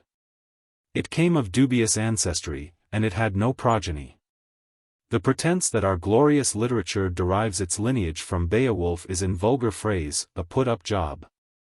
A falsehood grafted upon our textbooks by Teutonic and Teutonicing professors who can bring less evidence for it than will cover a threepenny piece. Its run for something like that money, in small educational manuals, has been in its way a triumph of pedagogic réclame. Our rude forefathers, the author of The Rape of the Lock and of the Elegy written in a country churchyard, knew nothing of the Exeter and Vercelli books, nothing of the Ruthwell Cross. But they were poets, practitioners of our literature in the true line of descent, and they knew certain things which all such artists know by instinct. So, before our historians of 30-odd years ago started to make Chaucer and Beowulf one, these rude forefathers made them two. Nor am I confident they erred. Rather I am confident, and hope in succeeding lectures to convince you, that, venerable as Anglo-Saxon is, and worthy to be studied as the mother of our vernacular speech, as for a dozen other reasons which my friend Professor Chadwick will give you, its value is historical rather than literary, since from it our literature is not descended. Let me repeat it in words that admit of no misunderstanding: from Anglo-Saxon prose, from Anglo-Saxon poetry our living prose and poetry have, save linguistically, no derivation. I shall attempt to demonstrate that, whether or not Anglo-Saxon literature, such as it was, died of inherent weakness, die it did. And of its collapse the vision of Piers Plowman may be regarded as the last dying spasm. I shall attempt to convince you that Chaucer did not inherit any secret from Cædmon or Cynewulf, but deserves his old title, Father of English Poetry, because through Dante, through Boccaccio, through the lays and songs of Provence, he explored back to the Mediterranean, and opened for Englishmen a commerce in the true intellectual mart of Europe. I shall attempt to heap proof on you that whatever the agency, whether through Wyatt or Spenser, Marlowe or Shakespeare, or Donne, or Milton, or Dryden, or Pope, or Johnson, or even Wordsworth, always our literature has obeyed, however unconsciously, the precept antiquum exquirite mat rem, seek back to the ancient mother. Always it has recreated itself, has kept itself pure and strong, by harking back to bathe in those native, yes, native, Mediterranean springs. Do not presume me to be right in this. Rather, if you will, presume me to be wrong until the evidence is laid out for your judgment. But at least understand today how profoundly a man, holding that view, must deplore the whole course of academical literary study during these 30 years or so, and how distrust what he holds to be its basal fallacies. For, literature being written in language, yet being something quite distinct, and the development of our language having been fairly continuous, while the literature of our nation exhibits a false start, a break, silence, repentance, then a renewal on right glorious lines, our students of literature have been drilled to follow the specious continuance while ignoring the actual break, and so to commit the one most fatal error in any study, that of mistaking the inessential for the essential. As I tried to persuade you in my inaugural lecture, our first duty to literature is to study it absolutely, to understand, in Aristotelian phrase, its tau tau nu epsilon nu alpha iota, what it is and what it means. If that be our quest, and the height of it be realized, it is nothing to us, or almost nothing, to know of a certain alleged poet of the 15th century, that he helped us over a local or temporary disturbance in our vowel endings. It is everything to have acquired and to possess such a norm of poetry within us that we know whether or not what he wrote was poetry. Do not think this easy. The study of right literary criticism is much more difficult than the false path usually trodden. So difficult, indeed, that you may easily count the men who have attempted to grasp the great rules and apply them to writing as an art to be practiced. But the names include some very great ones: Aristotle, Horace, Quintilian, Corneille, Boileau, Dryden, Johnson, Lessing, Coleridge, Goethe, Sainte-Beuve, Arnold, and the study, though it may not find its pattern in our time, is not unworthy to be proposed for another attempt before a great university. Lecture. Chapter 9. On the Lineage of English Literature, 2. Wednesday, November 5th. Some of you whose avocations call them, from time, to Newmarket may have noted, at a little distance out from Cambridge, a byroad advertised as leading to Qui in Swaffham. It also leads to the site of an old Roman villa. But you need not interrupt your business to visit this, since the best thing discovered there, a piece of tessellated pavement, has been removed and deposited in the Geological Museum here in Downing Street, where you may study it very conveniently. It is not at all a first-class specimen of its kind, not to be compared, for example, with the wonderful pavement at Dorchester, or with that, measuring 35 feet by 20, of the great villa unearthed, 100 years ago, at Stonesfield in Oxfordshire, but I take it as the handiest, and am going to build a small conjecture upon it, or rather a small suggestion of a guess. Remember, there is no harm in guessing so long as we do not pretend our guesswork to be something else. I will ask you to consider first that in these pavements, laid bare for us as the whistling rustic tends his plough, we have work dating somewhere between the 1st and 5th centuries. Work of unchallengeable beauty, work of a beauty certainly not rivaled until we come to the Norman builders of 500 or 600 years later. I want you to let your minds dwell on these long stretches of time, 400 years or so of Roman occupation, counting, not from Caesar's raids, but from the serious invasion of 43 AD under Aulus Plautius, say to some while after the famous letter of Honorius, calling home the legions. You may safely put it at 400 years, and then count 600 as the space before the Normans arrive, 1,000 years altogether. Or but a fraction, one short generation, less than the interval of time that separates us from King Alfred. In the great cathedral of Winchester, where sleep, by the way, two gentle writers specially beloved, Isaac Walton and Jane Austen, above the choir screen to the south, you may see a line of painted chests, of which the inscription on one tells you that it holds what was mortal of King Canute. Here are sands, ignoble things, dropped from the ruined sides of kings. But if you walk around to the north of the altar you will find yourself treading on tiles not so very far short of twice that antiquity. Gentlemen, do not think that I would ever speak lightly of our lineage, only let us make as certain as we may what that lineage is.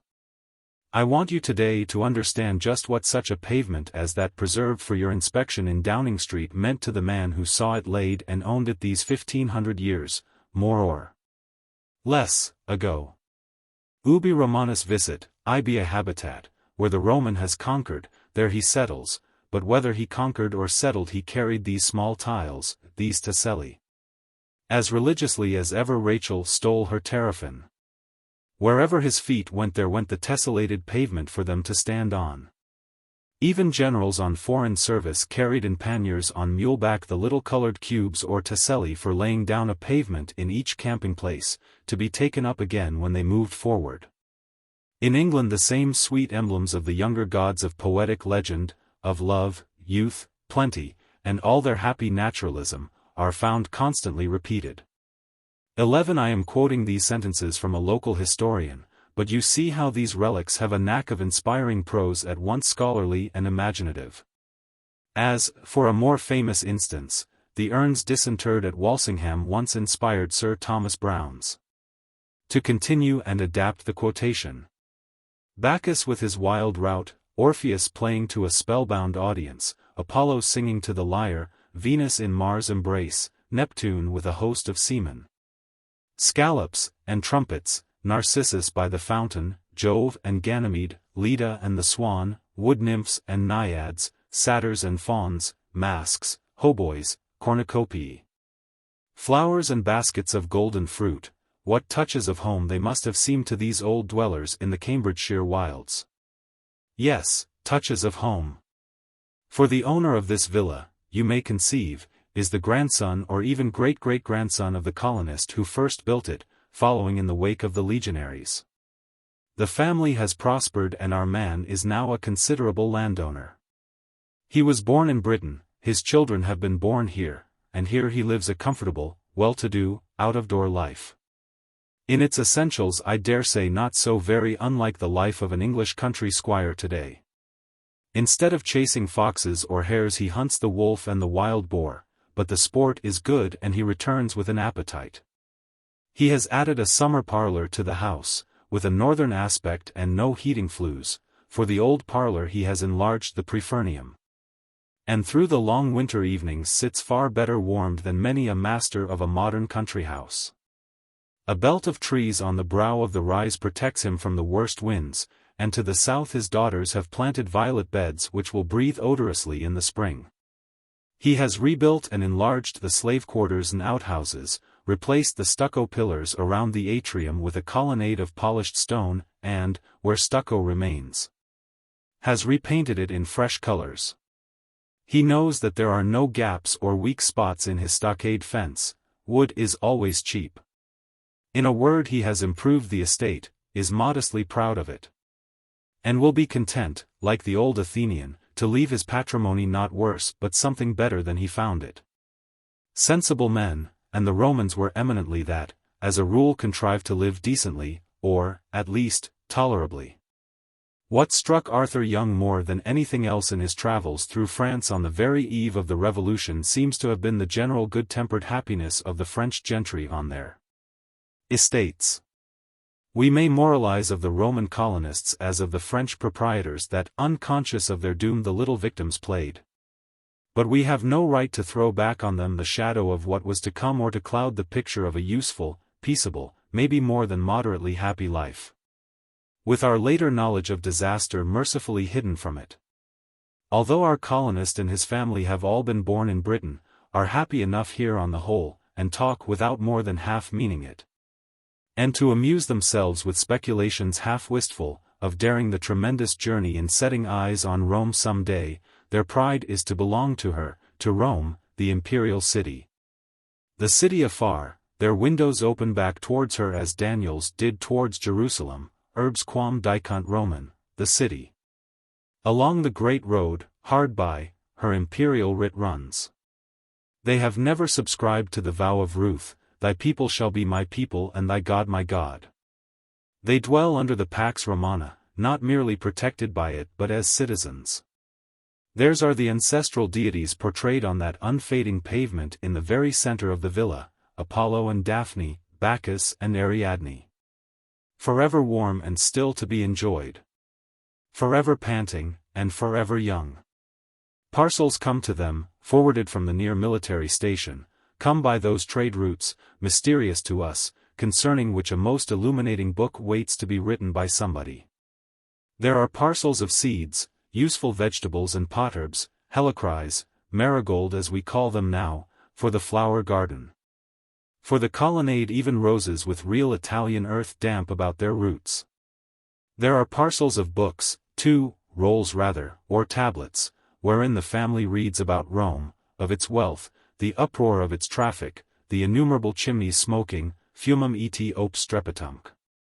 For they are always reading of Rome, feeling themselves, as they read, to belong to it, to be neither savage nor even rustic, but by birthright of the city, urbane. And what these exiles read is of how Horace met a boar on the sacred road, which would correspond, more or less, with our Piccadilly. Along the sacred road I strolled one day, deep in some bagatelle, you know my way, when up comes one whose face I scarcely knew. The dearest of dear fellows. How d'ye do? He grasped my hand. Well, thanks. The same to you. Or of how Horace apologizes for protracting a summer jaunt to his country seat. 5 days I told you at my farm I'd stay. And lo! The whole of August I'm away. Well but, Maecenas, you would have me live. And, were I sick, my absence you'd forgive. So let me crave indulgence for the fear of falling ill at this bad time of year, when, thanks to early figs and sultry heat, the undertaker figures with his suite. When fathers all and fond mammas grow pale at what may happen to their young heirs male, and courts and levees, town-bred mortals' ills, bring fevers on, and break the seals of wills. 12. Consider those lines, then consider how long it took the inhabitants of this island, the cultured ones who count as readers or writers, to recapture just that note of urbanity. Other things our forefathers, Britons, Saxons, Normans, Dutch or French refugees, discovered by the way, worthier things if you will. But not until the 18th century do you find just that note recaptured, the note of easy confidence that our London had become what Rome had been, the capital city. You begin to meet it in Dryden, with Addison it is fairly established. Pass a few years, and with Samuel Johnson it is taken for granted. His London is Juvenal's Rome, and the same satire applies to one as applied to the other. But against the urbane lines written by one Horace some while before Juvenal let us set a passage from another Horace, Horace Walpole. 1700 years later and some little while ahead of Johnson. He, like our Roman colonist, is a settler in a new country, Twickenham, and like Flaccus he loves to escape from town life. Twickenham, June 8, 1747. To the Honourable H. S. Conway. You perceive by my date that I am got into a new camp, and have left my tub at Windsor. It is a little plaything house that I got out of Mrs. Chevenix's shop, and the prettiest bauble you ever saw. It is set in enamelled meadows with filigree hedges. A small Euphrates through the place is rolled, and little finches wave their wings of gold. 2 delightful roads, that you would call dusty, supply me continually with coaches and chaises. Barges as solemn as barons of the exchequer move under my window. Richmond Hill and Ham walks bound my prospect. But, thank God, the Thames is between me and the Duchess of Queensberry. Dowagers as plenty as flounders inhabit all around, and Pope's ghost is just now skimming under my window by the most poetical moonlight. The Chevenixes had tricked it out for themselves. Up 2 pairs of stairs is what they call Mr. Chevenix's library, furnished with 3 maps, 1 shelf, a bust of Sir Isaac Newton and a lame telescope without any glasses. Lord John Sackville predeceased me here and instituted certain games called Cricketalia, which has been celebrated this very evening in honour of him in a neighbouring meadow. You will think I have removed my philosophy from Windsor with my tea things hither, for I am writing to you in all tranquillity while a parliament is bursting about my ears. You know it is going to be dissolved. They say the prince has taken up £200,000, to carry elections which he won't carry. He had much better have saved it to buy the parliament after it is chosen. There you have Horatio Walpole, the man about town, almost precisely echoing Horatius Flaccus, the man about town. And this, if you will bring your minds to it, is just the sort of passage a Roman colonist in Britain would open upon, out of his parcel of new books, and read, and understand. Some 1800 years ago. What became of it all, of that easy colonial life, of the men and women who trod those tessellated pavements? Wiped out, say the historians, knowing nothing, merely guessing, for you may with small trouble assure yourselves that the 5th and 6th centuries in the story of this island are a blind spot, concerning which one man's guess may be as good as another's. Wiped out, they will commonly agree. For while, as I warned you in another lecture, the pedantic mind, faced with a difficulty, tends to remove it conveniently into a category to which it does not belong, still more prone is the pedantic mind to remove it out of existence altogether. So, wiped out, is the theory. And upon it a sympathetic imagination can invent what sorrowful pictures it will of departing legions, the last little cloud of dust down the highway, the lovers by the gate watching it, not comprehending, the peaceful homestead in the background, ripe for doom, and what not. Or, stay. There is another theory to which the late Professor Freeman inclined, if so sturdy a figure could be said to incline, laying stress on a passage in Gildas, that the Romans in Britain, faced by the Saxon invader, got together their money, and bolted away into Gaul. The Romans that were in Britain gathered together their gold hoard, hid part in the ground and carried the rest over to Gaul, writes Gildas. The hiding in the ground, says Freeman, is of course a guess to explain the frequent finding of Roman coins, which indeed it does explain better than the guess that they were carried away. And perhaps better than the schoolboy's suggestion that during their occupation of Britain the Romans spent most of their time in dropping money about. Likely enough, large numbers of the colonists did gather up what they could and flee before the approaching storm, but by no means all, I think. For, since, where all is uncertain, we must reason from what is probable of human nature, in the first place men with large estates do not behave in that way before a danger which creeps upon them little by little, as this Saxon danger did. These colonists could not dig up their fields and carry them over to Gaul. They did not keep banking accounts. And in the course of 400 years their main wealth had certainly been sunk in the land. They could not carry away their villas. We know that many of them did not carry away the Tesselli for which, as we have seen, they had so peculiar a veneration, for these remain. Secondly, if the colonists left Britain in a mass, when in the middle of the 6th century we find Belisarius offering the Goths to trade Britain for Sicily, As being much larger and this long time subservient to Roman rule. 13 We must suppose either, as Freeman appears to suppose, that Belisarius did not know what he was offering, or that he was attempting a gigantic bluff, or lastly that he really was offering an exchange not flatly derisory. Of which 3 possible suppositions I prefer the last as the likeliest. Nor am I the less inclined to choose it, because these very English historians go on to clear the ground in a like convenient way of the Celtic inhabitants, exterminating them as they exterminated the Romans, with a wave of the hand, quite in the fashion of Mr. Podsnap. This is un-English, therefore for me it merely ceases to exist. Probable extirpation of the Celtic inhabitants jots down Freeman in his margin, and proceeds to write. In short, though the literal extirpation of a nation is an impossibility, there is every reason to believe that the Celtic inhabitants of those parts of Britain which had become English at the end of the 6th century had been as nearly extinguished as a nation could be. The women doubtless would be largely spared, but as far as the male sex is concerned we may feel sure that death, emigration, or personal slavery were the only alternatives which the vanquished found at the hands of our fathers. Upon this passage, if brought to me in an undergraduate essay, I should have much to say. The style, with its abstract nouns, the literal extirpation of a nation is an impossibility. Its padding and periphrasis, there is every reason to believe. As far as the male sex is concerned we may feel sure, betrays the loose thought. It begins with, in short, and proceeds to be long-winded. It commits what even schoolboys know to be a solecism by inviting us to consider 3 alternatives. And what can I say of, the women doubtless would be largely spared? Save that besides scanning in iambics it says what Freeman never meant and what no one outside of an Aristophanic comedy could ever suggest. The women doubtless would be largely spared.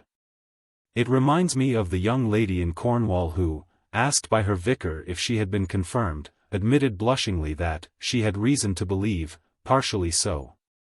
The women doubtless would be largely spared, but I thank the professor for teaching me that phrase, because it tries to convey just what I am driving at. The Jutes, Angles, Saxons, did not extirpate the Britons, whatever you may hold concerning the Romans. For, once again, men do not behave in that way, and certainly will not when a live slave is worth money. Secondly, the very horror with which men spoke, centuries after, of Anderida quite plainly indicates that such a wholesale massacre was exceptional, monstrous. If not exceptional, monstrous, why should this particular slaughter have lingered so ineffaceably in their memories? Finally, and to be as curt as the question deserves, the Celtic Briton in the island was not exterminated and never came near to being exterminated, but on the contrary, remains equipollent with the Saxon in our blood, and perhaps equipollent with that mysterious race we call Iberian, which came before either and endures in this island today. As anyone traveling it with eyes in his head can see. Pict, Dane, Norman, Frisian, Huguenot French, these and others come in. If mixture of blood be a shame, we have purchased at the price of that shame the glory of Catholicism. And I know of nothing more false in science or more actively poisonous in politics or in the arts than the assumption that we belong as a race to the Teutonic family. Dane, Norman, Frisian, French Huguenot, they all come in. And will you refuse a hearing when I claim that the Roman came in too? Bethink you how deeply Rome engraved itself on this island and its features. Bethink you that, as human nature is, no conquering race ever lived or could live, even in garrison, among a tributary one without begetting children on it. Bethink you yet further of Freeman's admission that in the wholesale, and quite hypothetical, general massacre, the women doubtless would be largely spared, and you advance nearer to my point. I see a people which for 400 years was permeated by Rome. If you insist on its being a Teutonic people, which I flatly deny, then you have one which alone of Teutonic peoples has inherited the Roman gift of consolidating conquest, of colonizing in the wake of its armies, of driving the road, bridging the ford, bringing the lawless under its sense of law. I see that this nation of ours concurrently, when it seeks back to what alone can inspire and glorify these activities, seeks back, not to any supposed native north, but south to the middle sea of our civilization and steadily to Italy, which we understand far more easily than France, though France has helped us times and again. Putting these things together, I retort upon the ethnologists, for I come from the west of England, where we suffer incredible things from them, semper ego auditor tantum. I hazard that the most important thing in our blood is that purple drop of the imperial murex we derive from Rome. You must, of course, take this for nothing more than it pretends to be, a conjecture, a suggestion. I will follow it up with two statements of fact, neither doubtful nor disputable. The first is, that when English poetry awoke, long after the conquest, or, as I should prefer to put it, after the Crusades, it awoke a new thing. In its vocabulary as much like Anglo-Saxon poetry as ever you will, but in meter, rhythm, lilt, and more, in style, feeling, imaginative play, and yet more again, in knowledge of what it aimed to be. In the essentials, in the qualities that make poetry poetry, as different from Anglo-Saxon poetry as cheese is from chalk, and as much more nutritious. Listen to this. Bituine merci ant Averill. When spray by ginneth to spring, the little fowl hath higher will on higher lud to sing. Ich Libby in love longing, for semlocust of Aleph thinge. He may me bliss bringe. Icum in higher bandown. And hendi hapit chab y hent. Icket from heaving it is me sent. From alle women my love is lent. And lyht on Alisown. Here you have alliteration in plenty. You even have what some hold to be the pattern of Anglo-Saxon alliterative verse, though in practice disregarded, may be, as often as not. The chosen initial used twice in the first line and once at least in the second. From alle women my love is lent. And lyht on Alisown.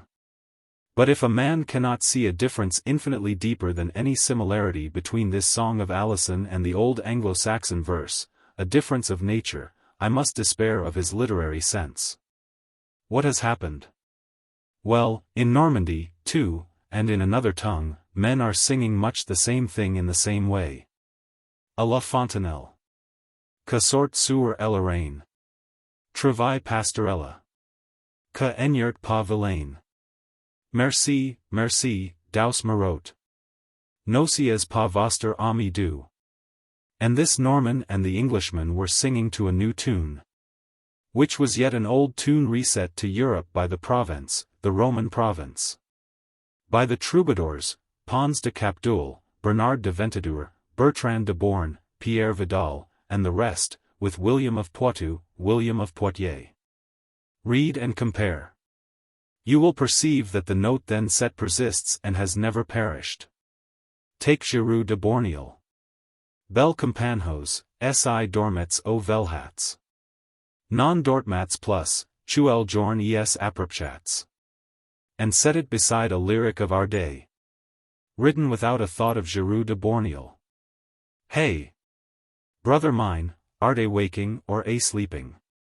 Mind'st thou the merry moon a many summers fled? Mind'st thou the green and the dancing and the leaping? Mind'st thou the haycocks and the moon above them creeping? Or take Bernard de Ventadour's Quand herba verts, e fuelha par. El flor brodenon perverian. El Rosenhals autet e clar. Leva sa vots e mov sun chan. Joy ai de lie. E joy ai de la flor.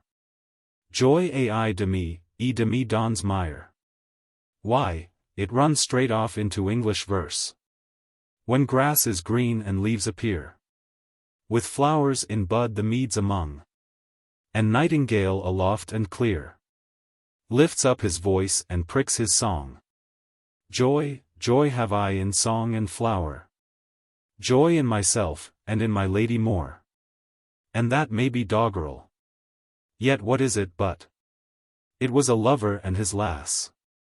With a hey and a ho and a hey nanino. That o'er the green cornfield did pass. In the springtime. The only pretty ring time. Or when daffodils begin to peer with hay, the doxy over the dale. Why then comes in the sweet the year. For the red blood reigns in the winter's pale. Nay, flatter the Anglo-Saxon tradition by picking its very best, and I suppose it hard to find better than the much-admired opening of Piers Plowman, in which that tradition shot up like the flame of a dying candle. Bode in a May's morninge, on Malvern hulls. Me befell a fairy me thut. I was weary of wandringe, and went me to rest under a broad bank, by a bourne side. And as I lay and leonied, and lochied on the wateries, I slumbered in a slepinge, hit sonied so mury. This is good, solid stuff, no doubt, but tame, inert, if not actually lifeless. As M. Jusserand says of Anglo-Saxon poetry in general, it is like the river Saône, one doubts which way it flows. How tame in comparison with this, for example. In summer, when the shaws be shane, and leaves be large and long, it is full merry in fair foreste, to hear the folie's song. To se the deer draw to the dale, and leave the hillis he, and shadow hem in the leaves green, under the green-woad tray. Hit befell on Whitsuntide, early in a May morning. The sun up fair can shine, and the briddies merry can swng. This is a merry morning, said Little John Bhym that died on Tray. A more merry man than I am one. Lives not in Christiant. Pluck up tea hurt, my dear maester. Little John can say. And thwnk hit is a full fair time. In a morning of May. There is no doubting which way that flows. And this vivacity, this new beat of the heart of poetry, is common to Chaucer and the humblest ballad maker. It pulses through any book of lyrics printed yesterday, and it came straight to us out of Provence, the Roman province.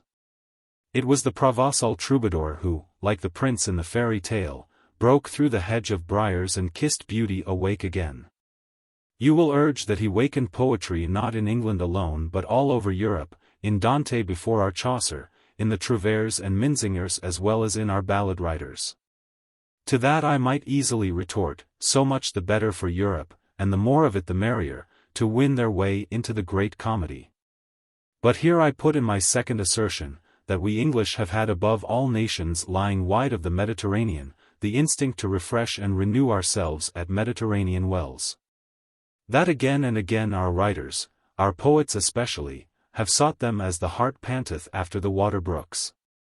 If you accept this assertion, and if you believe as well that our literature, surpassing Rome's, may vie with that of Athens, if you believe that a literature which includes Chaucer, Spenser, Shakespeare, Pope, Wordsworth, Shelley, the authorized version of Holy Writ, with Browne, Bunyan, Swift, Addison, Johnson, Arnold, Newman, has entered the circle to take its seat with the first, why then, heartily believing this with you, I leave you to find some better explanation than mine if you can.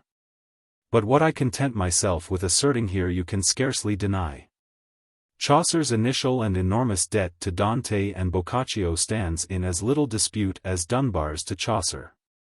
On that favorite poet of mine, Sir Thomas Wyatt, I descanted in a former lecture. He is one of your glories here, having entered St. John's College at the age of 12, which must have been precocious even for those days. Anthony Wood asserts that after finishing his course here, he proceeded to Cardinal Wolsey's new college at Oxford. But, as Christchurch was not founded until 1524, and Wyatt, still precocious, had married a wife 2 years before that, the statement, to quote Dr. Courthope, seems no better founded than many others advanced by that patriotic but not very scrupulous author. It is more to the point that he went traveling, and brought home from France, Italy, afterward Spain, always from Latin altars, the flame of lyrical poetry to England. The flame of the Petrarchists, caught from the troubadours, clarified, so to speak, by the salt of humane letters. On what our Elizabethan literature owes to the classical revival hundreds of volumes have been written and hundreds more will be written. I will but remind you of what Spencer talked about with Gabriel Harvey, what Daniel disputed with Campion. That Marlowe tried to reincarnate Machiavelli, that Johnson was a sworn Latinist and that the tribe of Ben a classical tribe. While, as for Shakespeare, go and reckon the proportion of Italian and Roman names in his Dramatis Personae. Of Donne's debt to France, Italy, Rome, Greece, you may read much in Professor Grierson's great edition. And I dare say Professor Grierson would be the first to allow that all has not yet been computed. You know how Milton prepared himself to be a poet. Have you realized that, in those somewhat strangely constructed sonnets of his, Milton was deliberately modeling upon the Horatian Ode, as his confrère, Andrew Marvell, was avowedly attempting the like in his famous Horatian Ode on Cromwell's return from Ireland. So that if Cromwell had returned, like Mr. Quilp, walked in and caught his pair of Latin secretaries scribbling verse, one at either end of the office table, both might colorably have pleaded that they were, after all, writing Latin. Waller's task in poetry was to labor true classical polish where Cowley labored sham classical form. Put together Dryden's various prefaces and you will find them one solid monument to his classical faith. Of Pope, Gray, Collins, you will not ask me to speak. What is salt in Cooper you can taste only when you have detected that by a stroke of madness he missed, or barely missed, being our true English Horace. That almost more nearly than the rest he hit what the rest had been seeking. Then, of the Romantic Revival, enemy of false classicism, not of classicism, bethink you what, in his few great years, Wordsworth owed directly to France of the early Revolution. What Keats drew forth out of Lempriere, and again bethink you how Tennyson wrought upon Theocritus, Virgil, Catullus, upon what Arnold constantly shaped his verse. How Browning returned ever upon Italy to inspire his best and correct his worse. Of Anglo-Saxon prose I know little indeed. But enough of the world to feel reasonably sure that if it contained any single masterpiece, or anything that could be paraded as a masterpiece, we should have heard enough about it long before now. It was invented by King Alfred for excellent political reasons, but, like other ready-made political inventions in this country, it refused to thrive. I think it can be demonstrated, that the true line of intellectual descent in prose lies through Bede, who wrote in Latin, the universal language, and not through the Blickling homilies, or Alfric, or the Saxon Chronicle. And I am sure that Freeman is perversely wrong when he laments as a great mistake that the first Christian missionaries from Rome did not teach their converts to pray and give praise in the vernacular. The vernacular being what it was, these men did better to teach the religion of the civilized world, orbis terrarum, in the language of the civilized world. I am not thinking of its efficiency for spreading the faith, but neither is Freeman, and, for that, we must allow these old missionaries to have known their own business. I am thinking only of how this great mistake affected our literature.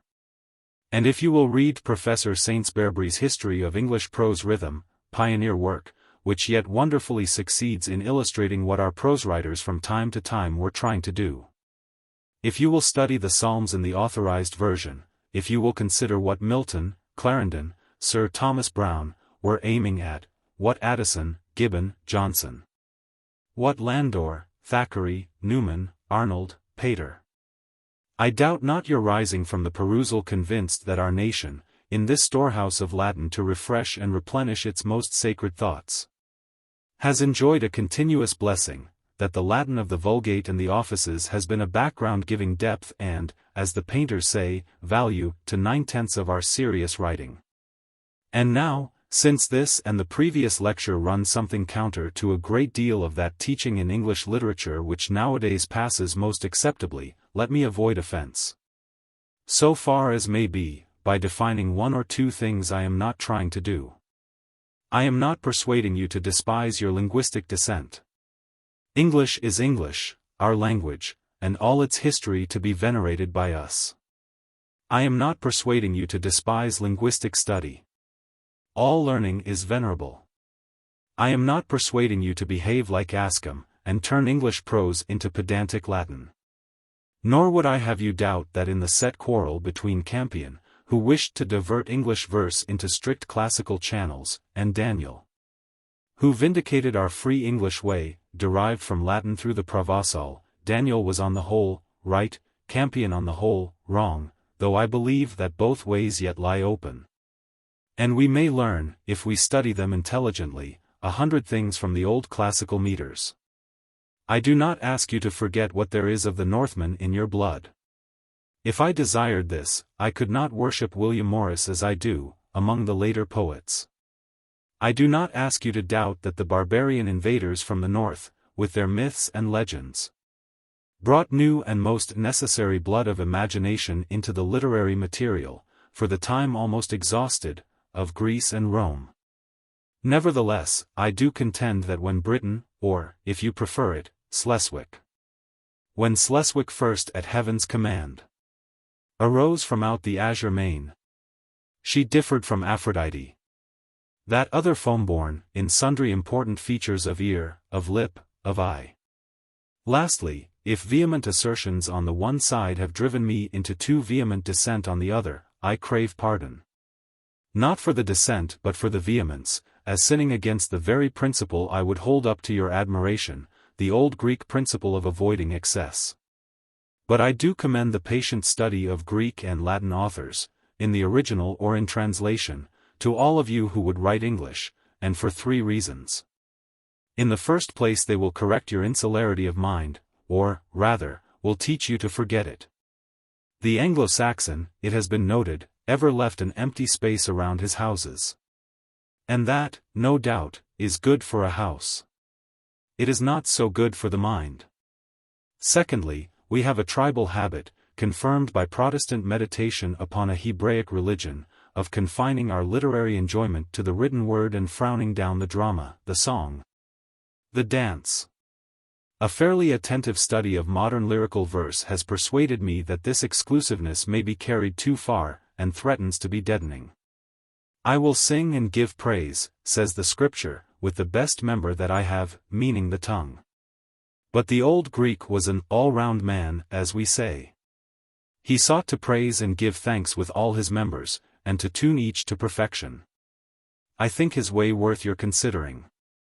Lastly, and chiefly, I commend these classical authors to you because they, in the European civilization which we all inherit, conserve the norm of literature, the steady grip on the essential, the clean outline at which in verse or in prose, in epic, drama, history, or philosophical treatise, a writer should aim. So sure am I of this, and of its importance to those who think of writing, that were this university to limit me to 3 texts on which to preach English literature to you, I should choose the Bible in our authorized version, Shakespeare, and Homer, though it were but in a prose translation. 2 of these lie outside my marked province. Only one of them finds a place in your English school. But Homer, who comes neither within my map, nor within the ambit of the tripos, would, because he most evidently holds the norm, the essence, the secret of all, rank first of the 3 for my purpose. Lecture. Chapter 10. English Literature in Our Universities, I. Wednesday, November 19th. All lectures are too long. Towards the close of my last, gentlemen, I let fall a sentence which, heard by you in a moment of exhausted or languid interest, has since, like enough, escaped your memory even if it earned passing attention. So let me repeat it, for a fresh start. Having quoted to you the words of our Holy Writ, I will sing and give praise with the best member that I have, I added, but the old Greek was an all-round man. He sought to praise and give thanks with all his members, and to tune each to perfection. Now a great many instructive lectures might be written on that text, nevertheless you may think it a strange one, and obscure, for the discourse on English literature in our universities, which, according to promise, I must now attempt. The term, an all-round man, may easily mislead you unless you take it with the rest of the sentence and particularly with the words, praise and give thanks. Praise whom? Give thanks to whom? To whom did our Greek train all his members to render adoration? Why, to the gods, his gods, to Zeus, Apollo, Aphrodite. And from them down to the lesser guardian deities of the hearth, the field, the farmstead. We modern men suffer a double temptation to misunderstand, by belittling, the reverence in which Hellas and Rome held their gods. To start with, our religion has superseded theirs. We approach the Olympians with no bent towards venerating them. With minds easy, detached, to which a great deal of their theology, the amativeness of Zeus for example, must needs seem broadly comic, and a great deal of it not only comic but childish. We are encouraged in this, moreover, when we read such writers as Aristophanes and Lucian, and observe how they poked fun at the gods. We assume, so modern he seems, Aristophanes' attitude towards his immortals to be ours.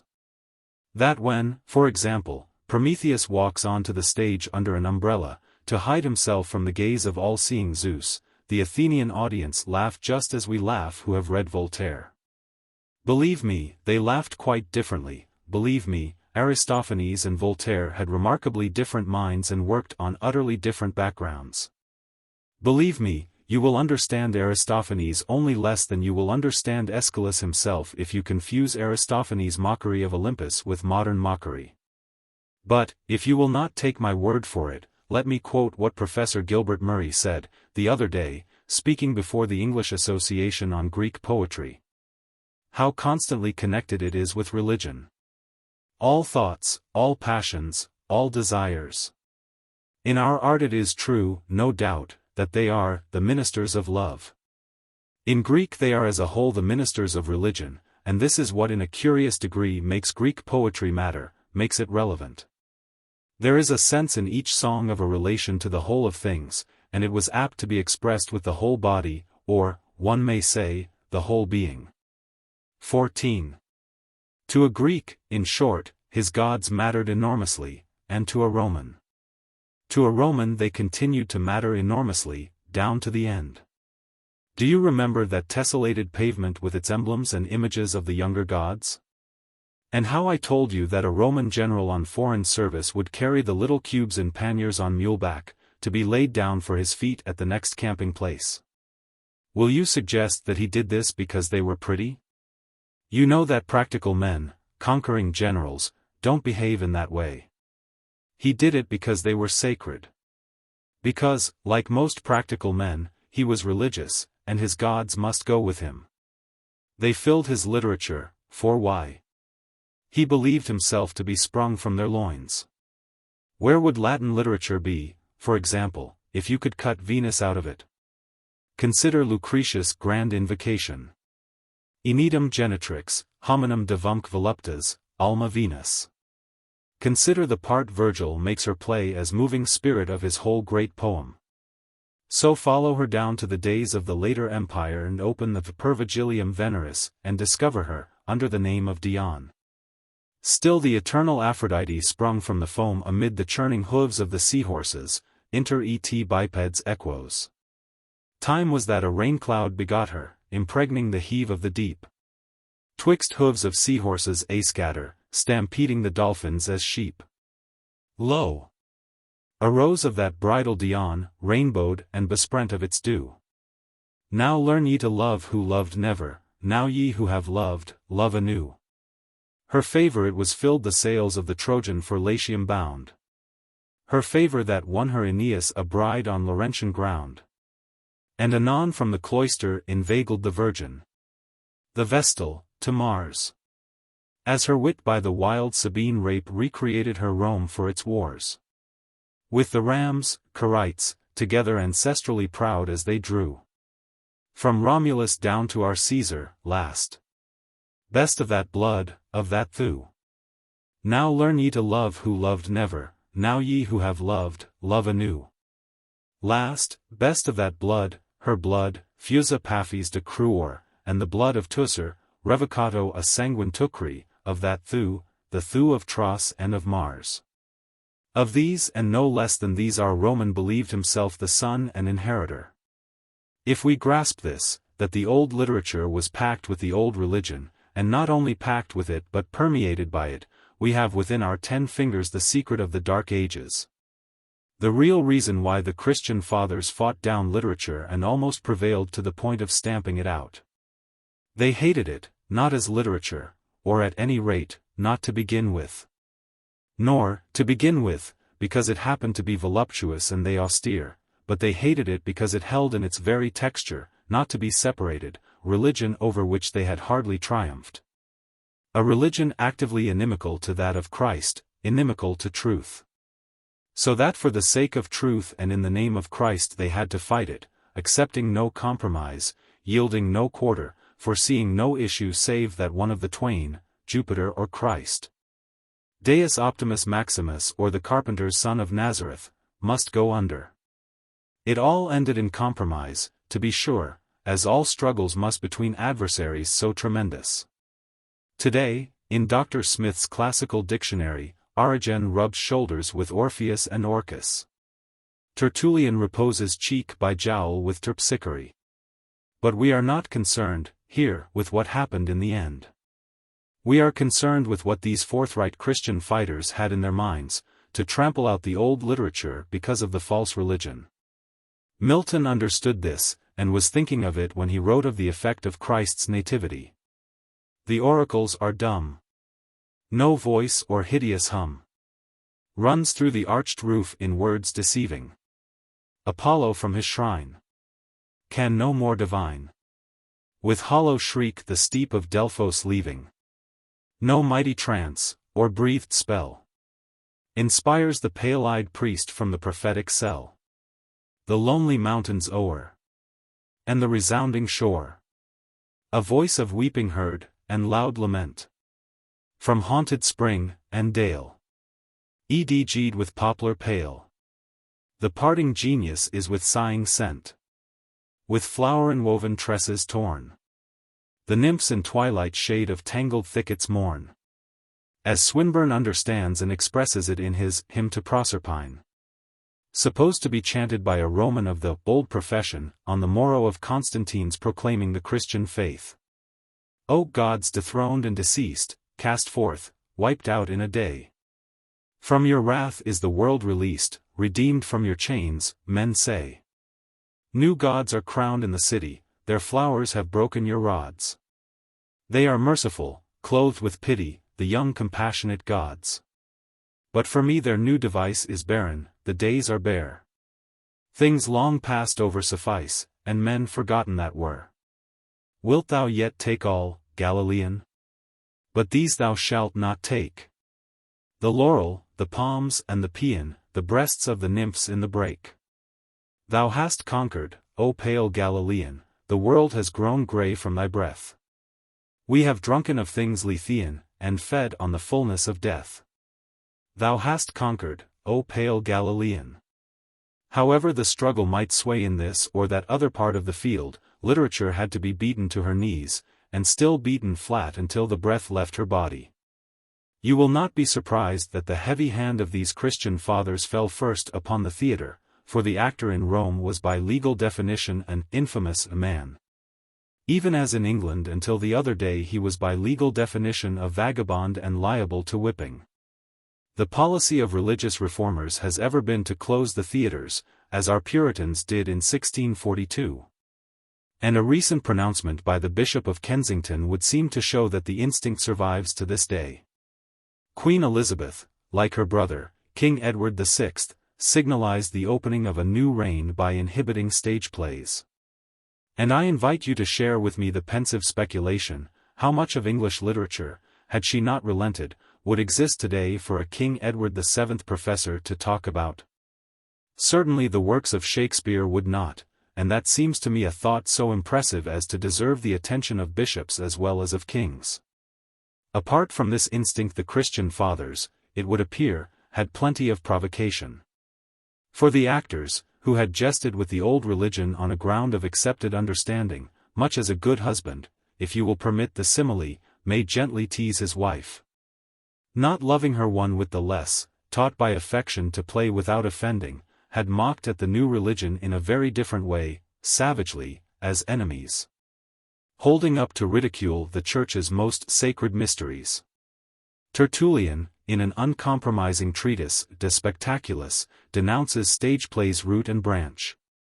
Tells of a demon who entered into a woman in a theater and on being exorcised pleaded that the mistake might well be excused, since he had found her in his own domain. Christians should avoid these shows and await the greatest spectaculum of all, the Last Judgment. Then, he promises genially, will be the time to listen to the tragedians, whose lamentations will be more poignant, for their proper pain. Then will the comedians turn and twist in capers rendered nimbler than ever by the sting of the fire that is not quenched. By 400 AD Augustine cries triumphantly that the theaters are falling, the very walls of them tumbling, throughout the empire. Per omnes pene civitates cadunt theatra, cadunt id fora vel moenia in cabus demonia collabanter, the very walls within which these devilments were practiced. But the fury is unabated and goes on stamping down the embers. In the 8th century our own Alcuin, as the school of Freeman would affectionately call him, is no less fierce. All plays are anathema to him, and he even disapproves of dancing bears, though not, it would appear, of bad puns, nec tibi sit ursorum saltantium cura, sed clericorum silentium. 15. The banning of all literature you will find harder to understand, nay impossible, I believe, unless you accept the explanation I gave you. Yet there it is, an historical fact. What hath it profited posterity, quid posteritas emolumendi tullit, wrote Sulpicius Severus, about 400 AD, to read of Hector's fighting or Socrates philosophizing? Pope Gregory the Great, St. Gregory, who sent us the Roman missionaries, made no bones about it at all. Quoniam non cognovi literaturam, he quoted approvingly from the 70th Psalm, in Troibo in potentias Domini, because I know nothing of literature I shall enter into the strength of the Lord. The praises of Christ cannot be uttered in the same tongue as those of Jove, writes this same Gregory to Desiderius, Archbishop of Vienne, who had been rash enough to introduce some of his young men to the ancient authors, with no worse purpose than to teach them a little grammar. Yet no one was prouder than this Pope of the historical Rome which he had inherited. Alcuin, again, forbade the reading of Virgil in the monastery over which he presided, it would sully his disciples' imagination. How is this, Virgilian? He cried out upon one taken in the damnable act, that without my knowledge and against my order thou hast taken to studying Virgil? To put a stop to this unhallowed indulgence the clergy solemnly taught that Virgil was a wizard. To us, long used as we are to the innocent gaieties of the classical tripos, these measures to discourage the study of Virgil may appear drastic. As the mental attitude of Gregory and Alcuin towards the Latin hexameter, so closely resembling that of Byron towards the waltz, not far removed from foolishness. But there you have in its quiddity the medieval mind, and the point I now put to you is, that out of this soil our universities grew. We, who claim Oxford and Cambridge for our nursing mothers, have of all men least excuse to forget it. A man of Leiden, of Louvain, of Leipzig, of Berlin, may be pardoned that he passes it by. More than 100 years ago Salamanca had the most of her stones torn down to make defences against Wellington's cannon. Paris, greatest of all, has kept her renown. But you shall search the slums of the Latin Quarter in vain for the 60 or 70 colleges that, before the close of the 15th century, had arisen to adorn her. The intellectual queen of Europe. In Bologna, the ancient and stately, almost alone among the continental universities, survive a few relics of the old collegiate system, the College of Spain, harboring some 5 or 6 students. And a little house founded for Flemings in 1650, and in Bologna the system never attained to real importance. But in England where, great as London is, the national mind has always harked to the country for the graces of life, so that we seem by instinct to see it as only desirable in a green setting. Our universities, planted by the same instinct on lawns watered by pastoral streams, have suffered so little and received as much from the years that now we can hardly conceive of Oxford or Cambridge as ruined save by the unimaginable touch of time. Of all the secular colleges bequeathed to Oxford, she has lost not one, while Cambridge, I believe, has parted only with Cavendish. Some have been subsumed into newer foundations. But always the process has been one of merging, of blending, of justifying the new bottle by the old wine. The vengeance of civil war, always very much of a family affair in England, has dealt tenderly with Oxford and Cambridge, the more calculating malignity of royal commissions and not harshly on the whole. University reformers may accuse both Oxford and Cambridge of annihilating all that's made to a green thought in a green shade. But with those sour men we have nothing here to do, like Isaac Walton's milkmaid we will not load our minds with any fears of many things that will never be. But, as they stand, Oxford and Cambridge, so amazingly alike while they play at differences. And both so amazingly unlike anything else in the wide world, do by 100 daily reminders connect us with the Middle Age, or, if you prefer Arnold's phrase, whisper its lost enchantments. The cloister, the grave grace in hall, the chapel bell, the men hurrying into their surplices or to lectures, with the wind in their gowns, the staircase. The nest of chambers within the oak, all these softly reverberate over our life here, as from belfries, the medieval mind. And that medieval mind actively hated, of partial acquaintance or by anticipation, almost everything we now study. Between it and us, except these memorials, nothing survives today but the dreadful temptation to learn, the dreadful instinct in men, as they grow older and wiser, to trust learning after all and endow it, that, and the confidence of a steady stream of youth. The universities, then, sprang out of medieval life, out of the medieval mind, and the medieval mind had for centuries been taught to abominate literature. I would not exaggerate or darken the dark ages for you by throwing too much bitumen into the picture. I know that at the beginning there had been a school of Origen which advocated the study of Greek poetry and philosophy, as well as the school of Tertullian which condemned it. There is evidence that the humanities were cultivated here and there and after a fashion behind Gregory's august back.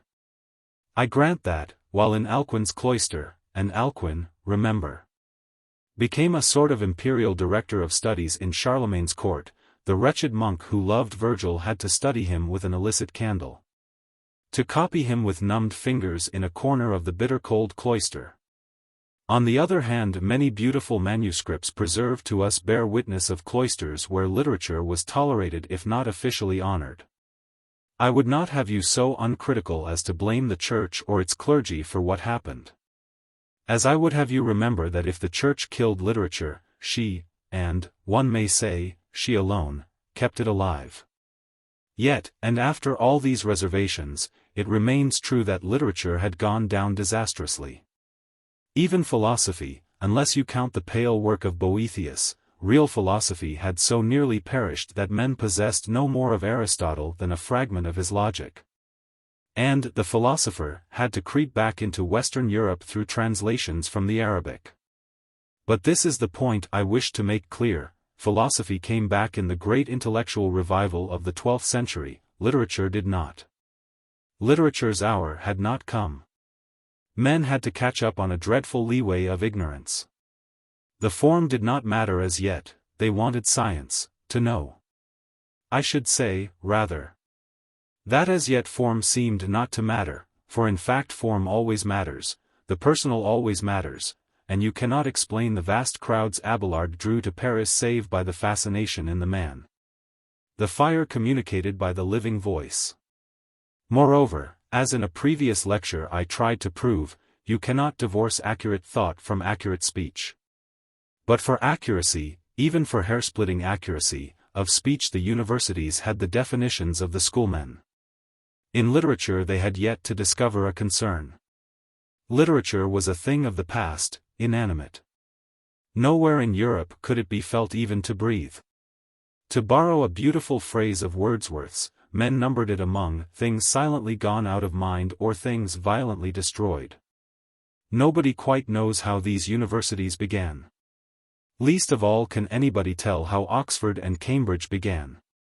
In Bede, for instance, that is, in England as the 8th century opens, we see scholarship already moving towards the thing, treading with sure instinct towards the light.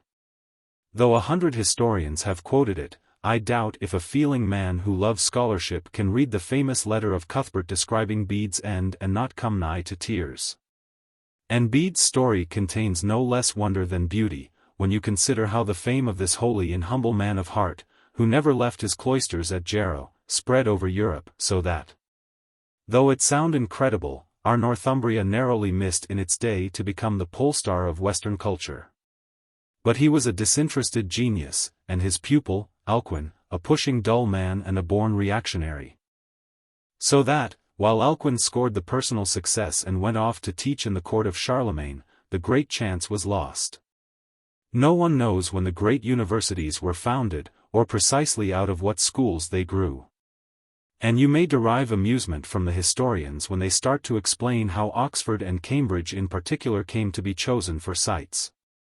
My own conjecture, that they were chosen for the extraordinary salubrity of their climates, has met, I regret to say, with derision, and may be set down to the caprice of one who ever inclines to think the weather good where he is happy. Our own learned historian, indeed, Mr. J. Bass Mullinger, devotes some closely reasoned pages to proving that Cambridge was chosen as the unlikeliest spot in the world, and is driven to quote the learned Poggio's opinion that the unhealthiness of a locality recommended it as a place of education for youth. As Plato, knowing naught of Christianity, but gifted with a soul naturally Christian, had selected a noisome spot for his academe, in order that the mind might be strengthened by the weakness of the body. So difficult still it is for the modern mind to interpret the medieval. Most likely these universities grew as a tree grows from a seed blown by chance of the wind. It seems easy enough to understand why Paris, that great city, should have possessed a great university. Yet I surmise the processes at Oxford and Cambridge to have been only a little less fortuitous. The schools of Remigius and of William of Champeaux, we will say, have given Paris a certain prestige, when Abelard, a pupil of William's, springs into fame and draws a horde of students from all over Europe to sit at his feet. These nations of young men have to be organized, brought under some sort of discipline, if only to make the citizens' lives endurable, and lo, the thing is done. In like manner Irnerius at Bologna, Vicarius at Oxford, and at Cambridge some innominate teacher, of importance, as Browning would put it, in his day, possibly set the ball rolling. Or again it is suggested that a body of scholars dissatisfied with Oxford, such dissatisfaction has been known even in historical times, migrated hither, a laborious journey. Even nowadays, and that so. A brighter Hellas rears its mountains from waves serener far. These young or nascent bodies had a trick of breaking away after this fashion. For reasons no longer obvious they hankered specially toward Stamford or Northampton. Until quite recently, within living memory, all candidates for a Mastership of Arts at Oxford had to promise never to lecture at Stamford. A flood here in 1520, which swept away Garrett Hostel Bridge, put Cambridge in like mind and started a prophecy, to which you may find allusion in the 4th book of the Faerie Queene, that both universities would meet in the end, and kiss, at Stamford. Each in turn broke away for Northampton, and the worthy Fuller, a Northamptonshire man, has recorded his wonder that so eligible a spot was not finally chosen. I have mentioned a flood, but the immediate causes of the migrations or attempted migrations were not usually respectable enough to rank with any such act of God. They started as a rule with some town and gown row, or some bloody affray between scholars of the north and of the south. Without diminishing your sense of the real fervor for learning which drew young men from the remotest parts of Europe to these centers, but having for my immediate object to make clear to you that, whatever these young men sought, it was not literature. I wish you first to have in your minds a vivid picture of what a university town was like, and what its students were like during the greater part of the 12th and 13th centuries. That is to say, after the first enthusiasm had died down, when Oxford or Cambridge had organized itself into a studium generale, or universitas, which, of course, has nothing to do with universality, whether of teaching or of frequenting, but simply means a society. Universitas equals all of us. To begin with, the town was of wood, often on fire in places. With the alleviation of frequent winter floods, which in return, in the words of a modern poet, would leave a lot of little things behind them. It requires but a small effort of the imagination in Cambridge to picture the streets as narrow, dark, almost meeting overhead in gables out of which the house slops would be discharged after casual warning down into a central gutter. That these narrow streets were populous with students remains certain, however much discount we allow on contemporary bills of reckoning. And the crowd was noisy. Men have always been ingenious in their ways of celebrating academical success. Pythagoras, for example, sacrificed an ox on solving the theorem numbered 47 in the first book of Euclid. And even today a professor in his solitary lodge may be encouraged to believe now and then, from certain evidences in the sky, that the spirit of Pythagoras is not dead but translated.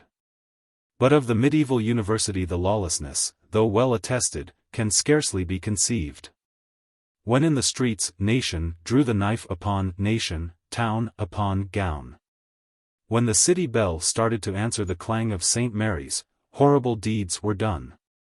I pass over massacres, tumults such as the famous one of St. Scholastica's day at Oxford, and choose one at a decent distance, yet entirely typical, exhumed from the annals of the University of Toulouse, in the year 1332. In that year, 5 brothers of the noble family de la Penne lived together in a hospitium at Toulouse as students of the civil and canon law. One of them was provost of a monastery, another archdeacon of Albi, another an archpriest, another canon of Toledo.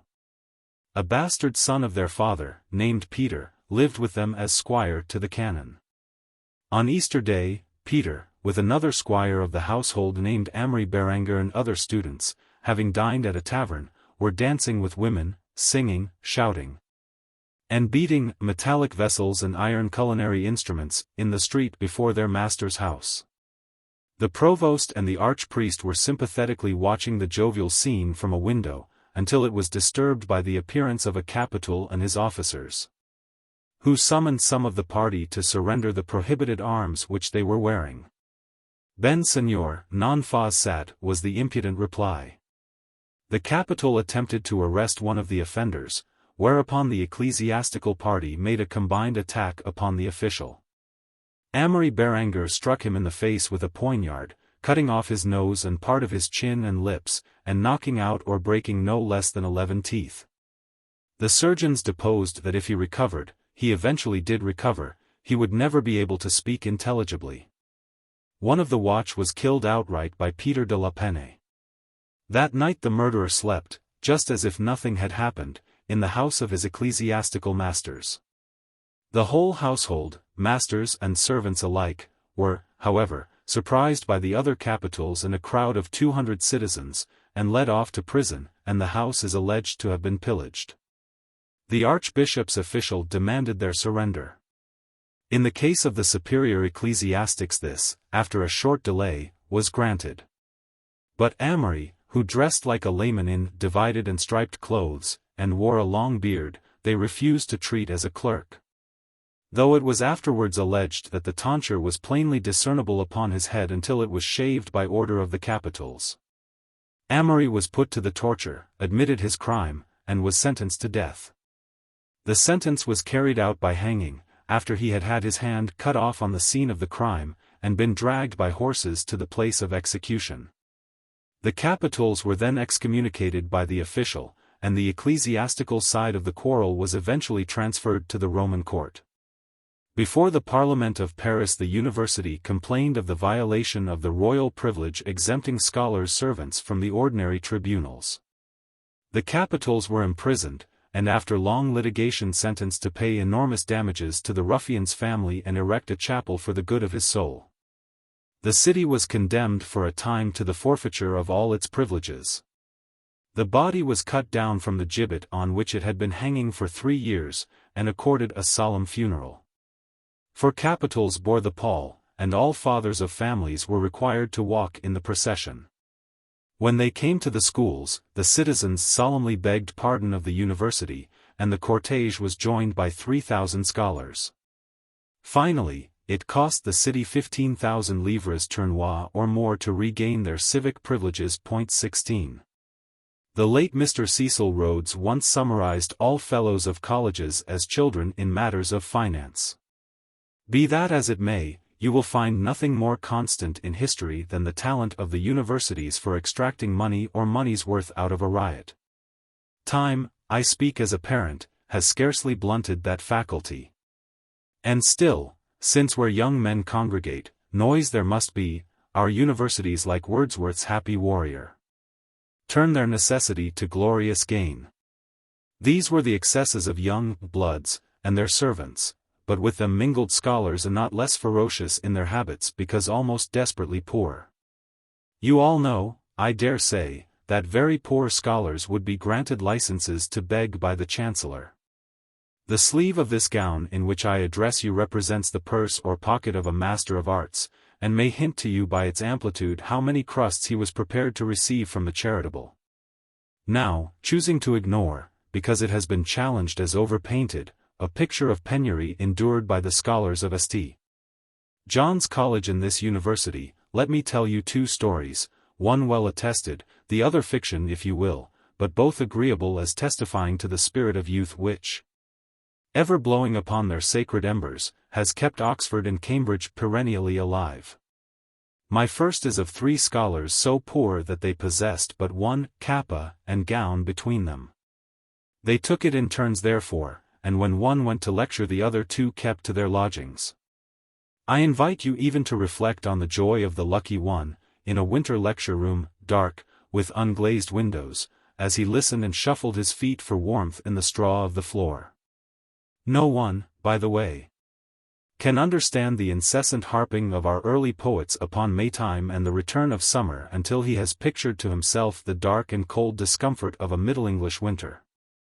These three poor scholars fed habitually on bread, with soup and a little wine, tasting meat only on Sundays and feasts of the church. Yet one of them, Richard of Chichester, who lived to become a saint, Seep recellet quat nunquam in vita sua tam jucundum, tam delectabilum duxerat vitam, that never had he lived so jollily, so delectably. That is youth, youth blessed by friendship. Now for my second story, which is also of youth and friendship. Two poor scholars, who had with pains become masters of arts and saved their pence to purchase the coveted garb, on the afternoon of their admission took a country walk in it, together flaunting their new finery. But, the day being gusty, on their return across the bridge, a puff of wind caught the biretta of one and blew it into the river. The loss was irrecoverable, since neither could swim. The poor fellow looked at his friend. His friend looked at him. Between us two, he said, it is all or naught, and cast his own cap to float and sink with the other downstream. You will never begin to understand literature until you understand something of life. These young men, your forerunners, understood something of life while as yet completely careless of literature. After the impulse of Abelard and others had died down, the mass of students betook themselves to the universities, no doubt, for quite ordinary, mercenary reasons. The university led to the church, and the church, in England at any rate, was the door to professional life. Nearly all the civil servants of the crown, I am here quoting freely, the diplomatists, the secretaries or advisers of great nobles, the physicians, the architects. At one time the secular lawgivers, all through the Middle Ages the then large tribe of ecclesiastical lawyers, were ecclesiastics. Clerkship did not necessarily involve even minor orders. But as it was cheaper to a king or a bishop or a temporal magnate to reward his physician, his legal adviser, his secretary, or his agent by a canonry or a rectory than by large salaries. The average student of Paris or Oxford or Cambridge looked toward the church as the main chance, as we say, and small blame to him. He never at any rate looked towards literature, nor did the universities, wise in their generation, encourage him to do anything of the sort. You may realize, gentlemen, how tardily, even in later and more enlightened times, the study of literature has crept its way into official Cambridge. If you will take down your university calendar and study the list of professorships there set forth in order of foundation. It begins in 1502 with the Lady Margaret's Chair of Divinity, founded by the mother of Henry VII. 5 Regius professorships follow, of Divinity, Civil Law, Physic, Hebrew, Greek, all of 1540. So Greek comes in upon the flush of the Renaissance. And the calendar bravely, yet not committing itself to a date, heads with Erasmus the noble roll which concludes, as may it long conclude, with Henry Jackson. But Greek comes in last of the 5. Close on 100 years elapse before the foundation of the next chair, it is of Arabic, and more than 100 before we arrive at mathematics. So Sir William Hamilton was not without historical excuse when he declared the study of mathematics to be no part of the business of this university. Then follow moral philosophy, 1683, music, 1684, chemistry, 1702, astronomy, 1704, anatomy, 1707, modern history and more Arabic, with botany, 1724, geology, 1727, closely followed by Mr.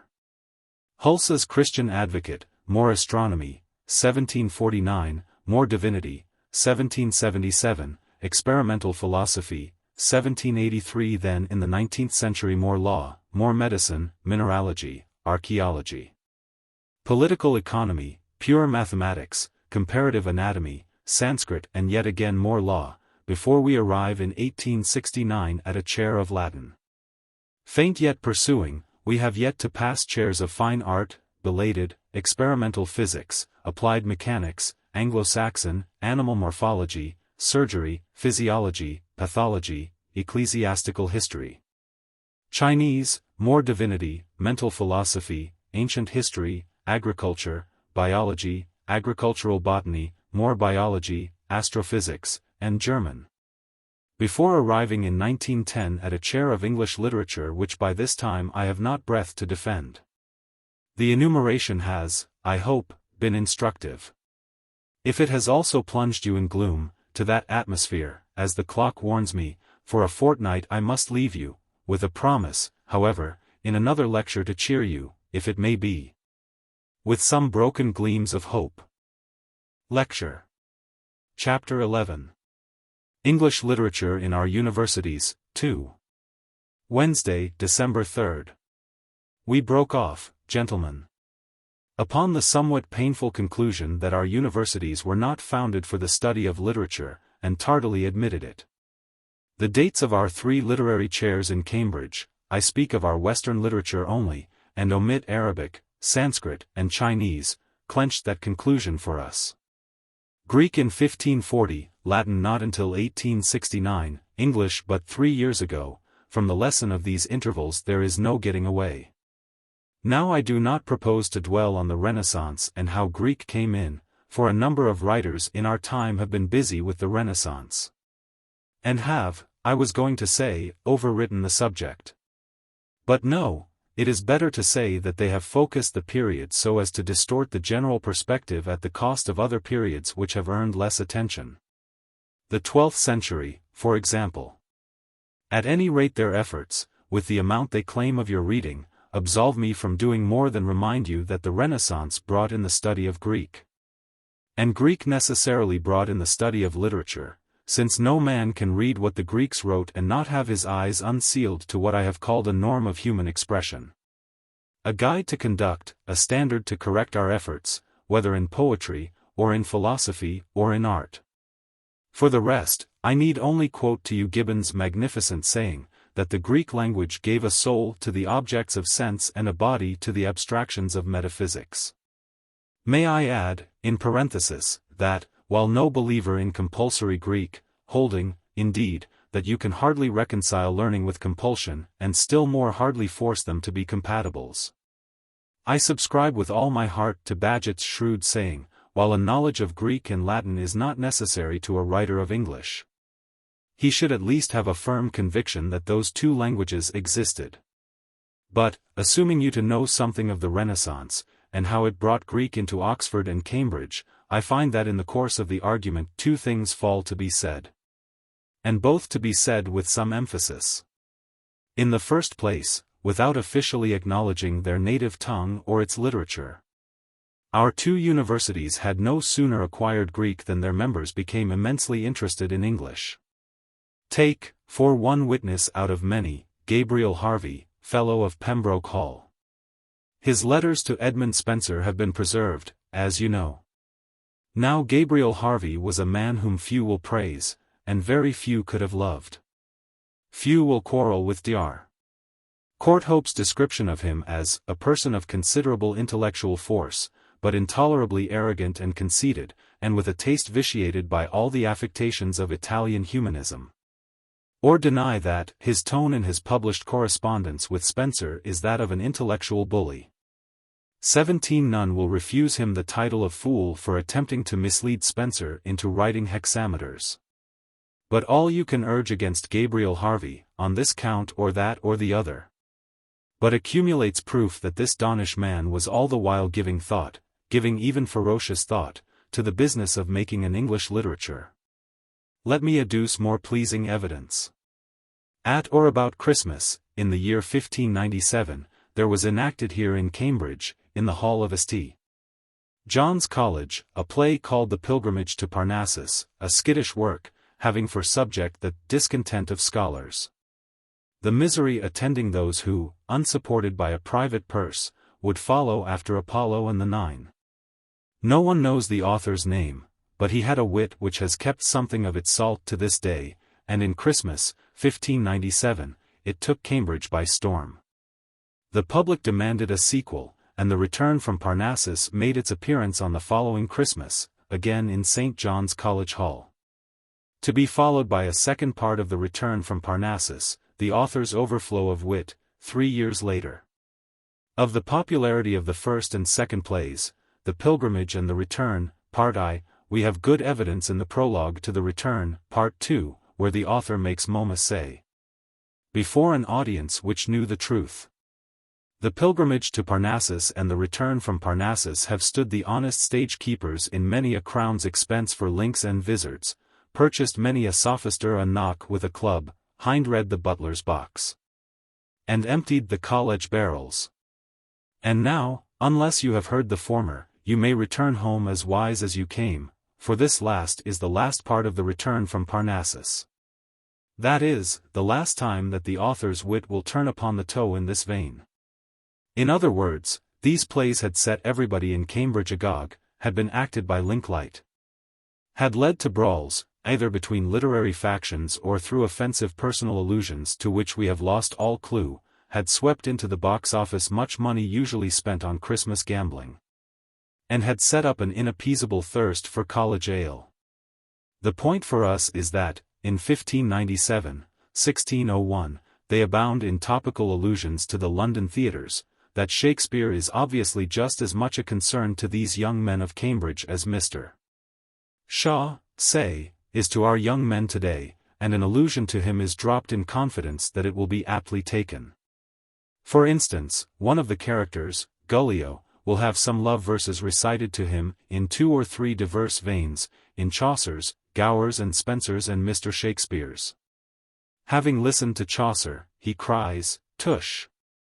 Chaucer is a fool," but coming to some lines of Mr. Shakespeare's Venus and Adonis, he cries, "Marry, sir! These have some life in them. Let this duncified world esteem of Spenser and Chaucer, I'll worship sweet Mr. Shakespeare, and to honor him I will lay his Venus and Adonis under my pillow." For another allusion, few of the university pen plays well, says the actor Kemp in Part II of The Return. They smell too much of that writer Ovid and that writer Metamorphosis, and talk too much of Proserpina and Jupiter. Why, here's our fellow Shakespeare puts them all down, I and Ben Jonson, too. Here you have Cambridge assembling at Christmastide to laugh at well-understood hits upon the theatrical taste of London. Here you have, to make Cambridge laugh, 3 farcical quasi-Aristophanic plays all hinging on the tribulations of scholars who depart to pursue literature for a livelihood. For a piece of definite corroborative evidence you have a statute of Queen's College, quoted by Mr.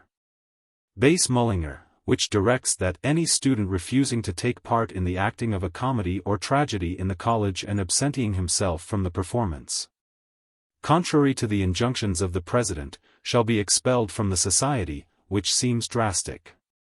And on top of all this, you have evidence enough and to spare of the part played in Elizabethan drama by the university wits. Why, Marlowe, of Corpus Christi, may be held to have invented its form, blank verse, Ben Jonson, of St. John's, to have carried it on past its meridian and through its decline, into the Masque. Both universities claim Lilly and Chapman. Marston, Peel, Massinger, hailed from Oxford. But Green and Nash were of Cambridge, of St. John's both, and Day of Caius. They sought to London. And there, for tragic truth underlay that Christmas comedy of the Pilgrimage of Parnassus, many of them came to bitter ends, but before reaching their sordid personal ruin, and let the deaths of Marlowe and Green be remembered, they built the Elizabethan drama. As some of them lived to add its last ornaments. We know what, meanwhile, Spenser had done.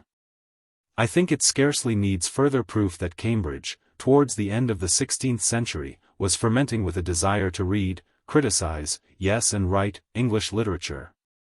Albeit officially the university recognized no such thing.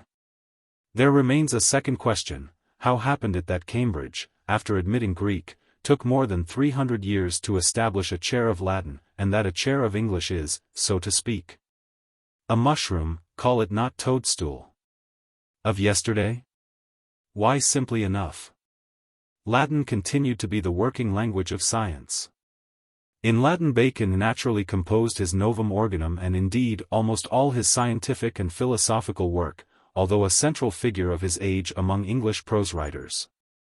In Latin, in the 18th century, Newton wrote his Principia, and I suppose that of no two books written by Englishmen before the close of that century, or indeed before Darwin's Origin of Species, can it be less extravagantly said than of the Novum Organum and the Principia that they shook the world.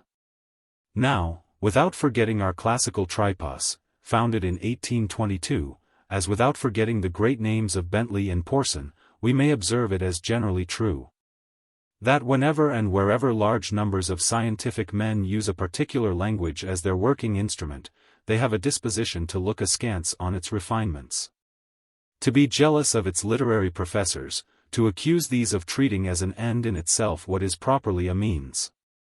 Like the Denver editor I quoted to you in a previous lecture, these scientific workers want to get there in a hurry, forgetting that, to use another Americanism, the sharper the chisel the more ice it is likely to cut.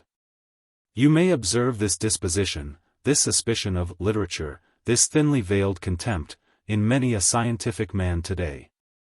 Though because his language has changed from Latin to English, it is English he now chooses to cheapen. Well, we cannot help it, perhaps. Perhaps he cannot help it. It is human nature. We must go on persuading him, not losing our tempers. None the less we should not shut our eyes to the fact that while a language is the working instrument of scientific men, there will always be a number of them to decry any study of it for its beauty. And even any study of it for the sake of accuracy, its beauty and its accuracy being indeed scarcely distinguishable. I fear, gentlemen, you may go on from this to the dreadful conclusion that the date 1869, when Cambridge at length came to possess a chair of Latin, marks definitely the hour at which Latin closed its eyes and became a dead language. That you may proceed to a yet more dreadful application of this to the chair of English founded in 1910, and that henceforward, to misquote what Mr.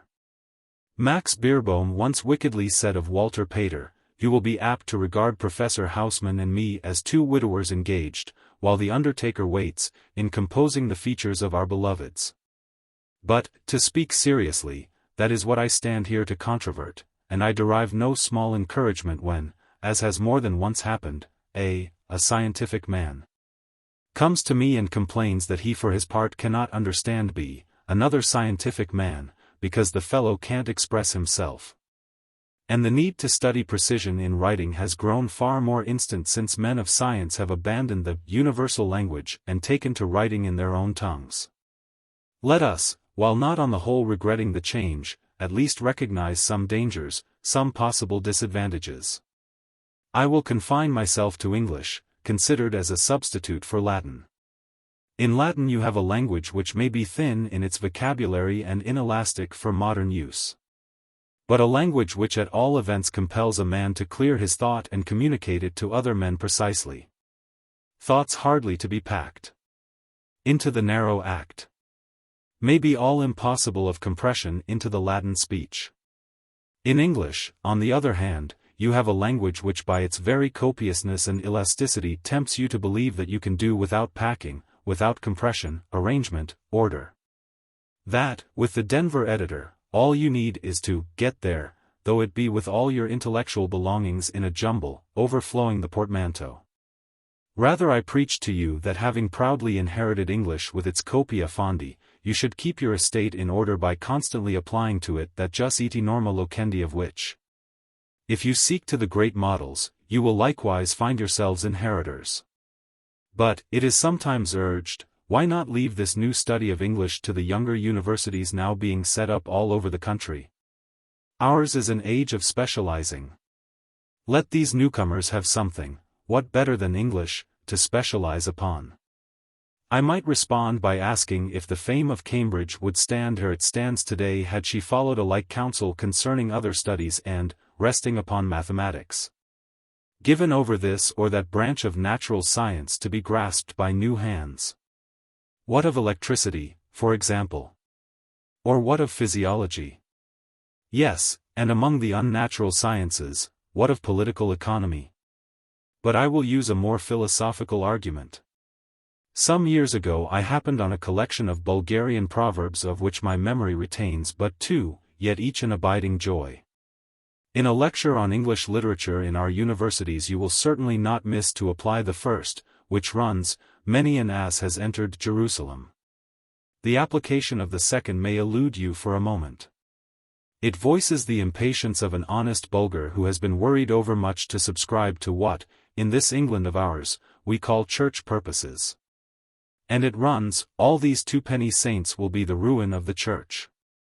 Now far be it from me to apply the term, twopenny saint, to any existing university. To avoid the accusation I hereby solemnly declare my deep conviction that every single university at this moment in England, Scotland, Wales or Ireland has reasons, strong in all, in some overwhelmingly strong, for its existence. That is plainly said, I hope.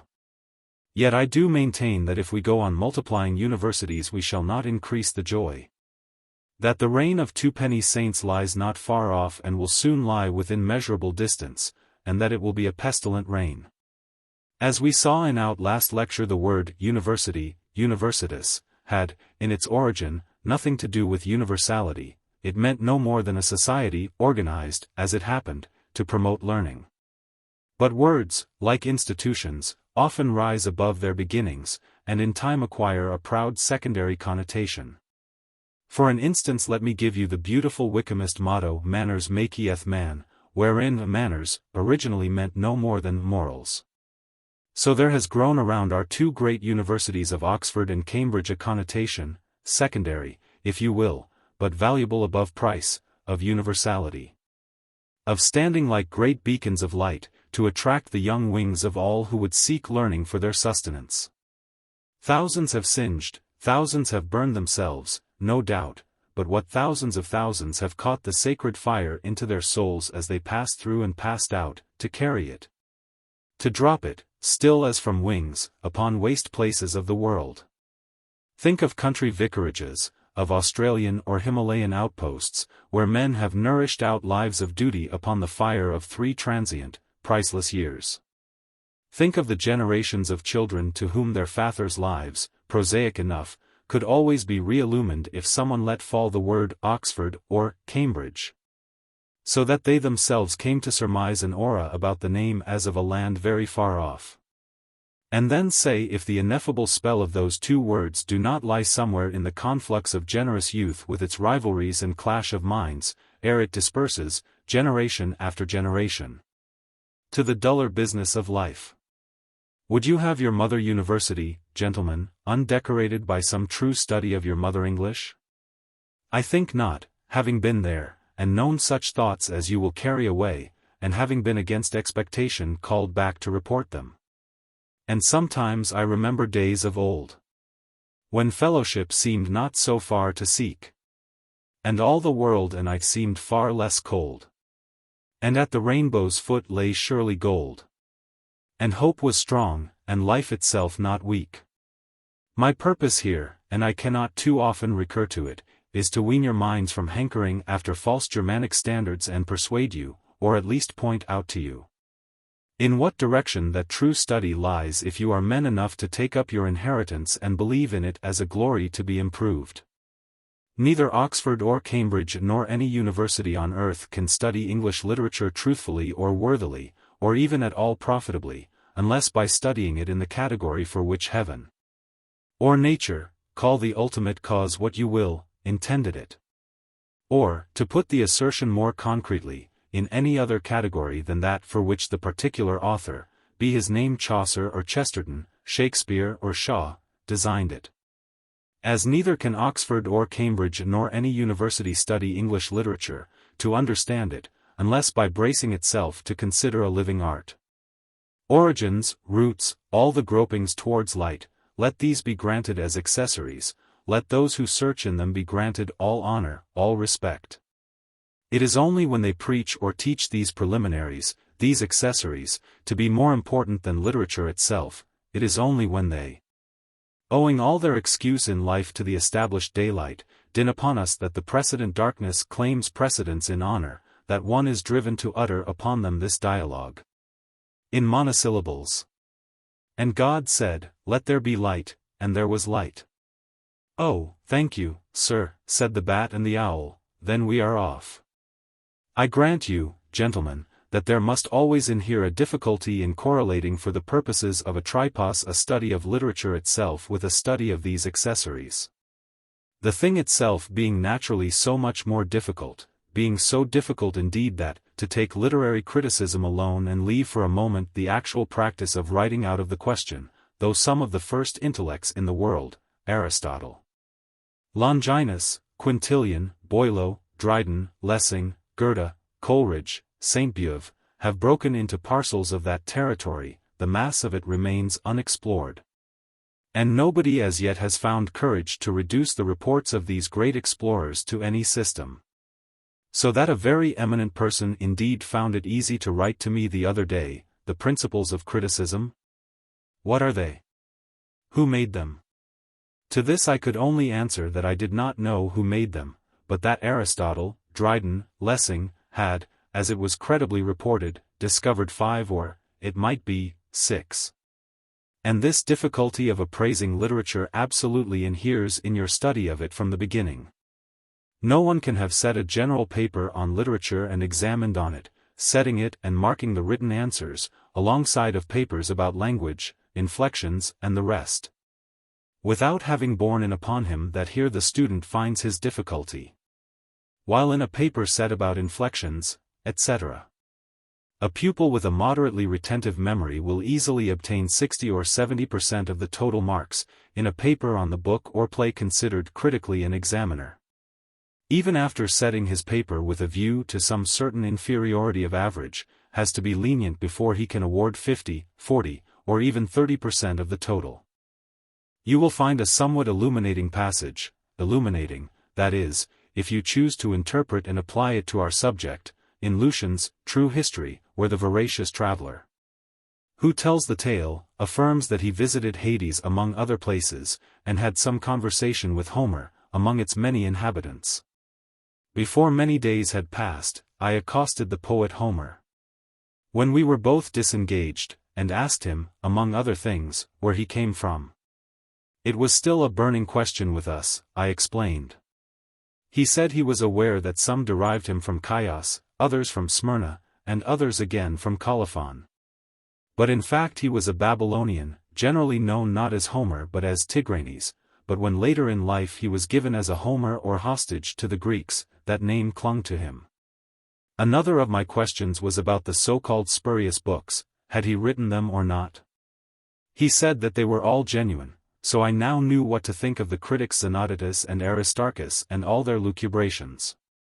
Having got a categorical answer on that point, I tried him next on his reason for starting the Iliad with the wrath of Achilles. He said he had no exquisite reason. It just came into his head that way. Even so diverse are the questions that may be asked concerning any great work of art. But to discover its full intent is always the most difficult task of all. That task, however, and nothing less difficult, will always be the one worthiest of a great university. On that, and on that alone, gentlemen, do I base all claims for our School of English Literature. And yet in conclusion I will ask you, reminding yourselves how fortunate is your lot in Cambridge, to think of fellow Englishmen far less fortunate. Years ago I took some pains to examine the examination papers set by a renowned examining body, and I found this, I humbly solicit, to use a phrase of Lucian's, my hearers' incredulity, that in a paper set upon 3 acts of Hamlet, 3 acts of Hamlet. The first question started with G.ttp cha al G.tor and invited the candidate to fill in the missing letters correctly. Now I was morally certain that the words gutta percha and alligator did not occur in the first 3 acts of Hamlet. But having carefully reread them I invited this examining body to explain itself. The answer I got was that, to understand Shakespeare, a student must first understand the English language. Some of you on leaving Cambridge will go out, a company of Christian folk dispersed throughout the world, to tell English children of English literature. Such are the pedagogic fetters you will have to knock off their young minds before they can stand and walk. Gentlemen, on a day early in this term I sought the mound which is the old castle of Cambridge. Access to it, as perhaps you know, lies through the precincts of the county prison. An iron railing encloses the mound, having a small gate, for the key of which a notice board advised me to ring the prison bell. I rang. A very courteous jailer answered the bell and opened the gate, which stands just against his wicket. I thanked him, but could not forbear asking, why do they keep this gate closed? I don't know, sir, he answered, but I suppose if they didn't the children might get in and play. So with his answer I went up the hill and from the top saw Cambridge spread at my feet. Magdalene below me, and the bridge which, poor product as it is of the municipal taste, has given its name to so many bridges all over the world, the river on its long ambit to Chesterton. The Tower of St. John's, and beyond it the unpretentious but more beautiful Tower of Jesus College. To my right the magnificent chine of King's College Chapel made its own horizon above the yellowing elms. I looked down on the streets, the narrow streets, the very streets which, a fortnight ago, I tried to people for you with that medieval throng which has passed as we shall pass. Still in my ear the jailer's answer repeated itself, I suppose, if they didn't keep it locked, the children might get in and play, and a broken echo seemed to take it up. In words that for a while had no more coherence than the scattered jangle of bells in the town below. But as I turned to leave, they chimed into an articulate sentence, and the voice was the voice of Francis Bacon, regnum scientiae ut regnum celi non nisi sub persona infantis intrader. Into the kingdom of knowledge, as into the kingdom of heaven, whoso would enter must become as a little child. Lecture. Chapter 12. On Style. Wednesday, January 28, 1914. Should Providence, gentlemen, destine any one of you to write books for his living, he will find experimentally true what I here promise him. That few pleasures sooner cloy than reading what the reviewers say. This promise I hand on with the better confidence since it was endorsed for me once in conversation by that eminently good man the late Henry Sidgwick. Who added, however, perhaps I ought to make a single exception. There was a critic who called one of my books epoch-making. Being anonymous, he would have been hard to find and thank, perhaps. But I ought to have made the effort. May I follow up this experience of his with one of my own, as a preface or brief apology for this lecture? Short-lived as is the author's joy in his critics, far spent as may be his hope of fame, mournful his consent with Sir Thomas Browne that, there is nothing immortal but immortality.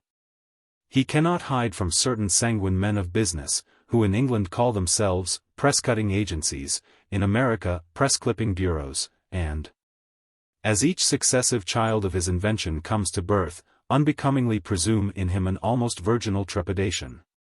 Your book, they write falsely, is exciting much comment. May we collect and send you notices of it appearing in the world's press? We submit a specimen cutting with our terms. And are, dear sir, etc. Now, although steadily unresponsive to this while, I am sometimes guilty of taking the enclosed specimen review and thrusting it for preservation among the scarcely less deciduous leaves of the book it was written to appraise. So it happened that having this vacation, to dust, not to read, a line of obsolete or obsolescent works on a shelf, I happened on a review signed by no smaller a man than Mr. Gilbert Chesterton, and informing the world that the author of my obsolete book was full of good stories as a kindly uncle, but had a careless or impatient way of stopping short and leaving his readers to guess what they most wanted to know, that, reaching the last chapter, or what he chose to make the last chapter, instead of winding up and telling how everybody lived ever after, he, so to speak, slid you off his avuncular knee with a blessing and the remark that 9 o'clock was striking and all good children should be in their beds. That criticism has haunted me during the vacation. Looking back on a course of lectures which I deemed to be accomplished, correcting them in print, revising them with all the nervousness of a beginner, I have seemed to hear you complain, he has exhorted us to write accurately, appropriately, to eschew jargon, to be bold and essay verse.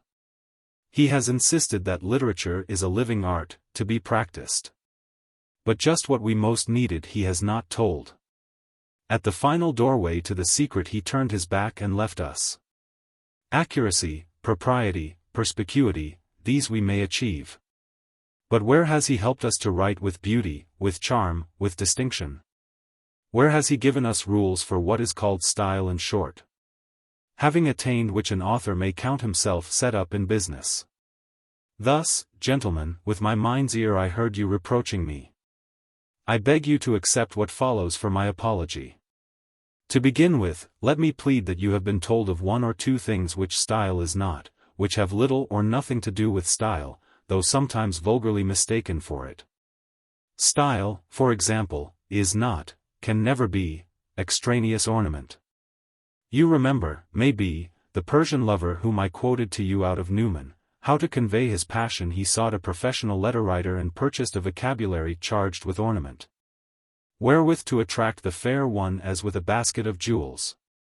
Well, in this extraneous, professional, purchased ornamentation, you have something which style is not, and if you here require a practical rule of me, I will present you with this: whenever you feel an impulse to perpetrate a piece of exceptionally fine writing, obey it, wholeheartedly, and delete it before sending your manuscript to press. Murder your darlings. But let me plead further that you have not been left altogether without clue to the secret of what style is. That you must master the secret for yourselves lay implicit in our bargain, and you were never promised that a writer's training would be easy. Yet a clue was certainly put in your hands when, having insisted that literature is a living art, I added that therefore it must be personal and of its essence personal. This goes very deep, it conditions all our criticism of art. Yet it conceals no mystery. You may see its meaning most easily and clearly, perhaps, by contrasting science and art at their two extremes, say pure mathematics with acting. Science as a rule deals with things, art with man's thought and emotion about things. In pure mathematics things are rarefied into ideas, numbers, concepts, but still farther and farther away from the individual man. 2 and 2 make 4. And 4 is not 9, or at any rate 4 is not 9, whether Alcibiades or Cleon keep the tally. In acting on the other hand almost everything depends on personal interpretation, on the gesture, the walk, the gaze, the tone of a Siddons, the ruse smile of a Coquelin, the exquisite, vibrant intonation of a Bernhard. English art, exclaimed Whistler, there is no such thing. Art is art and mathematics is mathematics. Whistler erred. Precisely because art is art, and mathematics is mathematics and a science, art being art can be English or French. And, more than this, must be the personal expression of an Englishman or a Frenchman, as a constable differs from a Corot and a whistler from both. Surely I need not labor this. But what is true of the extremes of art and science is true also, though sometimes less recognizably true. Of the mean, and where they meet and seem to conflict, as in history, the impact is that of the personal or individual mind upon universal truth. And the question becomes whether what happened in the Sicilian expedition, or at the trial of Charles I, can be set forth naked as an algebraical sum, serene in its certainty. Indifferent to opinion, uncolored in the telling as in the hearing by sympathy or dislike, by passion or by character. I doubt, while we should strive in history as in all things to be fair, if history can be written in that colorless way, to interest men in human doings. I am sure that nothing which lies further towards imaginative, creative, art can be written in that way. It follows then that literature, being by its nature personal, must be by its nature almost infinitely various. Two persons cannot be the authors of the sounds which strike our ear. And as they cannot be speaking one and the same speech, neither can they be writing one and the same lecture or discourse. Quod homines tot sententiae. You may translate that, if you will, every man of us constructs his sentence differently. And if there be indeed any quarrel between literature and science, as I never can see why there should be, I for one will readily grant science all her cold superiority. Her ease in Zion with universal facts, so it be mine to serve among the multifarious race who have to adjust, as best they may, science's cold conclusions, and much else, to the brotherly give and take of human life. Quicquid agunt homines, votum, timor, ira, voluptas. Is it possible, gentlemen, that you can have read 1, 2, 3 or more of the acknowledged masterpieces of literature without having it borne in on you that they are great because they are alive, and traffic not with cold celestial certainties, but with men's hopes, aspirations, doubts, loves, hates, breakings of the heart? The glory and vanity of human endeavor, the transience of beauty, the capricious uncertain lease on which you and I hold life, the dark coast to which we inevitably steer. All that amuses or vexes, all that gladdens, saddens, maddens us men and women on this brief and mutable traject which yet must be home for a while, the anchorage of our hearts. For an instance. Here lies a most beautiful lady. Light of step and heart was she. I think she was the most beautiful lady that ever was in the West Country. But beauty vanishes, beauty passes. However rare, rare it be. And when I crumble, who shall remember that lady of the West Country? 18. Or take a critic, a literary critic, such as Samuel Johnson, of whom we are used to think as of a man artificial in phrase and pedantic in judgment. He lives, and why? Because, if you test his criticism, he never saw literature but as a part of life, nor would allow in literature what was false to life, as he saw it. He could be wrong-headed, perverse. Could damn Milton because he hated Milton's politics, on any question of passion or prejudice could make injustice his daily food. But he could not, even in a friend's epitaph, let pass a phrase, however well turned, which struck him as empty of life or false to it. All Boswell testifies to this, and this is why Samuel Johnson survives. Now let me carry this contention, that all literature is personal and therefore various, into a field much exploited by the pedant, and fenced about with many notice boards and public warnings. Neologisms not allowed here, all persons using slang, or trespassing in pursuit of originality. Well, I answer these notice boards by saying that, literature being personal, and men various, and even the Oxford English Dictionary being no canonical book, man's use or defiance of the dictionary depends for its justification on nothing but his success, adding that, since it takes all kinds to make a world, or a literature, his success will probably depend on the occasion. A few months ago I found myself seated at a bump supper next to a cheerful youth who, towards the close, suggested thoughtfully, as I arose to make a speech, that the bonfire, which of course he called the bonner, being due at 9:30 o'clock, there was little more than bare time left for langers and godders. It cost me, who think slowly, some seconds to interpret that by langers he meant Auld Lang Syne, and by godders God Save the King. I thought at the time, and still think, and will maintain against any schoolmaster, that the neologisms of my young neighbor, though not to be recommended for essays or sermons, did admirably suit the time, place, and occasion. Seeing that in human discourse, infinitely varied as it is, so much must ever depend on who speaks, and to whom, in what mood and upon what occasion. And seeing that literature must needs take account of all manner of writers, audiences, moods, occasions, I hold it a sin against the light to put up a warning against any word that comes to us in the fair way of use and wont, as wire, for instance, for a telegram. Even as surely as we should warn off hybrids or deliberately pedantic impostors, such as antibody and picturedrome. And that, generally, it is better to err on the side of liberty than on the side of the censor, since by the manumitting of new words we infuse new blood into a tongue of which, or we have learnt nothing from Shakespeare's audacity, our first pride should be that it is flexible, alive, capable of responding to new demands of man's untiring quest after knowledge and experience. Not because it was an ugly thing did I denounce jargon to you, the other day, but because it was a dead thing, leading no whither, meaning naught. There is wickedness in human speech, sometimes. You will detect it all the better for having ruled out what is naughty. Let us err, then, if we err, on the side of liberty. I came, the other day, upon this passage in Mr. Frank Harris's study of the man Shakespeare. In the last 100 years the language of Molière has grown fourfold. The slang of the studios and the gutter and the laboratory, of the engineering school and the dissecting table, has been ransacked for special terms to enrich and strengthen the language in order that it may deal easily with the new thoughts.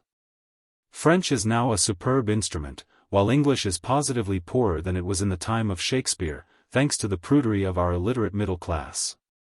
19. Well, let us not lose our heads over this, any more than over other prophecies of our national decadence. The Oxford English Dictionary has not yet unfolded the last of its coils, which yet are ample enough to enfold us in 7 words for every 3 an active man can grapple with. Yet the warning has point, and a particular point, for those who aspire to write poetry, as Francis Thompson has noted in his essay on Shelley. Theoretically, of course, one ought always to try for the best word. But practically, the habit of excessive care in word selection frequently results in loss of spontaneity. And, still worse, the habit of always taking the best word too easily becomes the habit of always taking the most ornate word, the word most removed from ordinary speech. In consequence of this, poetic diction has become latterly a kaleidoscope, and one's chief curiosity is as to the precise combinations into which the pieces will be shifted. There is, in fact, a certain band of words, the Praetorian cohorts of poetry, whose prescriptive aid is invoked by every aspirant to the poetic purple. Against these it is time some banner should be raised. It is at any rate curious to note that the literary revolution against the despotic diction of Pope seems issuing, like political revolutions, in a despotism of his own making. And he adds a note that this is the more surprising to him because so many Victorian poets were prose writers as well. Now, according to our theory, the practice of prose should maintain fresh and comprehensive a poet's diction, should save him from falling into the hands of an exclusive coterie of poetic words. It should react upon his metrical vocabulary to its beneficial expansion, by taking him outside his aristocratic circle of language, and keeping him in touch with the great commonalty, the proletariat of speech. For it is with words as with men, constant intermarriage within the limits of a patrician clan begets effete refinement. And to reinvigorate the stock, its veins must be replenished from hardy plebeian blood. In diction, then, let us acquire all the store we can, rejecting no coin for its minting but only if its metal be base. So shall we bring out of our treasuries new things and old. Diction, however, is but a part of style, and perhaps not the most important part. So I revert to the larger question, what is style? What its tau tau nu epsilon nu alpha iota, its essence, the law of its being. Now, as I sat down to write this lecture, memory evoked a scene, and with the scene a chance word of boyish slang, both of which may seem to you irrelevant until, or unless, I can make you feel how they hold for me the heart of the matter. I once happened to be standing in a corner of a ballroom when there entered the most beautiful girl these eyes have ever seen or now, since they grow dull, ever will see. It was, I believe, her first ball, and by some freak or in some premonition she wore black, and not pearls, which, I am told, maidens are wont to wear on these occasions, but one crescent of diamonds in her black hair. Et vera incessu patuit da. Here, I say, was absolute beauty. It startled. I think she was the most beautiful lady that ever was in the West Country. But beauty vanishes, beauty passes. She died a year or two later. She may have been too beautiful to live long. I have a thought that she may also have been too good. For I saw her with the crowd about her, I saw led up and presented among others the man who was to be, for a few months, her husband, and then, as the men bowed, penciling on their programs.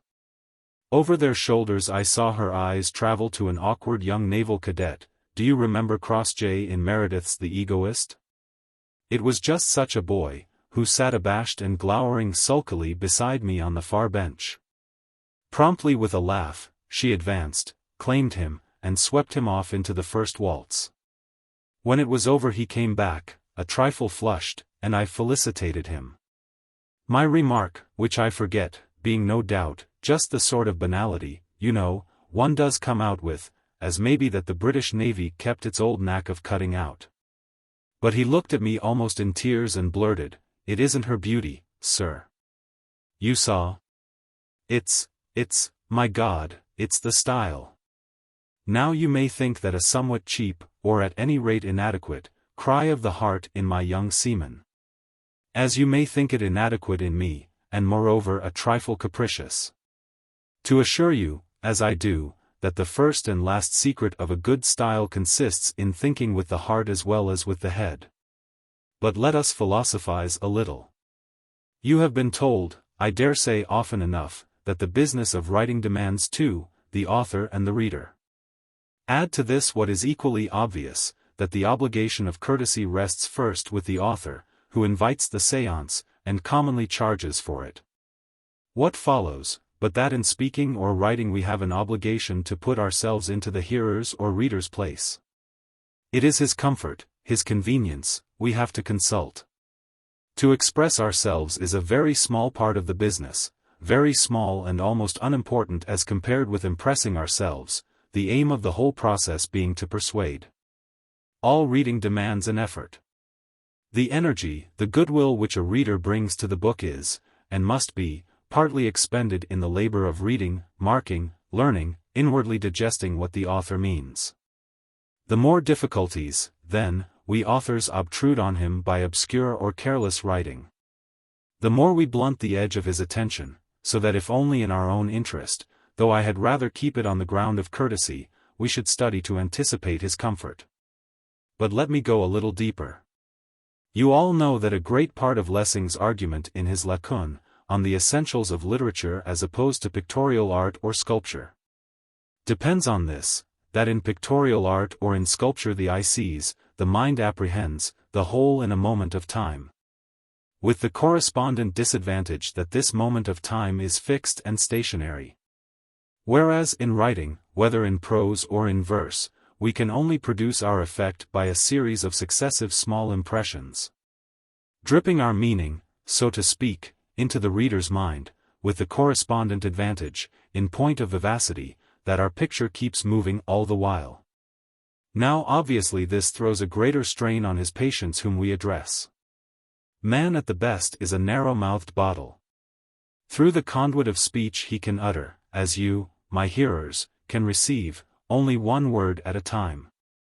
In writing, as my old friend Professor Minto used to say, You are as a commander filing out his battalion through a narrow gate that allows only one man at a time to pass. And your reader, as he receives the troops, has to reform and reconstruct them. No matter how large or how involved the subject, it can be communicated only in that way. You see, then, what an obligation we owe to him of order and arrangement. And why, apart from felicities and curiosities of diction, the old rhetoricians laid such stress upon order and arrangement as duties we owe to those who honor us with their attention. La Clarte, says a French writer, est la politesse. Chi-rho iota sigma iota kappa alpha sigma alpha phi epsilon nu epsilon theta epsilon, recommends Lucian. Pay your sacrifice to the graces, and to sigma alpha phi nu epsilon iota alpha, clarity, first among the graces. What am I urging? That style in writing is much the same thing as good manners in other human intercourse? Well, and why not?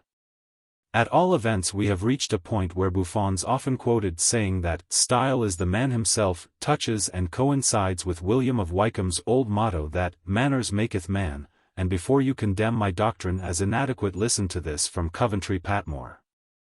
Still bearing in mind that a writer's main object is to impress his thought or vision upon his hearer. There is nothing comparable for moral force to the charm of truly noble manners.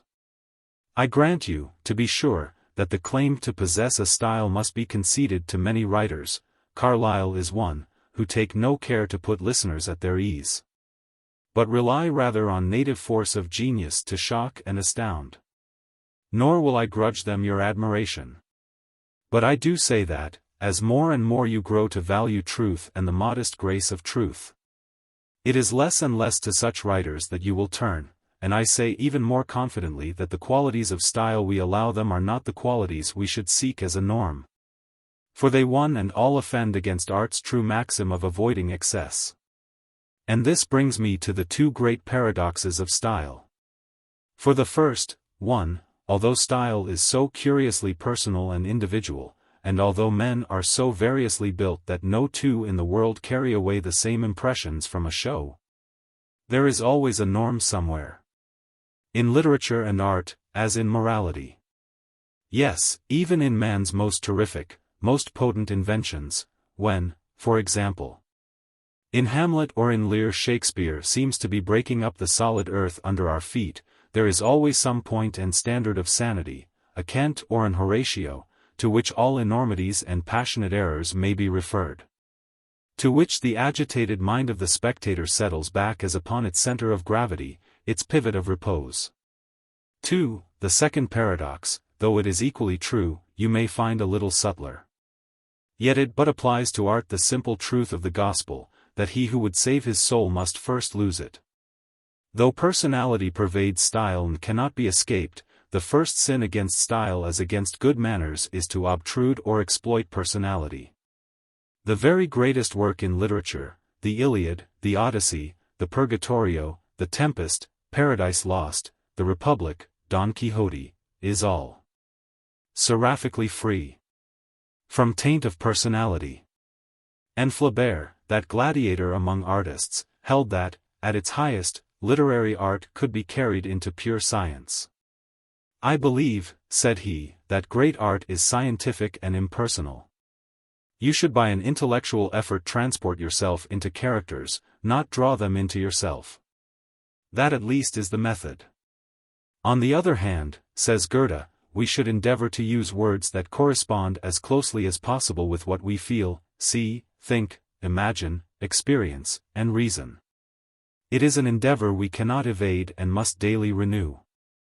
I call Flaubert's the better counsel, even though I have spent a part of this lecture in attempting to prove it impossible. It at least is noble, encouraging us to what is difficult. The shrewder Goethe encourages us to exploit ourselves to the top of our bent. I think Flaubert would have hit the mark if for impersonal he had substituted disinterested. For, believe me, gentlemen, so far as Handel stands above Chopin, as Velázquez above Groys, even so far stand the great masculine objective writers above all who appeal to you by parade of personality or private sentiment. Mention of these great masculine, objective writers brings me to my last word, which is, steep yourselves in them, habitually bring all to the test of them, for while you cannot escape the fate of all style, which is to be personal, the more of Catholic manhood you inherit from those great loins the more you will assuredly beget. This then is style. As technically manifested in literature, it is the power to touch with ease, grace, precision, any note in the gamut of human thought or emotion. But essentially it resembles good manners. It comes of endeavoring to understand others, of thinking for them rather than for yourself, of thinking, that is, with the heart as well as the head. It gives rather than receives, it is nobly careless of thanks or applause, not being fed by these but rather sustained and continually refreshed by an inward loyalty to the best. Yet, like character, it has its altar within, to that retires for counsel, from that fetches its illumination, to ray outwards. Cultivate, gentlemen, that habit of withdrawing to be advised by the best. So, says Fenelon, you will find yourself infinitely quieter, your words will be fewer and more effectual. And while you make less ado, what you do will be more profitable.